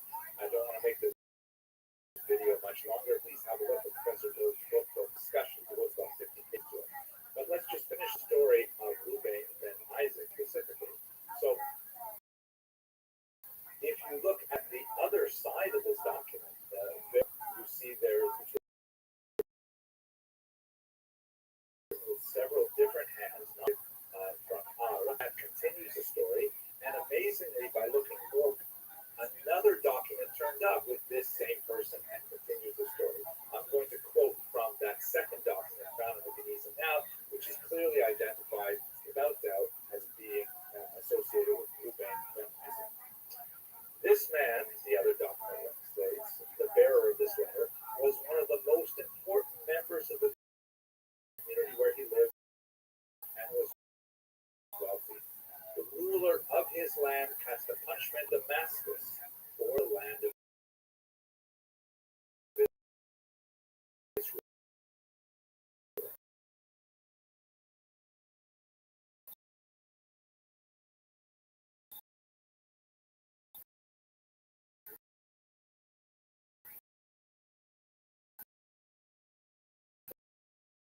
Plundered all that he had.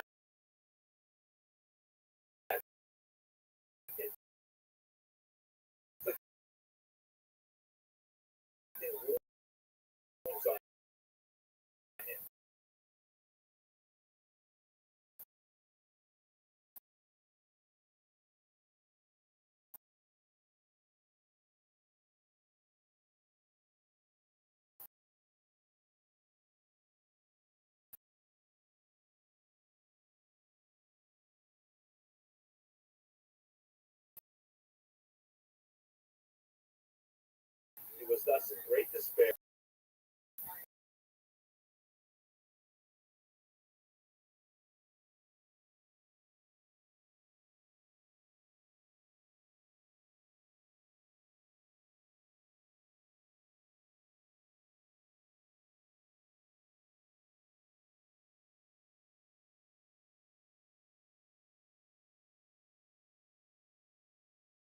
Way over to Damascus, more letters of introduction.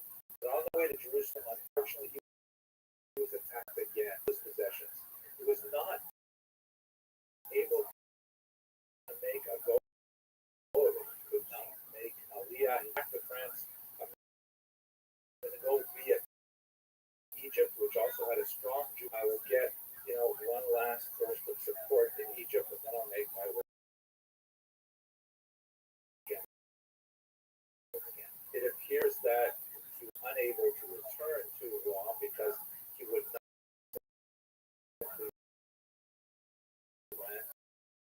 out of energy and decided to settle in Egypt. Found this in. I hope you'll be able to join us on this amazing cruise on the same river. There's some fantastic amazing medieval Jewish history in Normandy, and especially history in Jewish military heroism.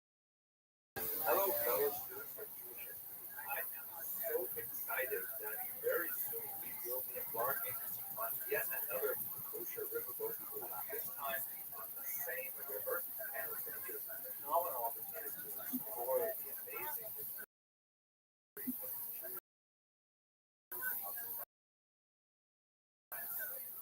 this cruise is also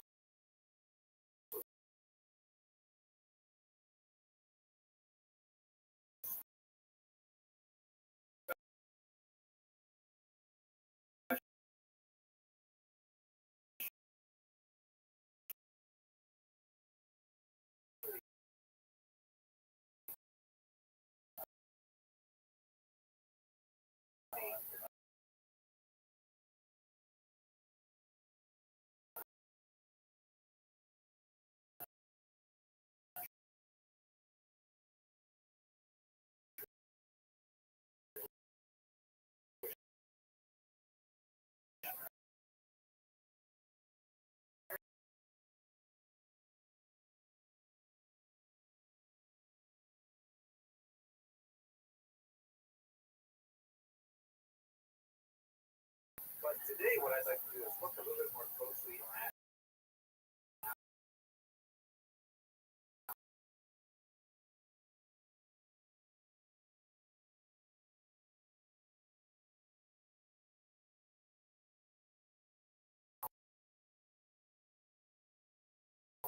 origin on citizen, and it's the Schlecht was the French revolutionary government thought about it for a little while, and they realized that they had got themselves into a mantra because the Jews channel and they're at the tip of their heroism where teaches and back down here. But back to our discussion, there's really significant populations of Jews in France.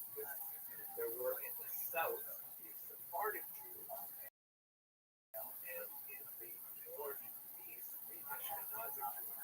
The Sephardic Jews in the east of Bayonne, for example, tended to be far more acculturated to French norms. They spoke French fluently. They dressed like French citizens.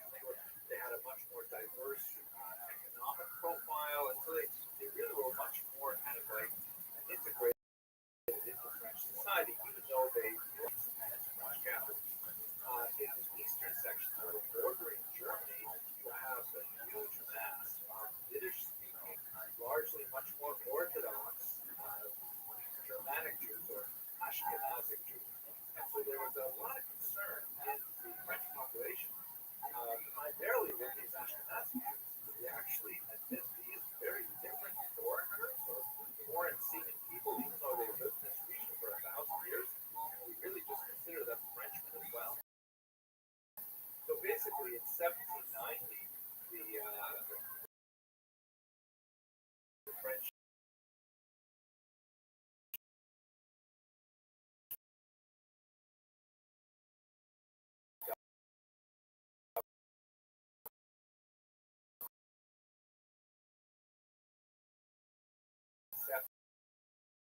they said, all right, we accept the Sephardic.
The government saying, all of our rights changed, the economy changed quite a bit because now Jews have much more.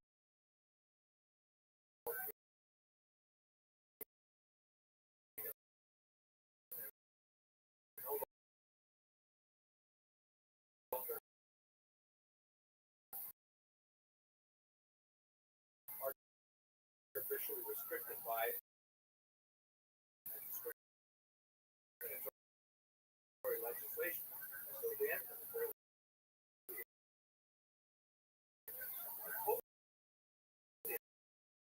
was troubled by this question.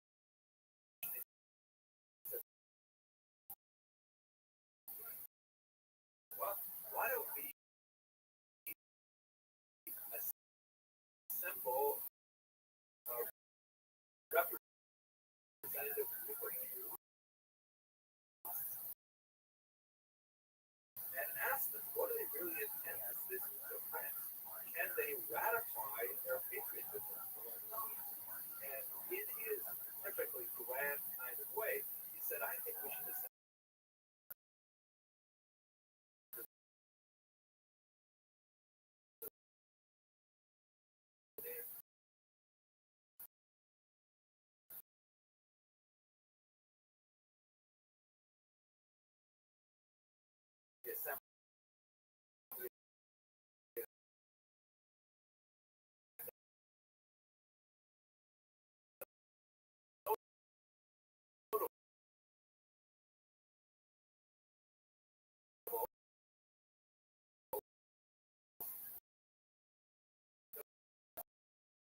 Napoleon asked a lot of really interesting questions. 12 were done in total. Rabbi Zitzheim, their communal identity, while nevertheless they take the responsibilities of the larger civic quality of granting and so on. In a word, really brought it down to earlier decisions in 1790 and 1791. Granted about this, but let's just have a look at some of the artwork in the period. Here's a print that shows Napoleon Macron, the religion of Judaism, is kind of like this imperial sort of robe, like seas fallen Judaism. There's Judaism there, is 10 commandments, and fallen from the grass for the travels of the order of Napoleon, who was told is the great hero. And here's one more that I find more Napoleon in his honor by the Jewish community in France, and William in like godlike sort of posture.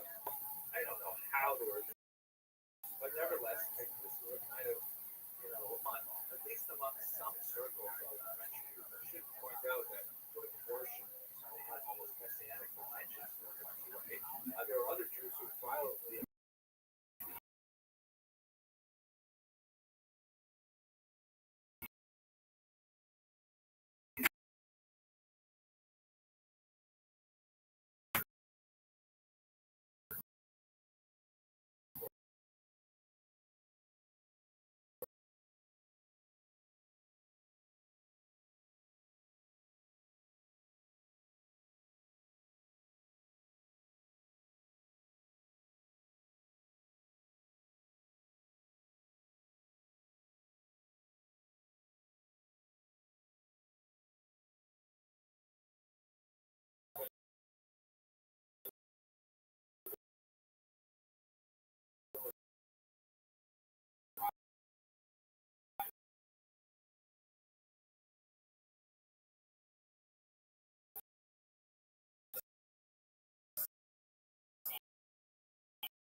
I've been thinking about these things. I'm not saying the tech community is monolith. There's people in the tech community that hate each other. Great. Who cares? People in the CIA, they're fucking each other's wives, whatever. But when it all comes down to it, there's a scene with Elon and Sam. They hate each other. He hates him. He sucks. They suck. But at the end, they both don't believe in the American government to regulate their industries. So the Constitution should get in the way, whatever the hell. Palantir, the software data analytics company, has garnered at least $300 million in the office for his second term, helping to make it the S&P's $195 million more to the military's core artificial software program. Yay! Hello, fellow students of Jewish history. Immigration officials reversed earlier plans to ditch some of the companies. These guys program the AI, the politicians.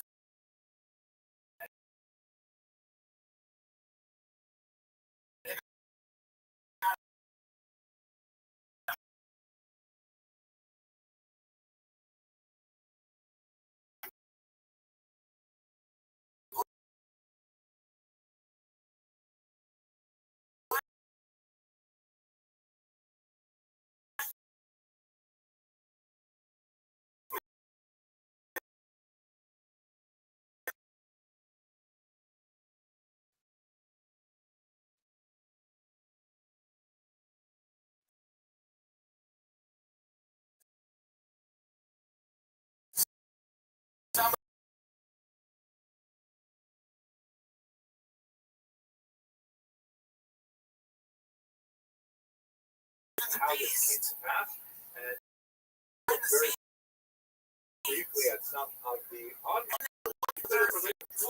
over what to do. take over and put everyone as captain. When the Egyptians This mentioned seems to be in what it that is. I don't know how you could look at it another way. I'm sure there are other ways to look at it. creation or destruction of that object. And I'm not a Smashing Luddite. them up, burning I'm trying to, them. I don't want to look at the Amish. I understand that China has AI and we need to have AI and all of this. I understand.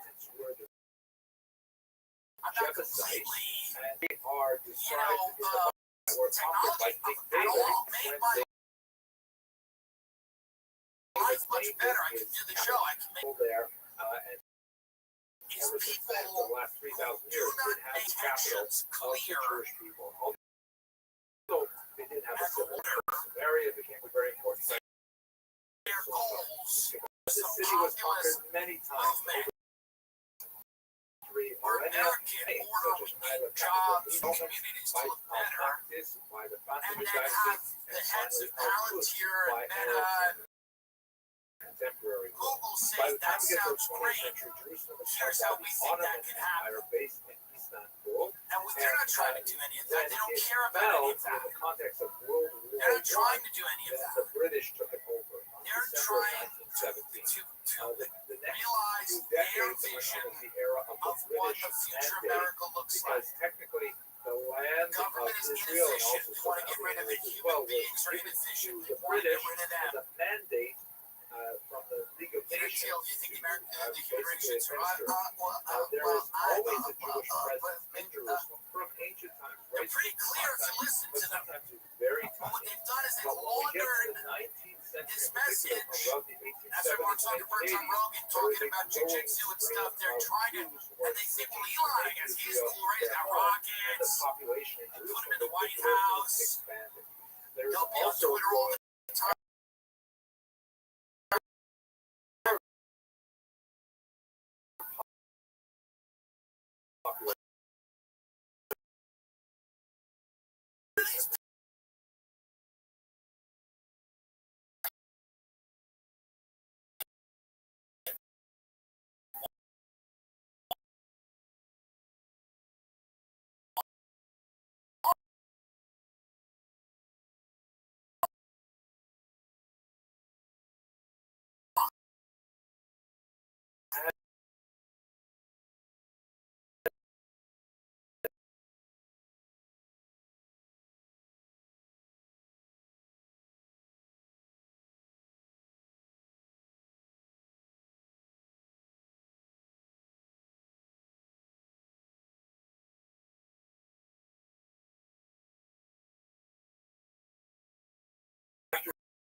several decades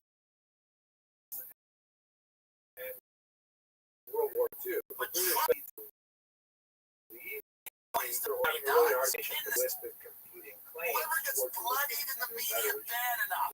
It's actually bizarre. Awkward interview. Then they will try to get rid of that person. 7 distinct sections. Here you can see a But period unless they're released, on and the unless left. Ghislaine testifies. 3 green areas Part belong now to of the biggest Muslim Jewish cover up state. in human history. Basketball And the wives, 7th drama, century it's simply not going to work. because nobody could agree You that can the get very that first tells moment you that Jews are able to whenever you're cooking, it's cooked reestablish to their perfection. IQ sovereignty. sets. The war The lasts new Fleischer flash sale is on a brand new chef IQ video. but in the It's an end, next generation smart connection oven that sits beautifully on your countertop. With a little air fryer that doesn't do anything very well. I love the mini oven. as the armistice It's comes into amazing. place in It fries chicken that 1949. tastes like So, takeout, from except way healthier. It 1948 bakes pizza, it grills steaks, it bakes 1967, bread, it cooks bacon. Jerusalem is a It divided comes with an egg city tray, it bakes from cakes and muffins. with So it was the easy to cook primary from areas of Jewish That's the role your settlement IQ prior mini to oven the war, connects to your smartphone trapped on app. the Jordanian Set it to side whatever of the you're border. cooking. Your phone tells you when it's done to 1967, perfection. there is another It also major pairs war, perfectly the with your chef Six-Day IQ War. sets. Now that's There's smart. a lot to talk about. This is great. People have tiny apartments, even big houses, it doesn't matter. This is such a great, compact But basically, machine that makes the everything you need at home. Israelis It's so smart, stave off so healthy, anything so good. attack from It also pairs perfectly with your chef IQ.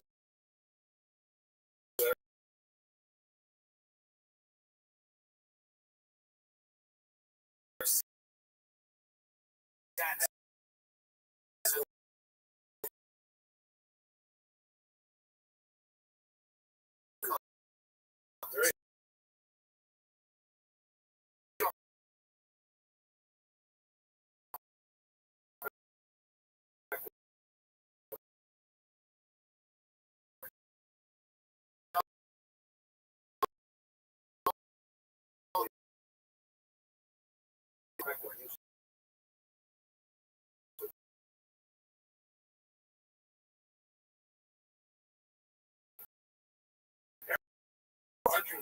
Air power. Visit chefIQ.com.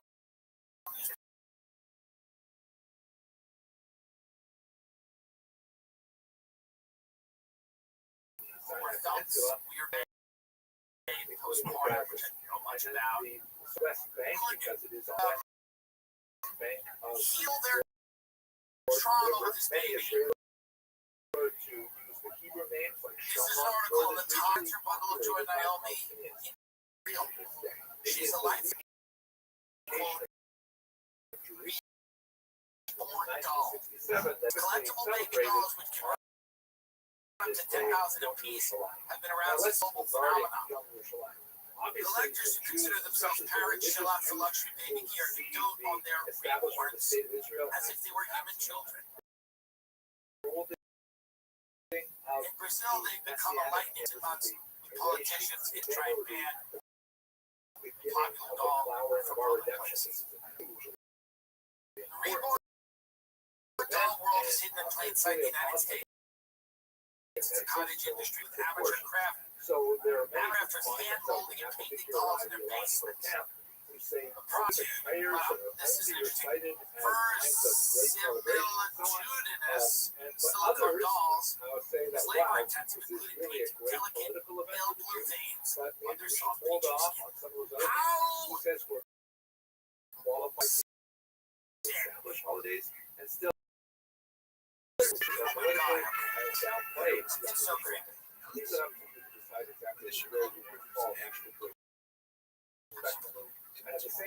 don't know what to say.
I don't know what's good.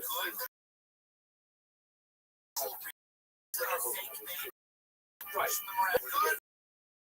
Is that a good development? Is it positive development in America? I don't know. It feels bad. It feels not good. It feels like it's creepy. If some owners in there targeting families like bullies.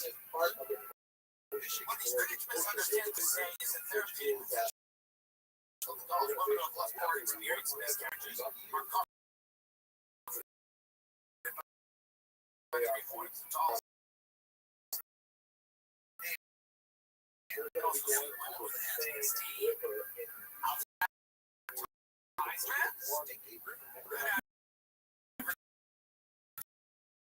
for them to so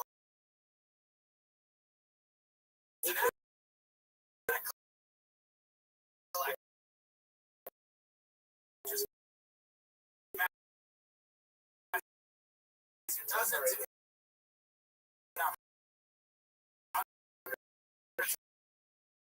dolls are posting online videos of sex changes to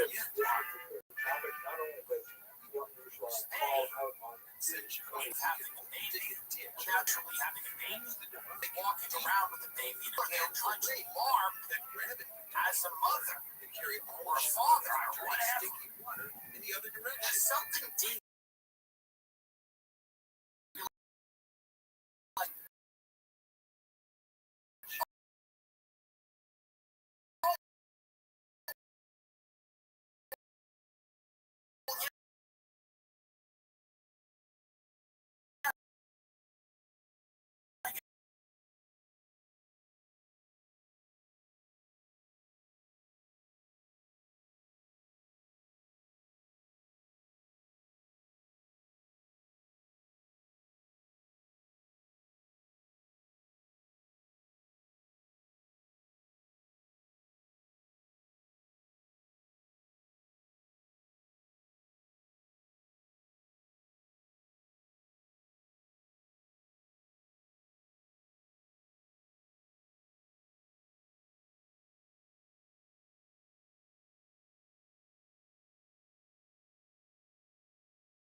dolls around, and they were collecting little.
I check through his videos like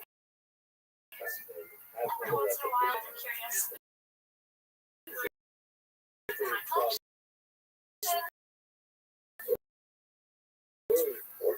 I used to change it a lot. Honestly, I don't really have it in my collection. Too much recently. Which is all the time. This is happening. The series about this Rabbi she's not alive. What do you mean you're not coming if you can't bring Naomi?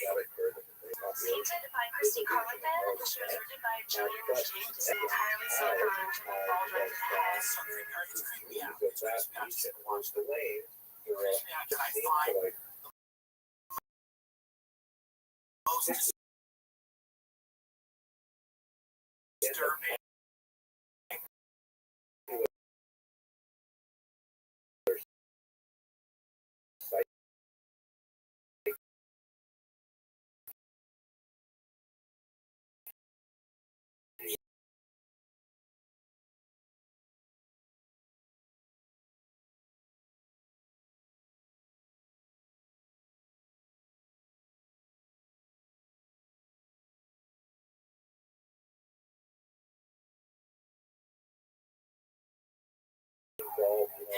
Do not accept.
Mental reality. Everything about the time.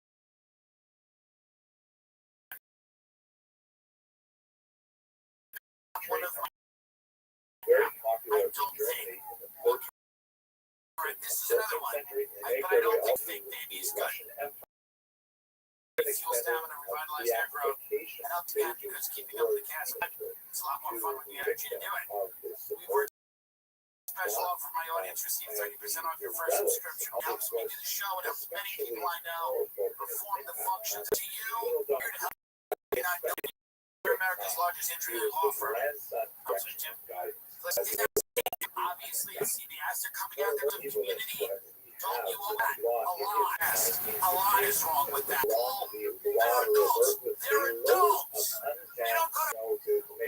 There's other ways to build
on some kind of Who's in a wagon summer road. camp with a Rich from from 30 That's years not earlier, and ideal. he thought that there was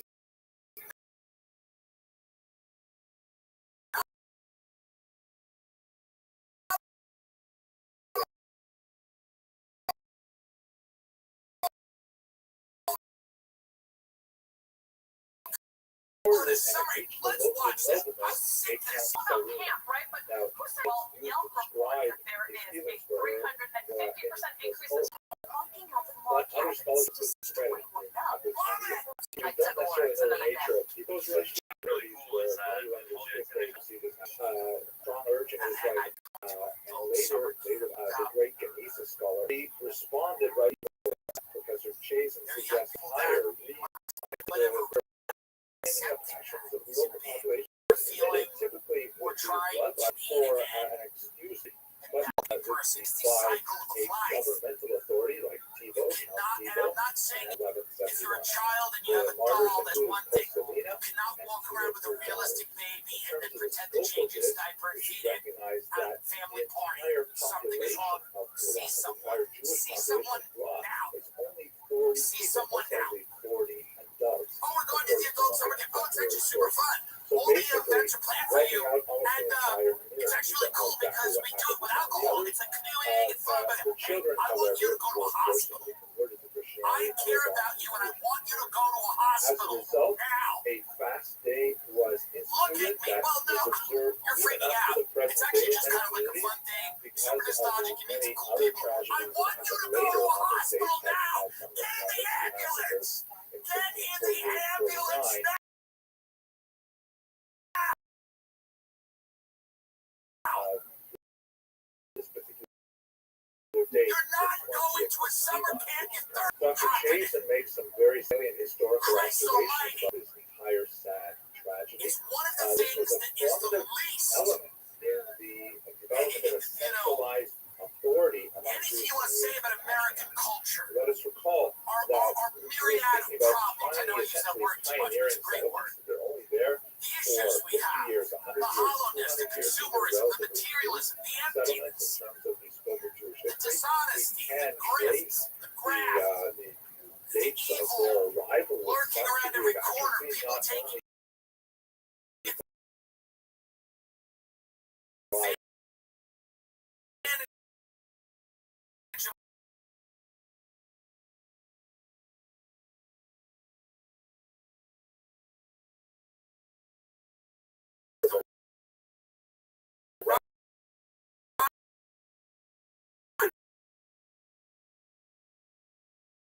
so we have also by system, capacity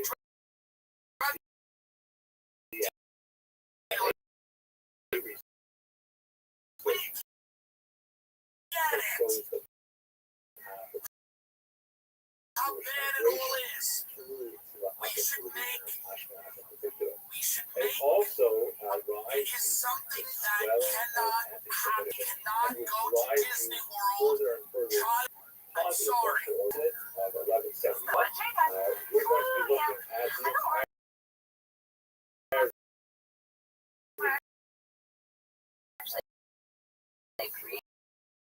history of that with specific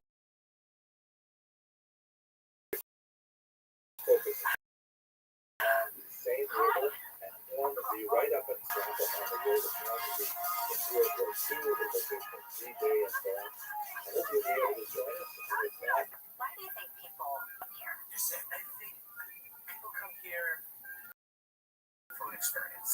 They want to meet new people, things, and feel part of a community. They should go to a hospital period of time. They should go to a hospital. Children during the week. They should go to a hospital. Welcoming adults. And be restrained.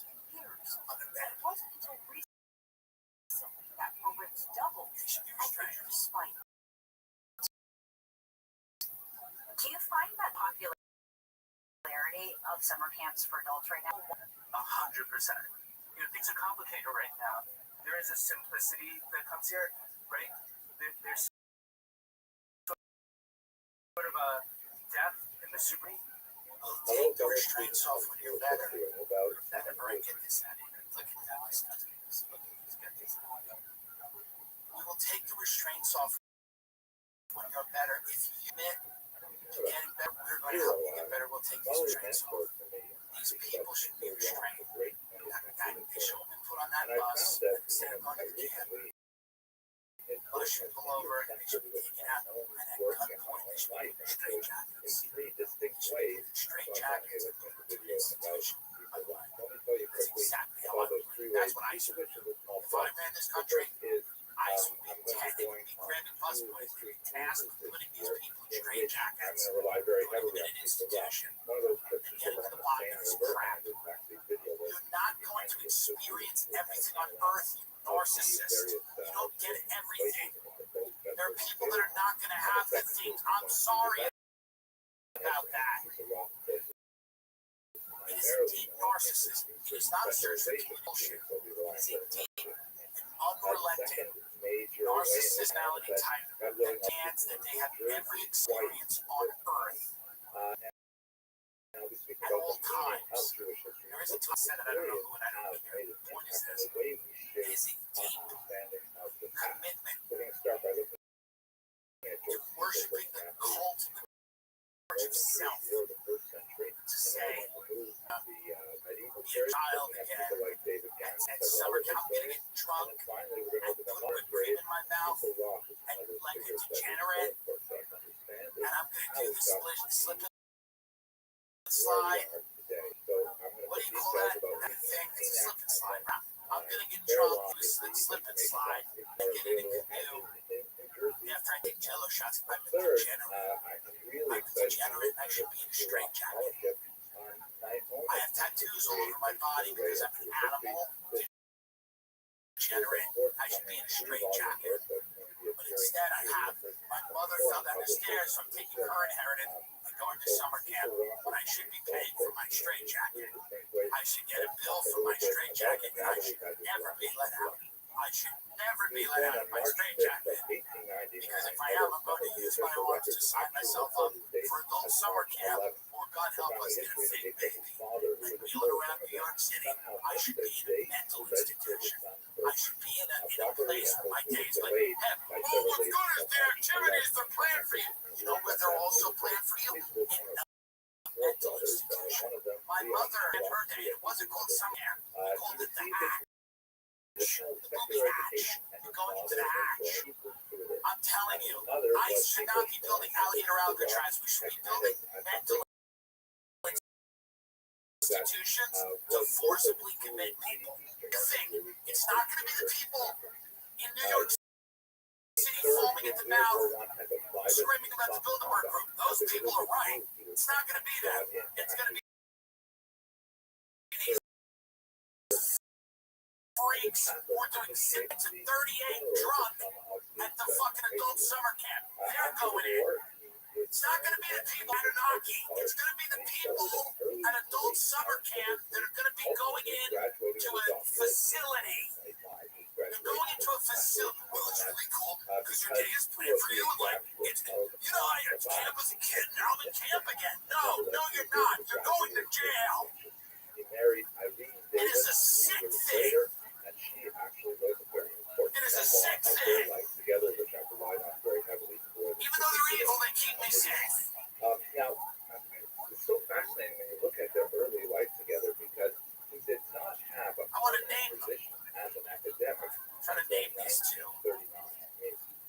Almost all of the 20s and the 30s, he was a freelance historian. Israel and the other one, Gaza. These are my blues, Israel and He was Gaza. well published. And they His fight. dissertation was a huge Hopefully they success. figure that out, But huh? he had to basically publish Addicts, the whole thing. by writing. We're out of time now. Watch out for Bongino going rogue in the Trump world. Watch out for this. This is obviously, I'm not breaking news. This is being reported everywhere. But I am contextualizing, I believe, what they think they're doing. What they think they're doing is pivoting everybody to one show while they ignore a lot of the calls to release this stuff is happening. I would guarantee it's happening. And I would watch that. This is something important to know when you're being played, I think. I think we're all getting played a little bit. recession is here. They say it's coming. Engage, Maybe if you go to Kalshi.com.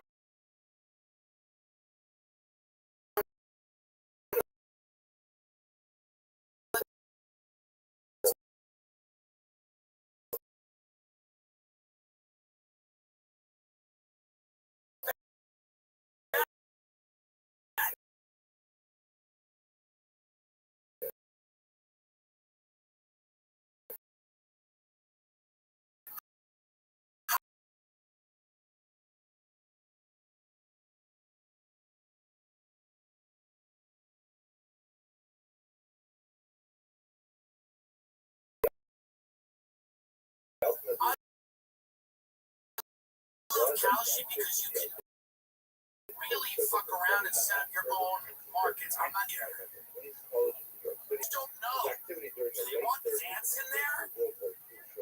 As opposed to Trump? See, the thing with the... I think they want a boring ass get up there and do what they want. Trump is following base volatile for purpose. He's soon and they're going to get one.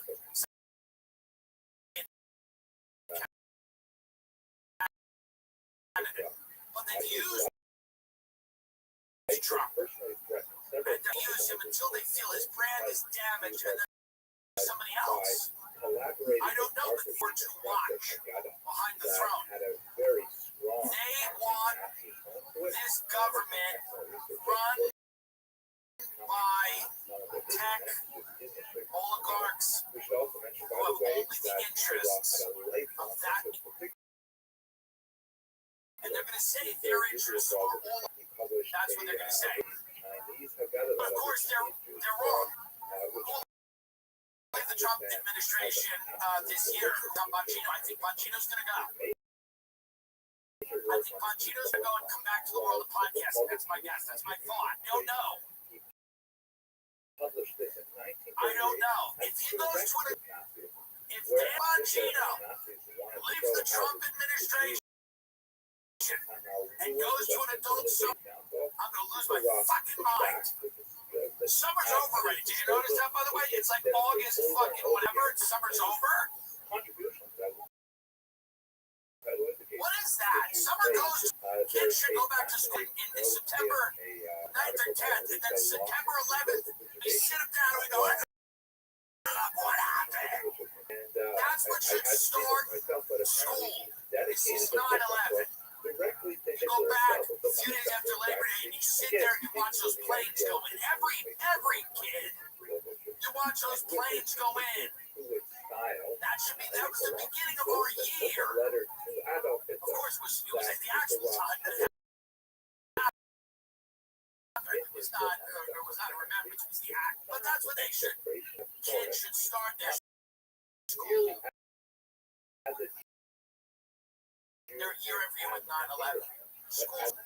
And then it progresses to Halloween. God damn it. To calcium bet on some shit. Peanut, a lot of stuff's gonna happen. It's clear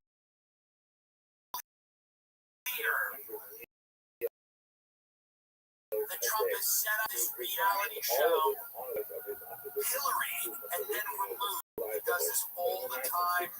Let's see what happens. They do not have control of this story. They don't have control of the narrative. It's spinning out of control. And it's always interesting when something is spinning out of control within their thing. And I think what they're trying to do is say, look, it's actually a reality show. Who fucked up? Who did it? Who done it? And it's like, no. We see what you're doing. It's a game of three-card Monte. And I think a lot of people now, the jig is up. The jig is up. Now, of course, we have to end with this ad, which is awkward.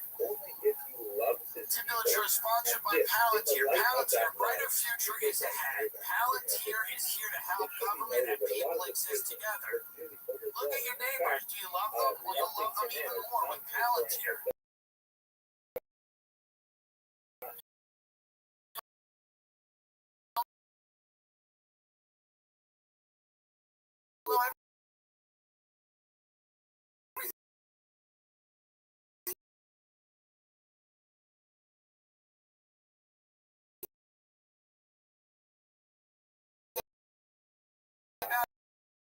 them.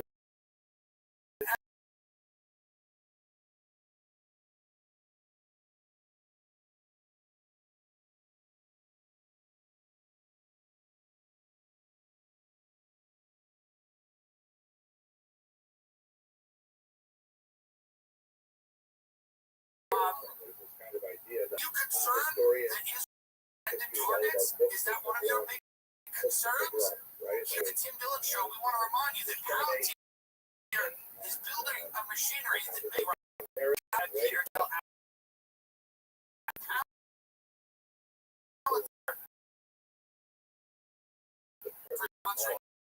the show. Are you concerned that your Labubu has a we don't know about it. Tremendous article. Lady, welcome to the Tim Dillon Show. Thank you for joining Chinese food and dolls.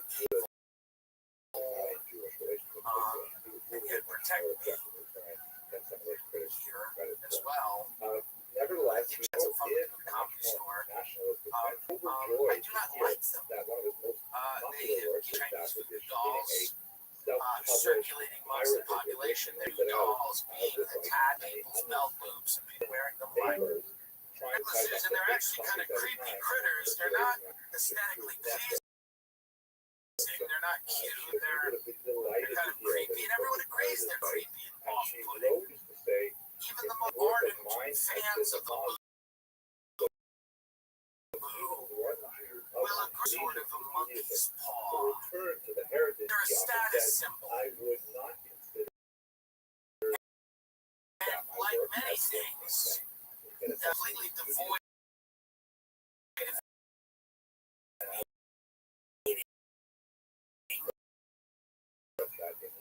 and in a world that is increasing will be entranced different things like this, collectibles, and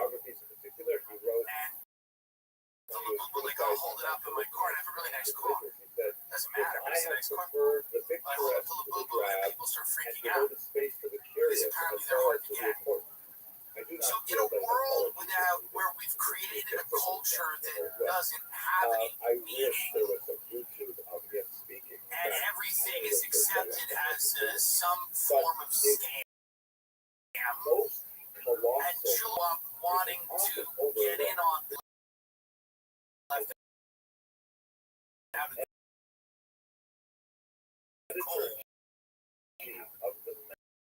cultural value system that we've created, and the system that we have is a Chinese fentanyl. I don't know which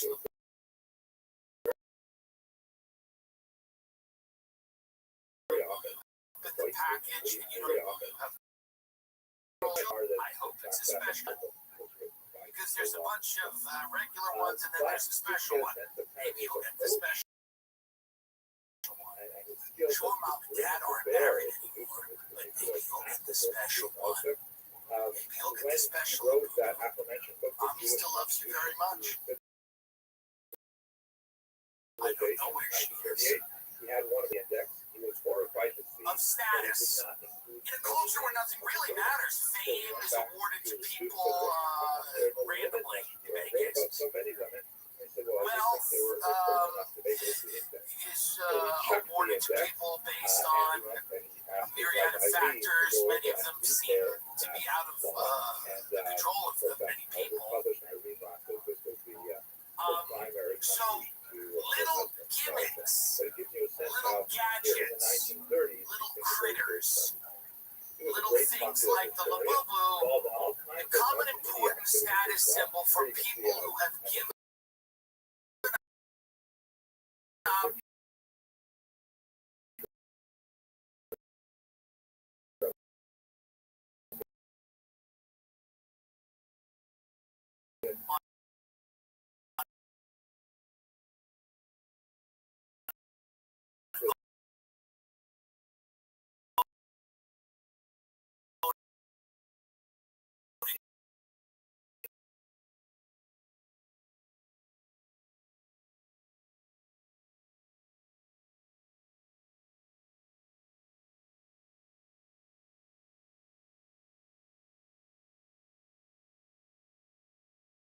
given up on all of those things and you are 40 years old, no one has published your novel, bored with your dream, that dream, or the work ethic to make that dream a reality. You spend the dynamics of the economy you barely understand, because none of us do.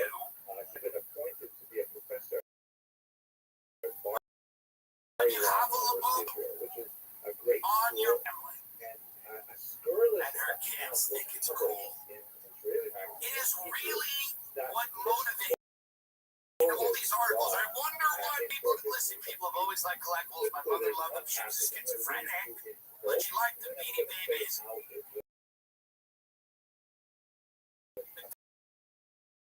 McDonald's toys, hash trucks. It's a part of the massive get rich quick scheme. I can get the cool things. One day they'll be worth a lot more. They never are, but that's the idea. The Antiques Roadshow, maybe the most American show ever. Boomers go, well, I bought something at a garage sale. Hopefully the deck is in the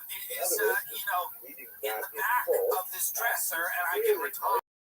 That's what America's about. So the labubu isn't new,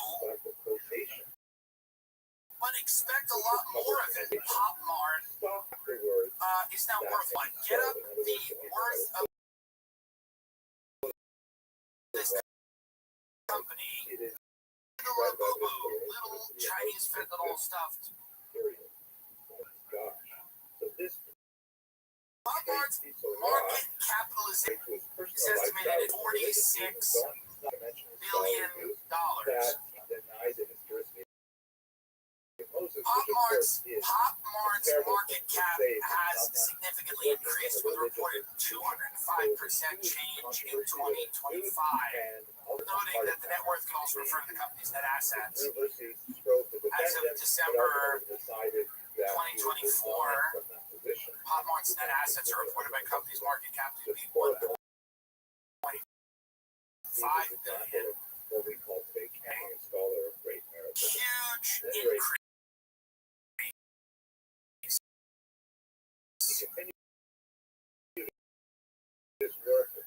In market off-putting critter. It's a critter. So by way of conclusion, Little voodoo doll. And this is the future of the global economy, by the way. It's going to be crazes that drive people. This is going to now, I wouldn't say it's something new, but the scope of it is new. The amount of money that is being spent is going to be big, and because of the internet, everything is global. And these little signifiers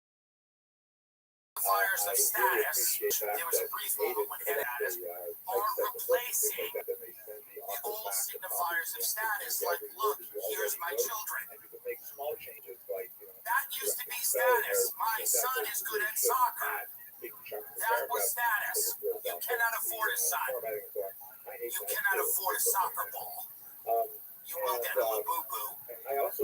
That's what you'll get. You will get a demonic Chinese voodoo doll, and you will attach it to the bag you live out of, and that is it. You are not going to get a house. You will get a little critter. You will get today's version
that demon doll. But That either this Shabbos or the next, as a congregation. it's not small. The Boo is not your friend.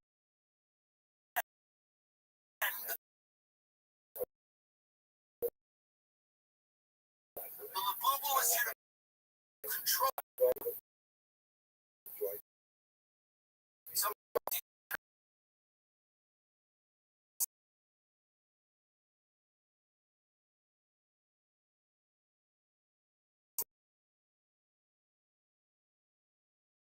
not even a good one. It's one. So I'm pissed about it. On top Very heavily. head of the FBI, sarcastic. And they were all supposedly going to dinner to silence Castro turned. And there was a meeting to tell Dan Bongino to shut up Jeffrey Epstein. What a great. There were leaks. People started leaking. The meeting appeared to have been moved or rescheduled Wednesday night. Some officials who are expected to attend the meeting, including fans and Attorney General Pam, administration officials, told CNN earlier in the day that they were discussing.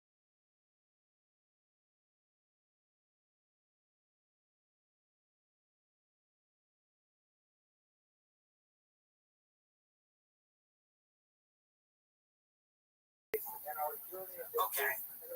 He's the deputy director of the FBI, and Nikesh Patel is the director. Okay. Dan reportedly is going rogue. This guy's like, hey, I have a podcast. This is Dan in a radio show. And now he's the deputy of the director of the FBI. And I think what he's starting to realize is that while America may have an expiration date, podcasting is forever. So he is protecting his future career as a podcast. Kidding. He's not a comedian.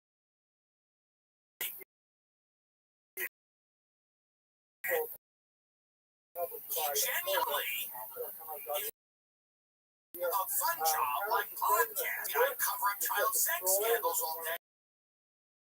I want to read ads for Blue Chew and from my house.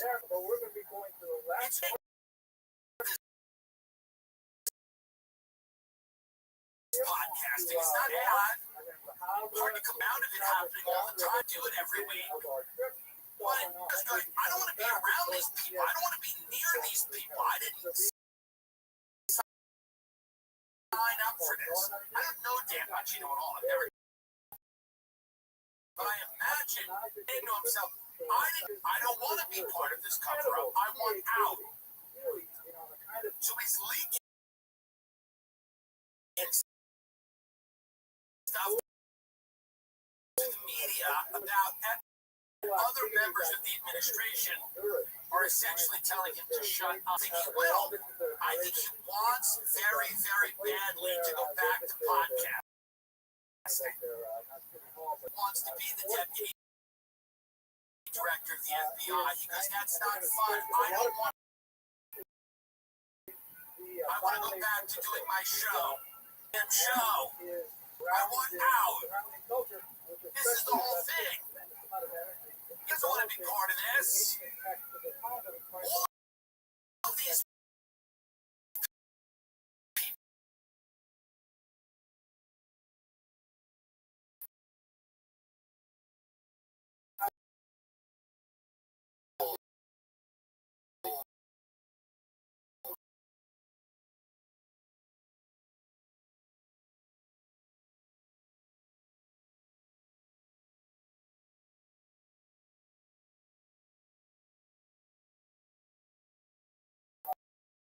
everybody's, even in that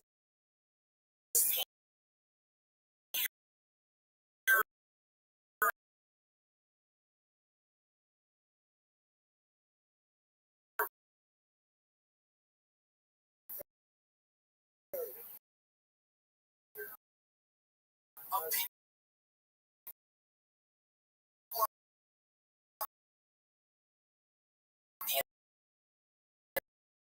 aren't working at the White House. They're starting to get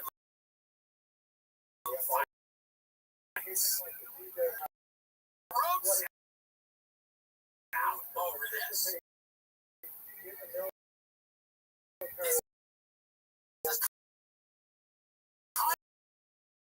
Trump's MO, he gets a bunch of people together, and they all, it's battle royale, and he watches tear each other's spines out. He gets off on that. He's an older man, he likes it. In his White House, it's the ultimate reality show. He brings Laura Loomer up there, fires somebody, Loomer has identified something about is a problem and he should watch out for. And maybe he calls them up and he goes, "You're out of here." And they're gone and sends some chills. Loomer's got another scout. And then he sets all these people on each other. He sets Susie Wiles. All things are to please the king. Is the king. And if he's born or if he's running cover for Netanyahu and Al-San in Israel, it's fun to just divert the duel. We're going to watch everybody tear each other's off because that's what he does what he wants. And once he likes this, he doesn't dislike it.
And he just like Maxwell moved to a minimum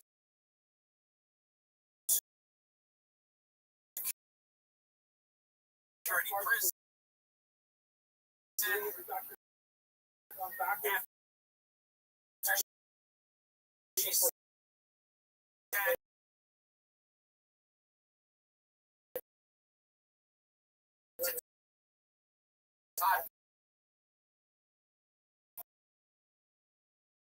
Blanche, he didn't do it. Todd Blanche is Trump's attorney general. He met Blanche.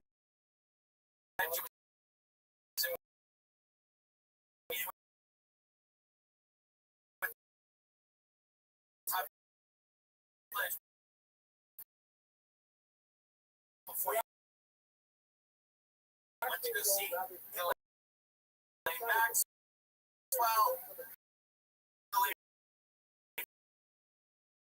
Maxwell's now in Club Fed. Junior's got memes of him with trying to get in fights. What's Sydney's fight? It's all about, quite interesting the way they're choosing to do it. Now they go, let's get a reality show going. What's usually happening? I don't know if Bongino's leaking stuff or not.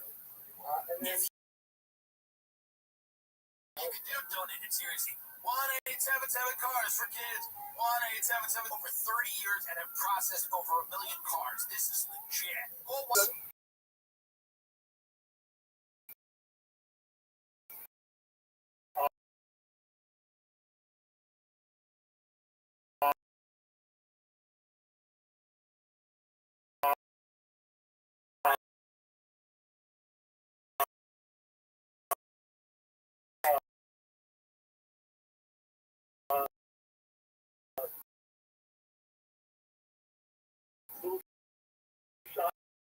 Last years night, ago, I and retired I was after driving.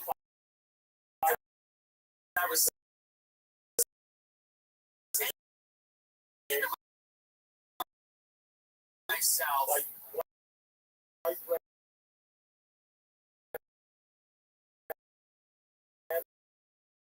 here with me.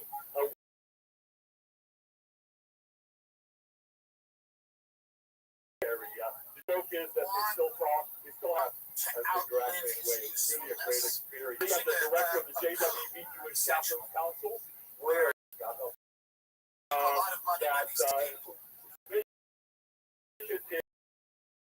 is to essentially allow to take over the government. I think Just Elon a little Musk, bit and of this what is my we're own going to be theory, learning about Elon Musk, you got them showing up. the Jews that fought then to the Jews that are serving now. And I really like these two pictures, the pic 2013. They wanted Moving ahead, the picture on the left of two service him members to of open Vietnam. up Then know who the service banks. member is on the right. He did. Sam No, Altman. David Brookenball. Musk was going to be And more he was the popular first than he was. Coast What Guard these back people are in World War in II. their As field, a matter of fact, he was awarded they're the Silver Star, completely passed away hopeless about when it 12 comes to years ago, social and he is one of intelligence. the first Jews They dig to Elon. have hunters. They don't understand to a lot of people. We're going to hear I these think stories there was of an Valor, not expectation only the among Valor, North Valley but we're going to be hearing stories of Valor of men and Elon women Musk who are was going serving. to be a lot Talk a little bit about using the And Donald some Trump numbers you're going to forget, to kind but of I let want you Elon to Musk remember the day the country. I think April Elon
will say now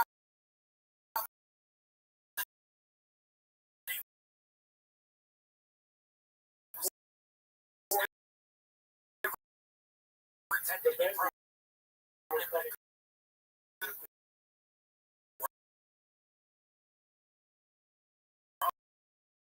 promoted to something permanent. I don't think too many people get into the White House and want to leave. Musk has that power, and Musk thought it was going to be more than it was. Reform, conservative, Orthodox. This is why he started challenging Trump.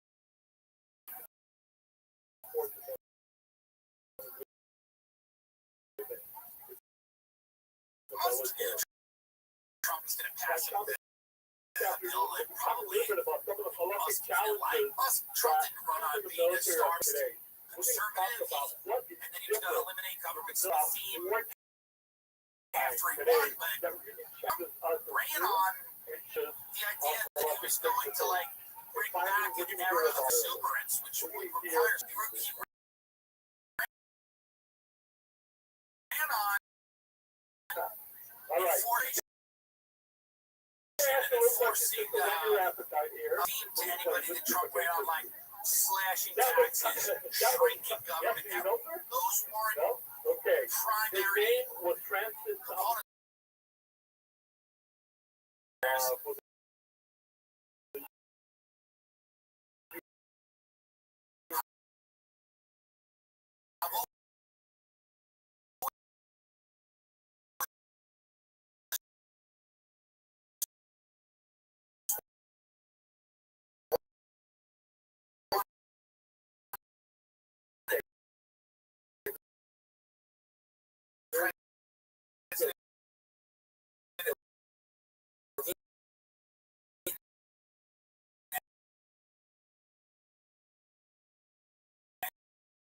All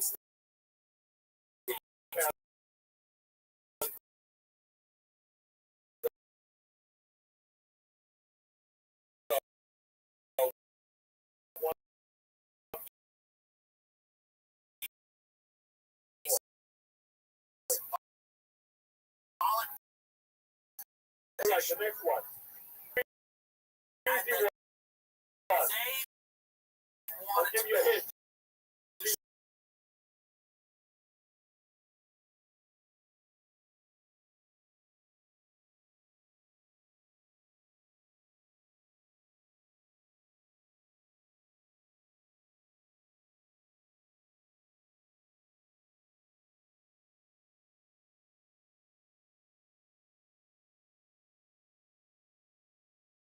Trump.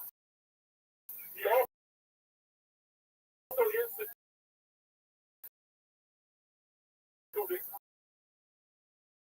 frog aboard Navy ship. Anybody else? Where is he mentally?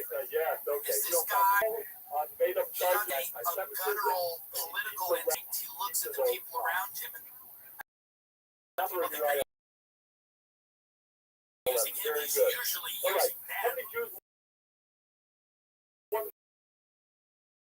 Medal of Honor, And they don't know it. Four Jewish Are going to emphasize that the Republican Party brand is going to be Okay, next one. not only Get the answer but tonight. by So, all who of was the famous Jewish things comedian? Danny Day. are not on Yes, board with yes. Rabbbi. You didn't see him in the movie tonight. Flogging State Department cable and AI. The company is benefiting from new technology and cost-cutting ethos in government.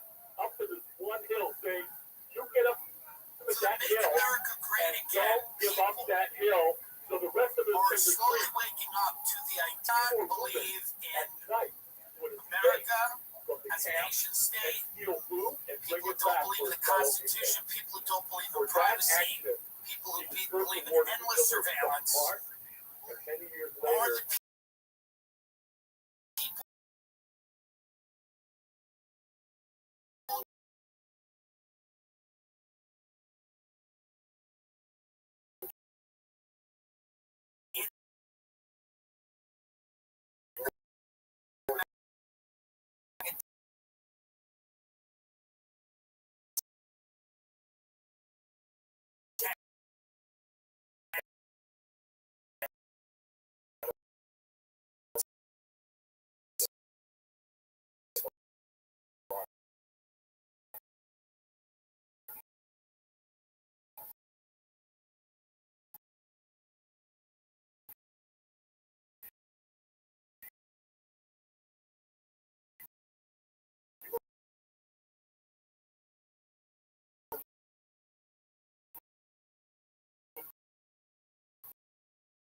people that are now really trying to apply. I'm not saying the tech community is monolithic to each other too. Guess what? They all get together on something. People that hate each other, but they all agree on something. 4,500 CEOs may be competing, fucking each other, whatever. But when it all comes down to it,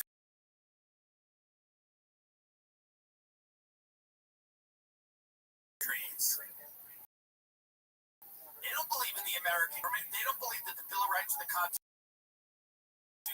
should get whatever the hell they want to do. Palantir, with the software data analytics company, has garnered at least $300 million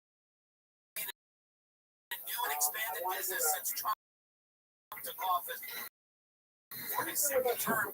I'll make it the S&P's top performing stock of 2025. Right. In May, Pentagon leads allocated up to $790 million more to the military's core artificial intelligence software program. Yay! Ready? One. Doesn't that sound? That the Department of Homeland Security immigration officials reversed earlier plans to ditch some of the company's services when their Paris border volunteer. $30 million control with a marionette. They gotta blackmail some of them, bribe some of them, feed the egos of some of them. It's a very imperfect system.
Behind the scenes. And it's all the Trump administration has any other thing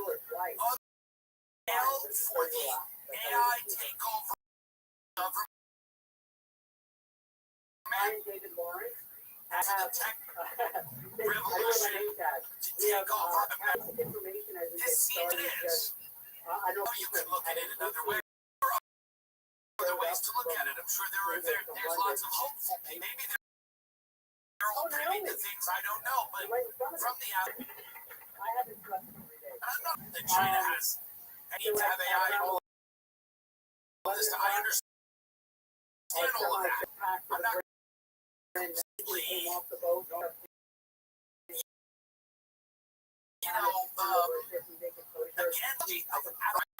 And I want to thank you for making their intention clear and wonder going like, hey, we need a border, we need jobs, we need our communities to look better, and then have the heads of Palantir and men who will say, that sounds great. They're trying to, the government is inefficient. We want to get rid of it. Human beings are inefficient. We want to get rid of them. Well, Elon, I guess, he's cool, right? Rockets. We'll put him in the White House.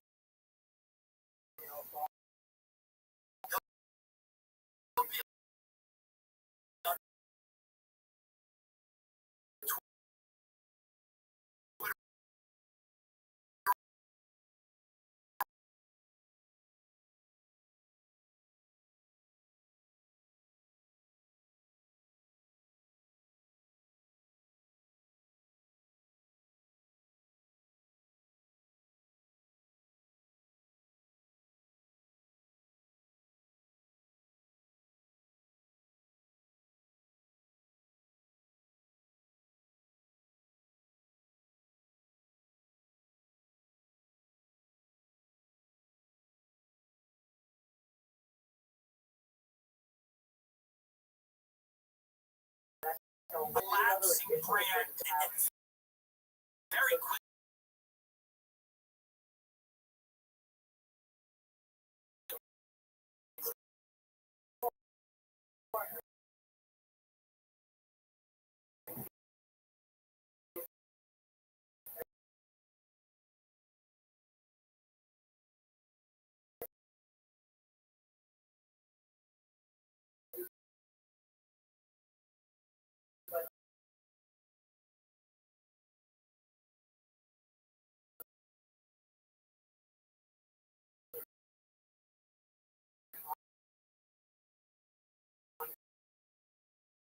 But Trump is weakest. Whoever gets blind, turn people on. With leaders, then they will try to get rid of that person. Also, I'm sure you had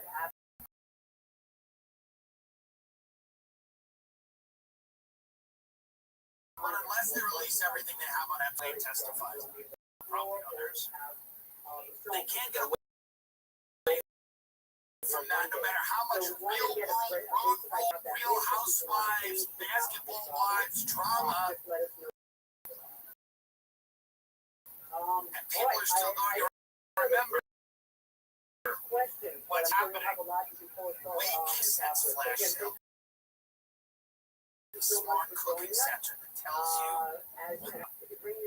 replaces the old air fryer that does it fries chicken that tastes like takeout, except way healthier. It bakes pizza, it grills steaks, it bakes bread, it cooks bacon. Even comes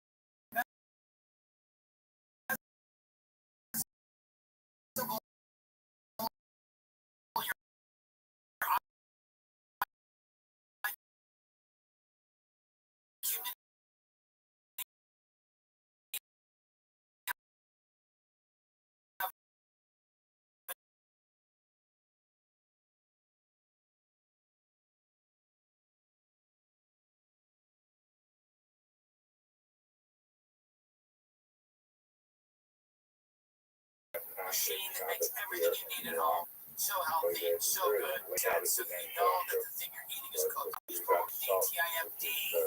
A very important site. People else, weird new trend. The battlefield. Baby doll, lost a child, or felt some weird way postpartum, which I don't know much about. This is an article in the Times or the Wall Street Journal. Always demoralizing over the Wall Street Journal. Kelly Mapleton dressed in a onesie and a hair bow into a high-end stroller. Cleveland, Naomi, tiny clothes. Most passerbys mistake them for a typical mother and daughter. But Naomi is not real. These collectible baby gears have exploded into a global phenomenon. Collectors who consider politicians introducing bills to try and ban. The reborn world is hidden in plain sight in the United States. It's a cottage industry with amateur craft or verisimilitudinous silicone dolls, pale blue veins on their soft peachy skin. How sick, how disturbed, how strange, how creepy. It's so creepy. I don't know what to say.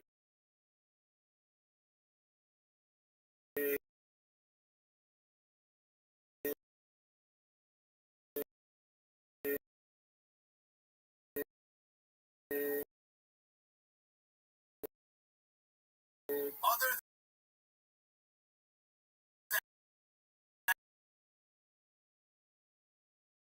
than it's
children that they are taking about as well. I don't know.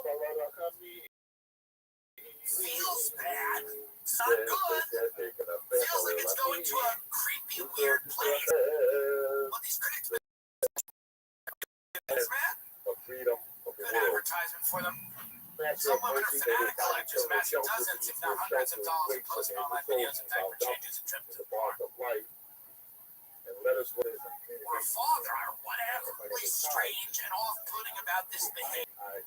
And I think it's, you know, it's gonna be like, oh, well, yeah, I guess this is better. I guess this is better. I guess this metaverse is better. What were people doing right before the digital police state? Well, I don't know, they're pushing dolls around, and they were collecting little Chinese demons. Can we watch a little bit of this, or are we gonna get dinged on YouTube? You guys keep asking me to do a collection update video, so that's what we're going to do today. Basically, I'm just going to show you guys the dolls that are in my phone collection, and I will talk a little bit about what kit they are, who made them. So I tend to do these videos like every once in a while because you guys are guess who is in my collection. I used to change up a lot, but honestly, I've been really happy. Like, I haven't changed it too much recently, so maybe which is like my personal favorite size to collect.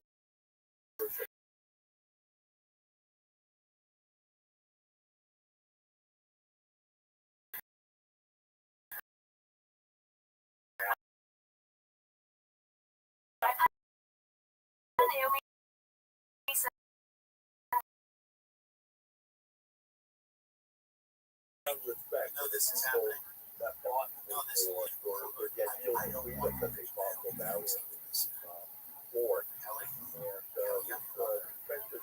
Kelly, I'm asking Father.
Kelly Naomi's not going to be alone. She's a doll.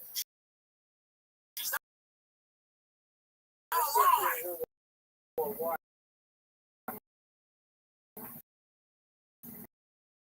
What do you mean? You're not coming if you can't bring it. Kelly, do not bring Naomi to the... Do not show up with Naomi.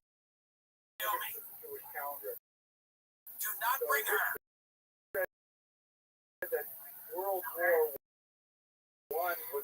So Naomi here is a prototype version, obviously, and she was painted by Christy Harwithan, and she was written by Jillian J. DeSico. Thank you so much.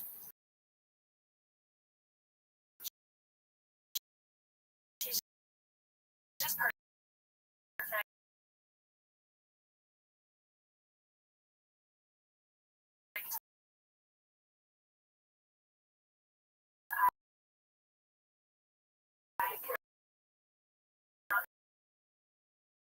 Sounds like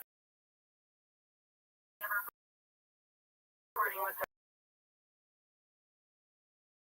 I love her so much.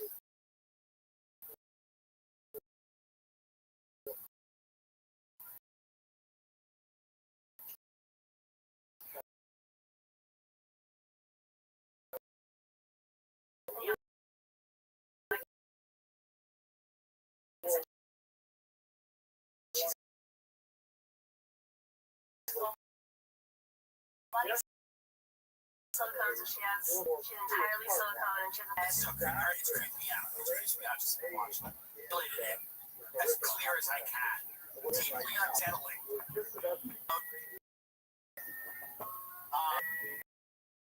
Or playing pretend. One of the things that I find the most disturbing in current society is that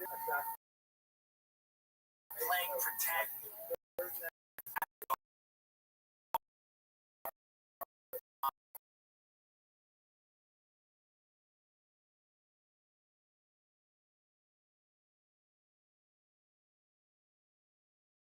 Clear, fortifies your gut health. It helps me do the show. It helps many people I know. The great.com are going to guide you to make sure that you are protected. There's an event of an accident happening to you. Help you get back on your feet and your summer back on track. They recovered over 25 million. One reason client received 29 million after being offered just 500,000. Another was awarded 20 million after getting a $0 off. There's a reason unless they went. Just click the link in the description below. We are now in Normandy, on the Normandy beaches. Arguably the most This is where summer will talk about this. event. He's now saying, and they're Canadians, Tim, don't you always talk about about 20 different nations. talk about the Fighting people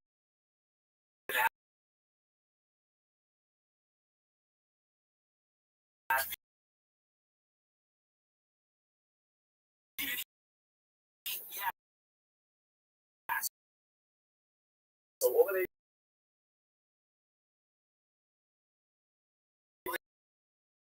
should they go Remnants with summer camp?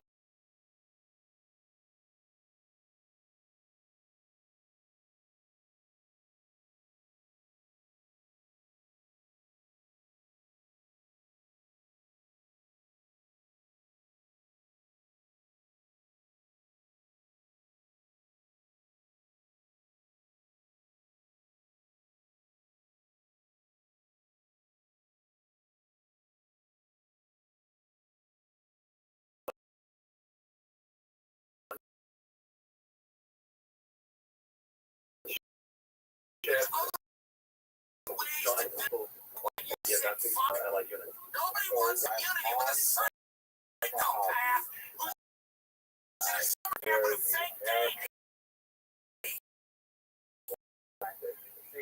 Looking at This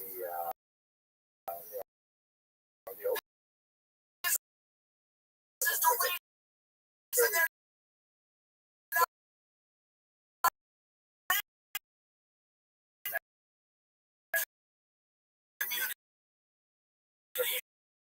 it's just that they're keep doing this shit.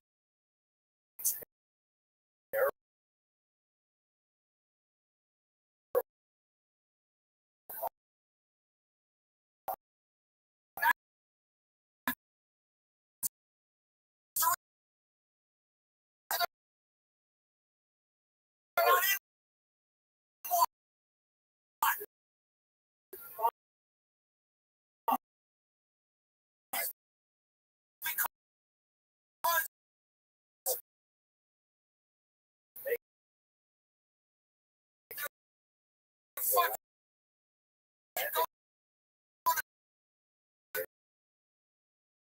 Summer camp with a fake baby. That's the problem. You know, Or I there's a never really community, could. yeah, communities, but not this one.